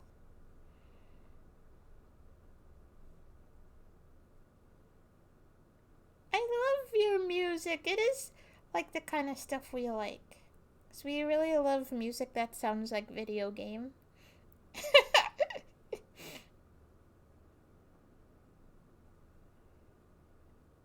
Oh, I gotta clicky the linky. Fave song. Wait, Stop!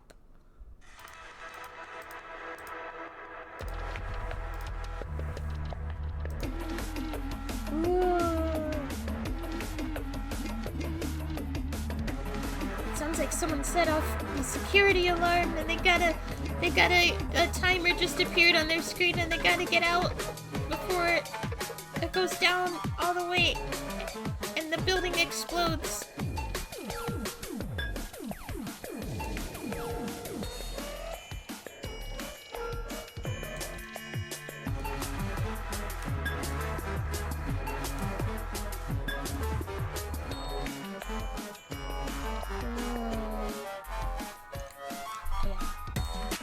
Here's this stumble pass. Dead Fred!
I wonder if the kicking is stronger than the punching. I feel like it probably is.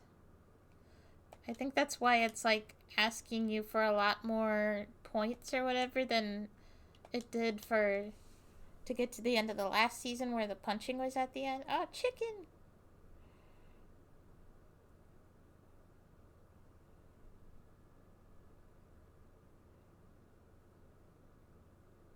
I tend to not use the punching too much. 'Cause I feel like it's really mean, but if I see someone else use it, I will use it on the person who used it. Because I think that's very fair.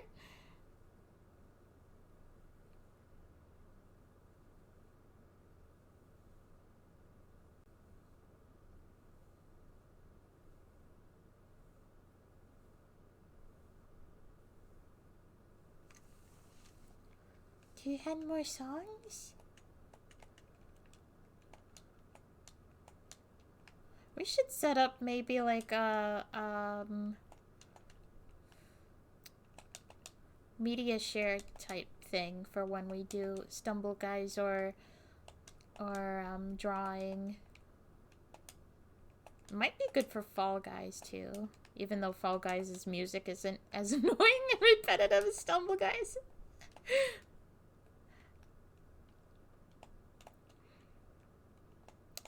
Music.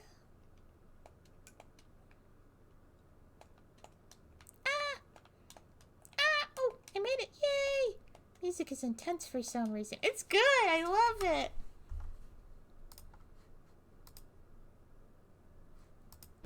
Freak.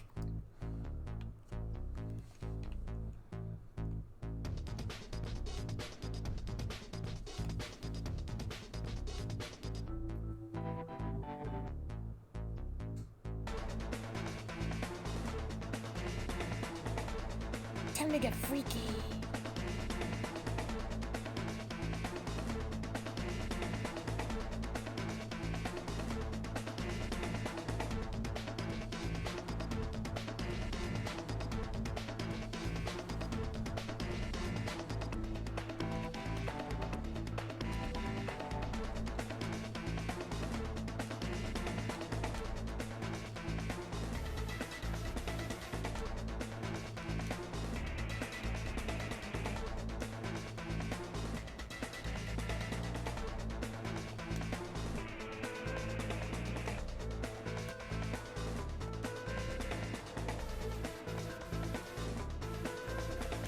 Oh, whoops.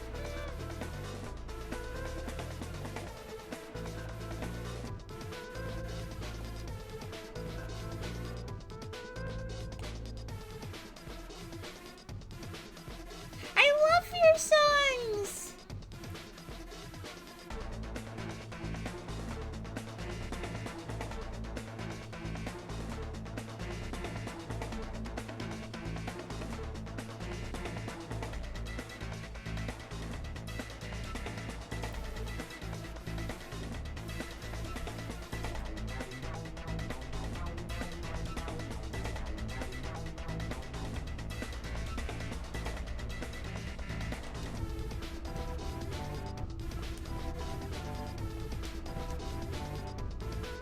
Ouch.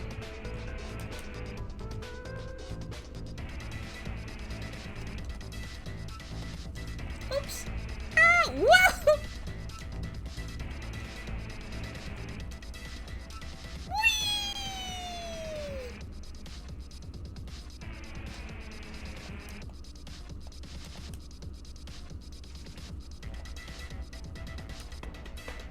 Oh, whoops.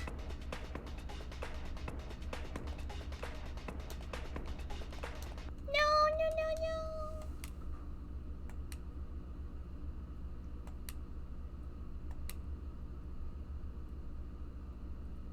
Yeah, you should definitely you should definitely make more, especially if you like doing it.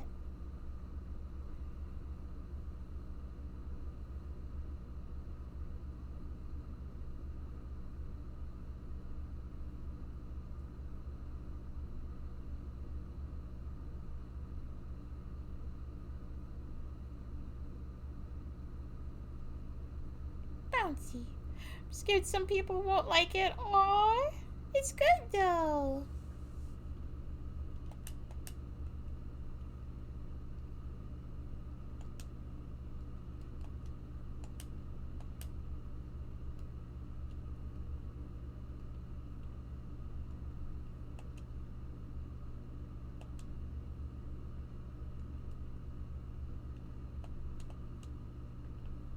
Whee!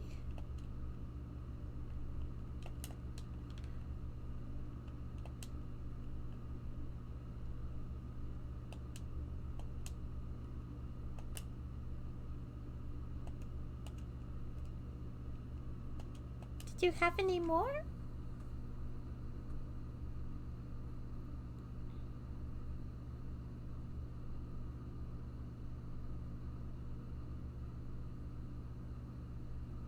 No matter what, some people won't like what you do, but that doesn't matter if you like it. Other people too, yeah.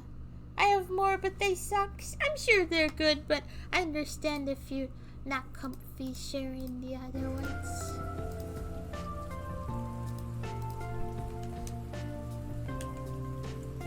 Whee!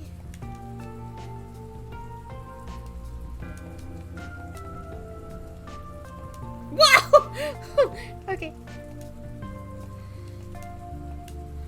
Oh.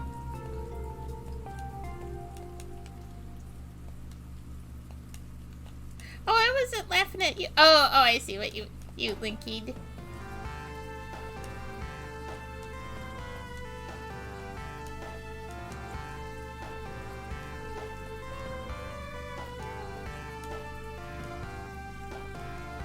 I want the green or pink alien so bad.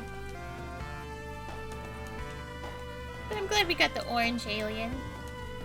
Oh no! That was so close!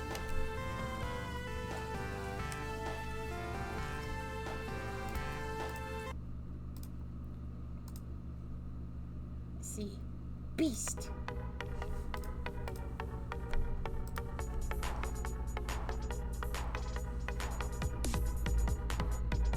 I might want to get to the end of the season fast tonight. I keep going up and down. It's good. It kind of sounds like what do you like cutscene music, if that makes sense. Like I could imagine something specific happening where you're like in a dark forest and there's a beast peeking behind the trees. And you feel like someone's watching you. But you can't see the beast yet.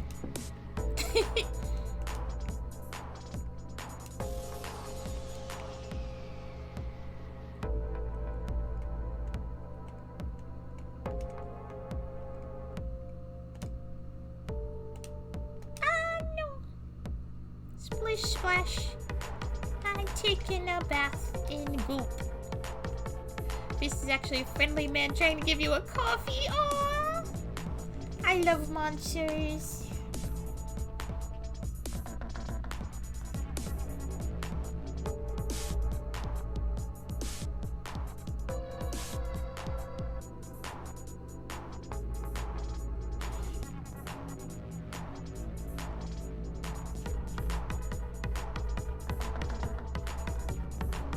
Playing Bloons TD. What's Bloons TD? I have not heard of it.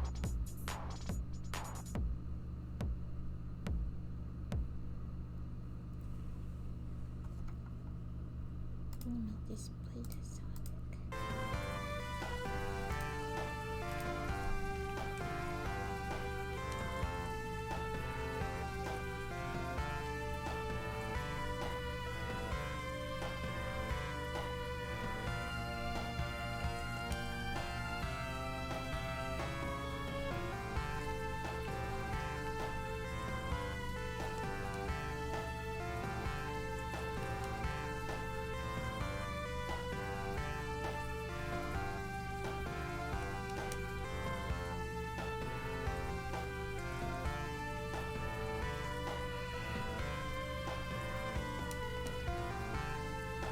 Aww, love wins.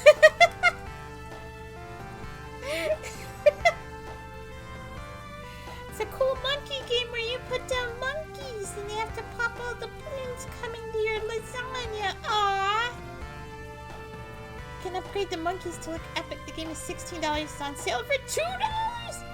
I need to look that up.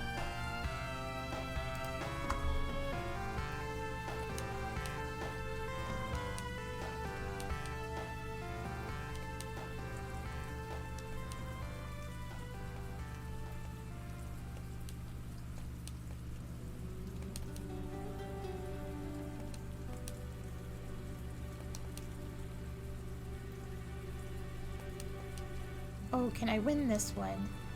Oh, can I win this one? Oh, can I... Oh! I would have!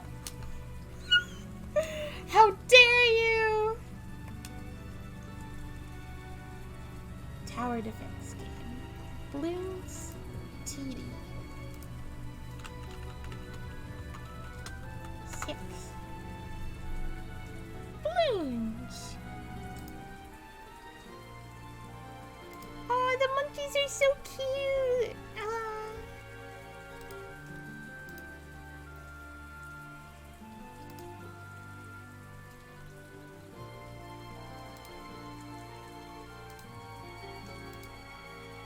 Multiplayer, nice. Cool.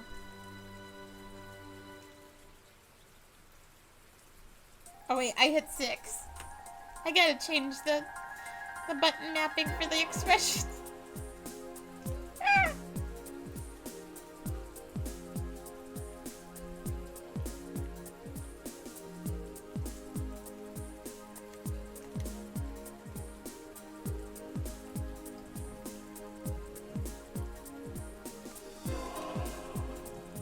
Ooh, Halloween!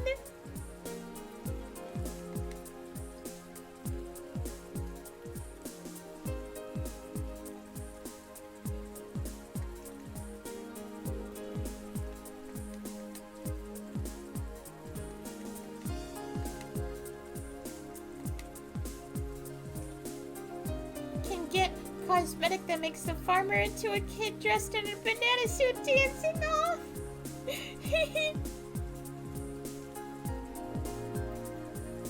The poor wolf.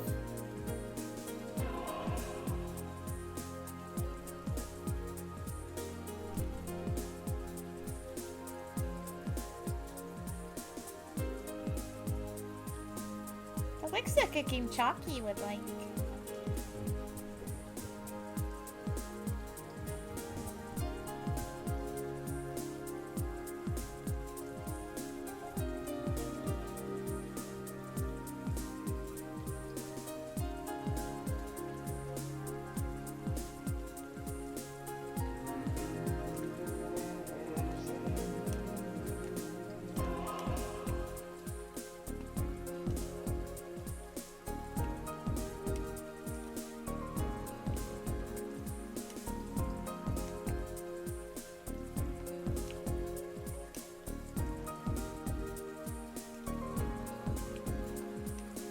Oh, whoops!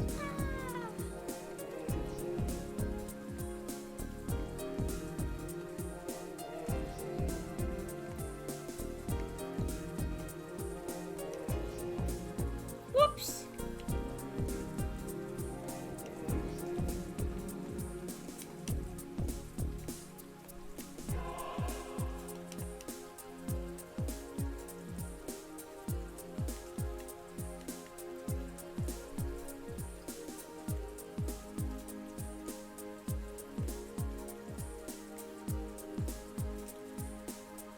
Cosmetics to make your monkey look cooler. You can also make the balloons look fancy. Oh, nice!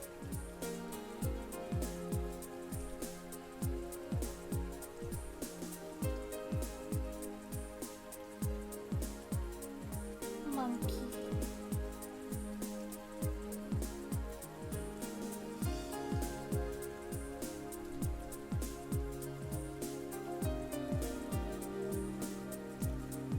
It's hard. Uh-oh.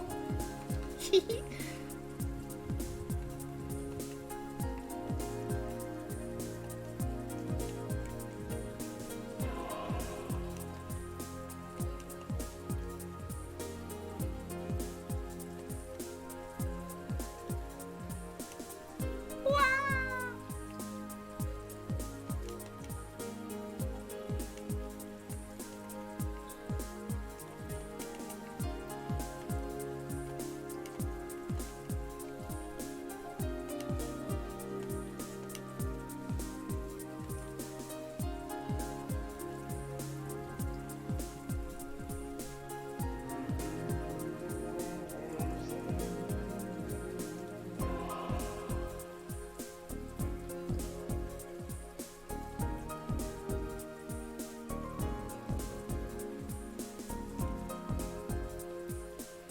is also very popular, and there's a lot of people wanting to play with live streamers. Oh, cool!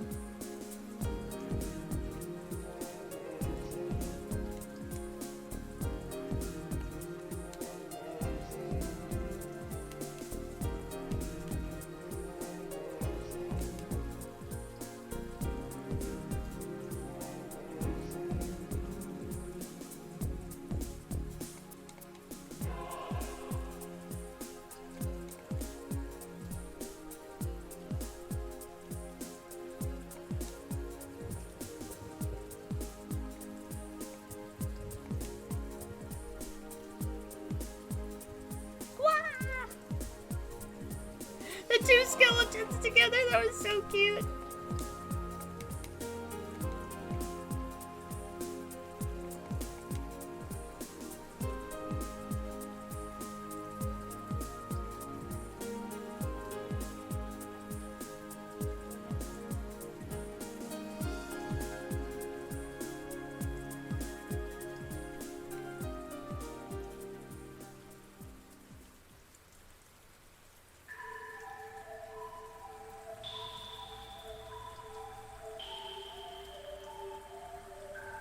I want that one robot so bad. Well, I guess there's two robots.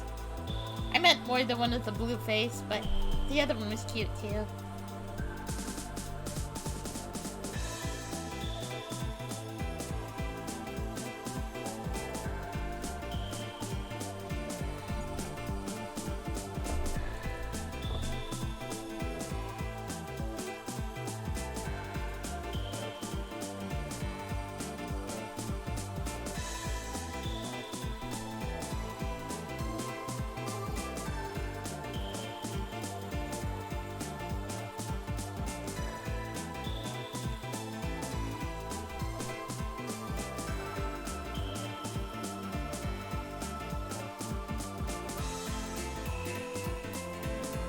I like this song a lot.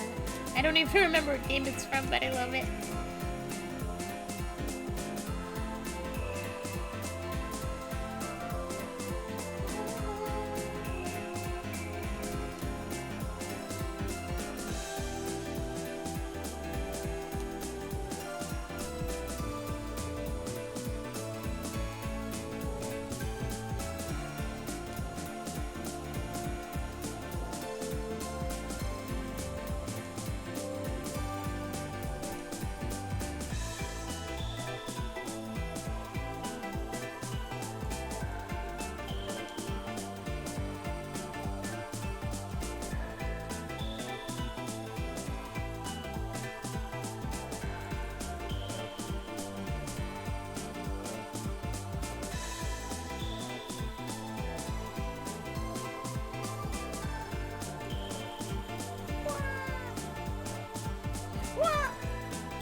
Okie dokie.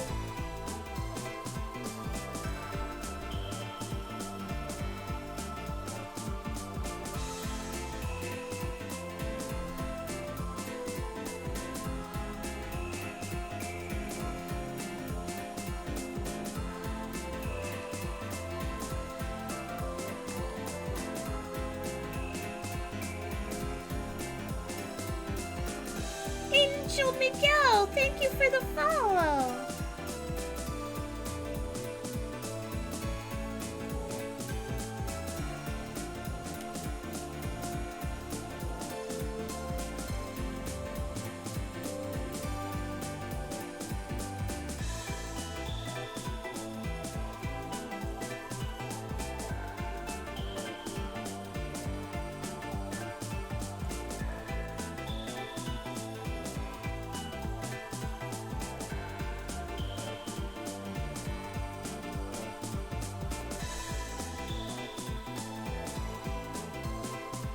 Sorry, I don't speak Spanish, but hello!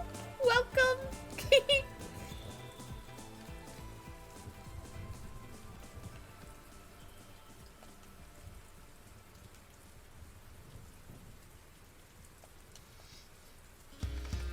Oh, a classic. I mean, I guess they're all classic pretty much. Some are more of a classic for us than others.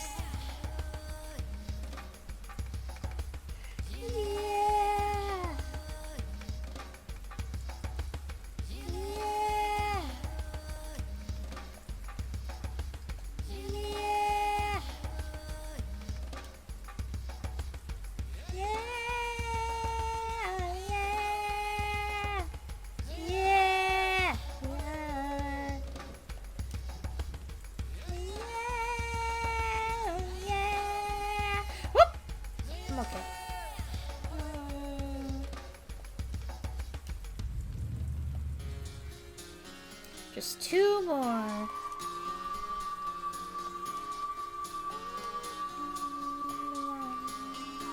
Yahoo! Welcome back!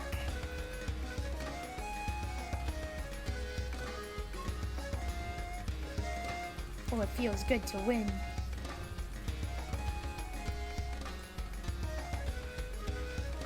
I think I'll go until I get to level 29. Which won't be the ghost, but I can just get 2 more levels on our own time.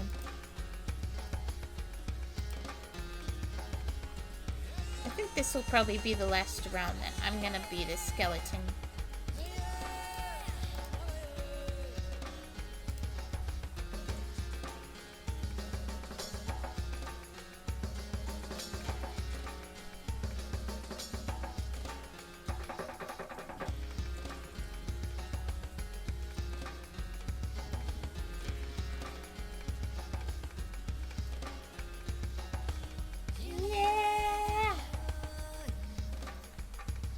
A wizard.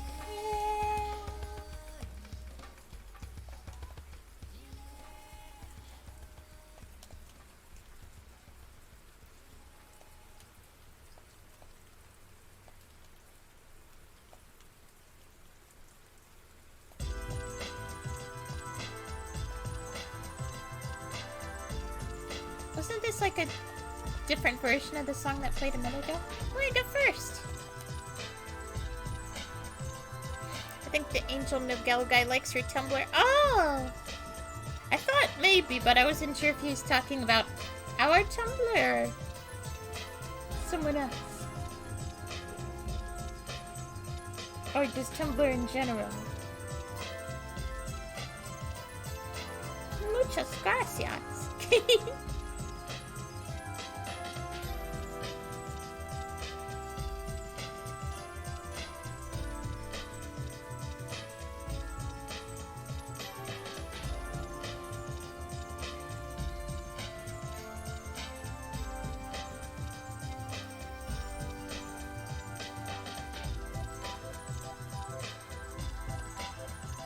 I love being a skeleton.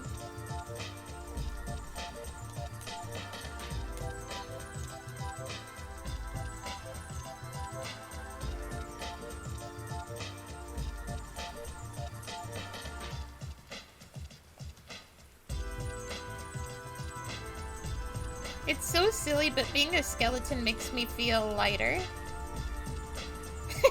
Doesn't... I think I feel the same with the puppet. It's an optical illusion.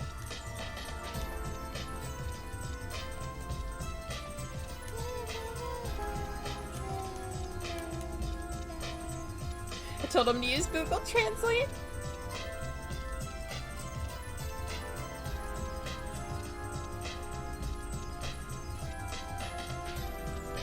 Seems like we got a few Spanish-speaking followers lately, which kind of makes sense because of how late we stream. It's like a normal time for other countries.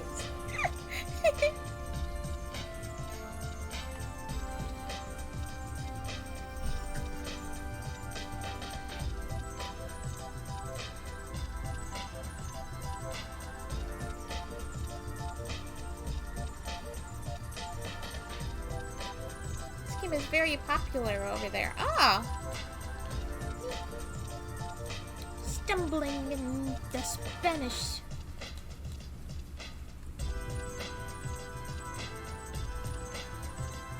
Oh. Why am I doing so bad?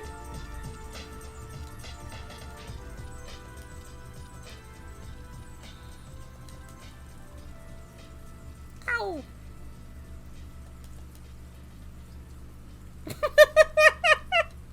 My poor skeleton.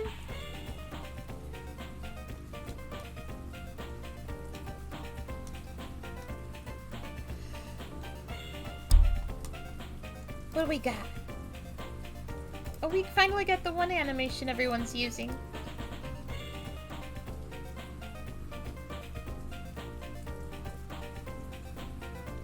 Oh! Oh, I already have it. Oh! I like that one. Nice. So we have the red one, but... Ow, now we got the blue one.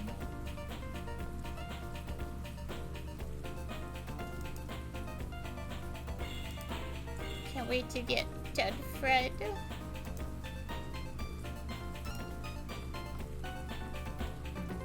Might do one round with my new guy.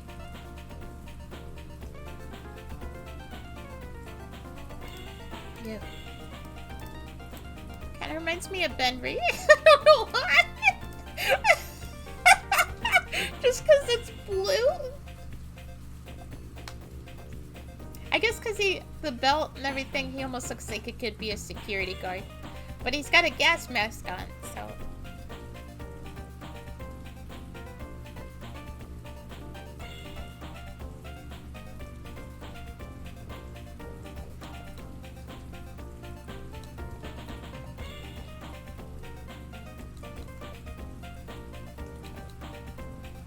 I can't remember what the eye color is of the red one. If that also had red eyes, or... I like this guy's eyes. I swear, anytime we see, like, a character with any kind of mask, we just see the mask as their face. Like, we see a guy with a gas mask and we think, oh, that's one of those gas masked creatures. We forget that it's supposed to be a human with a gas mask. Because a gas mask guy just feels like its own type of creature. Same with, like, plague doctors. The guy from the back rooms.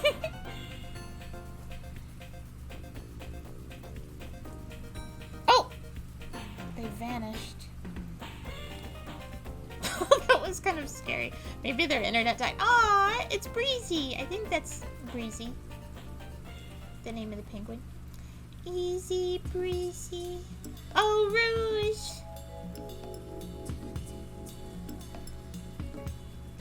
Everyone holding their analog stick down.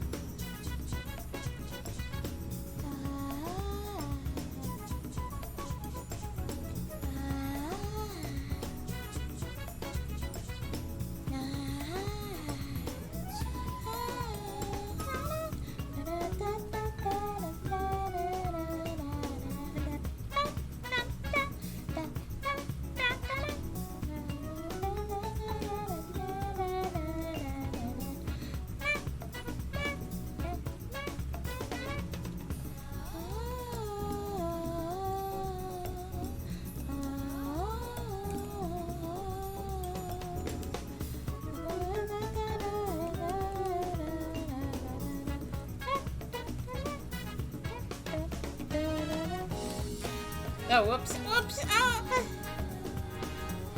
I thought this was the last round. I'm okay.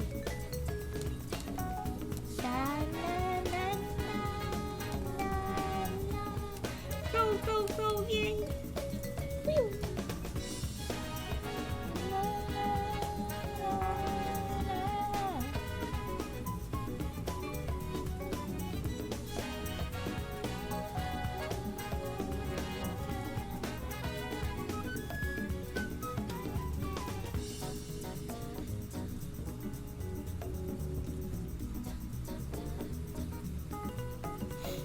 I don't know how I feel about this one. I feel like I'm bad at it, but I shouldn't be. Or maybe it's not that I'm bad, but someone else I'm playing against is too good.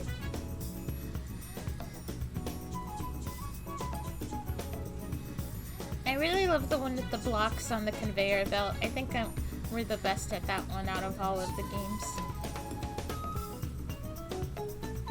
Ah!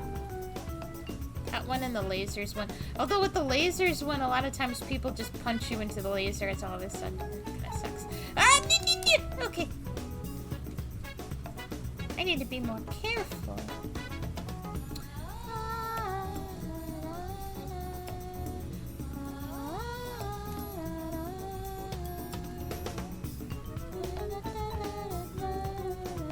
Uh-oh.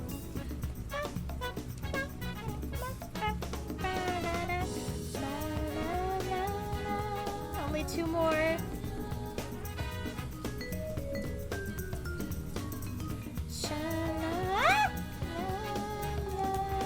No! I'm okay. Oh!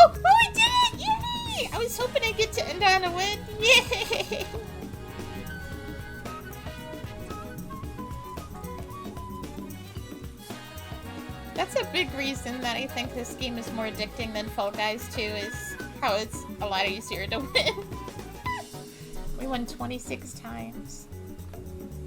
I kind of wish Fall Guys had like a separate counter from crowns and wins, because you can have crowns but not have wins, if that makes sense. Like, you can have a partial win, like when you play with your friends, and get like crown shards or something. It'd be cool to have like a win counter in that game. Oh, I forgot you could do this! I completely forgot about this! Whee! I just want to see what the red one had for eyes. I'm just curious. Oh, blue eyes! So it's like the reverse.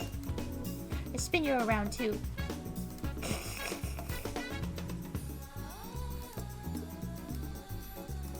I think this is probably my favorite. Either Sly Raccoon or Wheezy Penguin.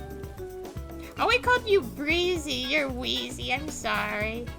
Wheezy, Willy.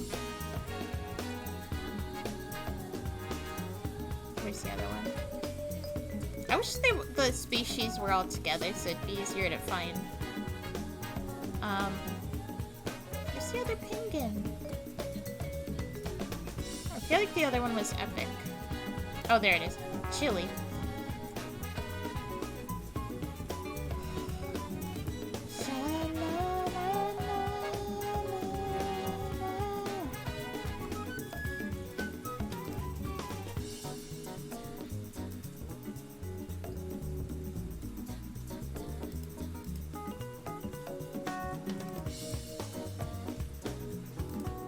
Okie dokie. I think I'm gonna raid Fuki. It's been a lot of fun.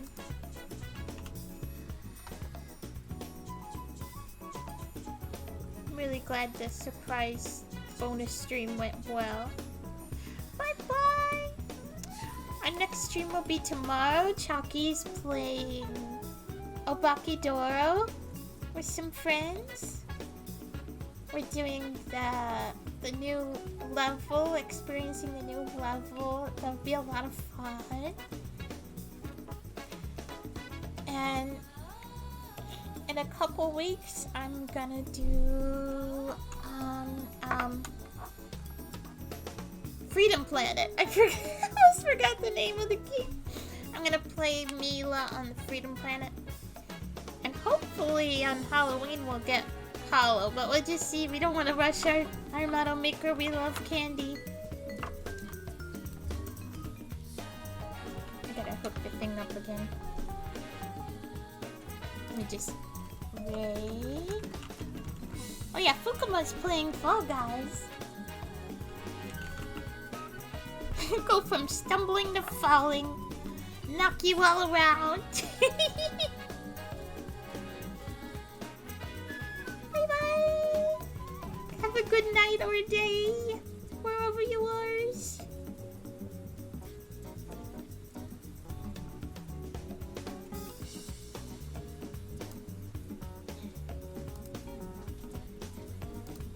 At this trick-or-treat one, because I feel like I suck so bad. Oh my gosh! What is up? How are you doing? How did the stumble guys end? Did you end up getting the skin you needed?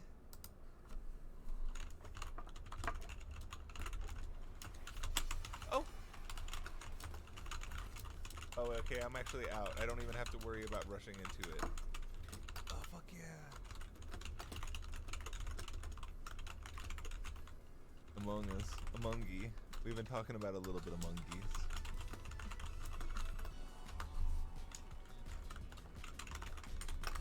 Ruben! What's up? What's up? We're just one level away. I think we should probably go to bed. I feel like we got at least 6 crowns tonight. That's fucking dope! Oh, thank you for the follow, Ruben! Yeah, we were playing a little bit earlier. We had some duos going where Ash was in here, and we were both just deciding. Yeah, so that's the new one. They just added a Slimer into the shop today. So look at how beautiful it is. It's like actually chemicals in the water that turn the friggin' frogs gay. Do you understand that? Turn the friggin' frogs gay. Thank you for the redeem. Thank you for the redeem. And isn't the Slimer beautiful? I just saw it and I immediately was like, oh, maybe Follow Guys is in the Halloween special now. There's a Halloween event too. Like they have a Halloween level where it's like trick or treat, protect the candies.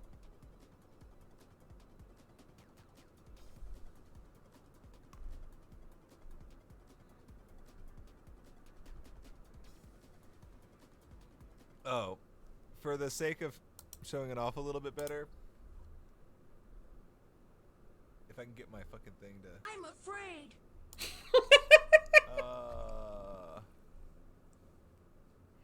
Yeah, look. It's a Sonic Adventure 2. Yeah. Doom could be a good choice too. That could be a good, like, kind of spooky theme. We kind of just put it on here. Ultra kill.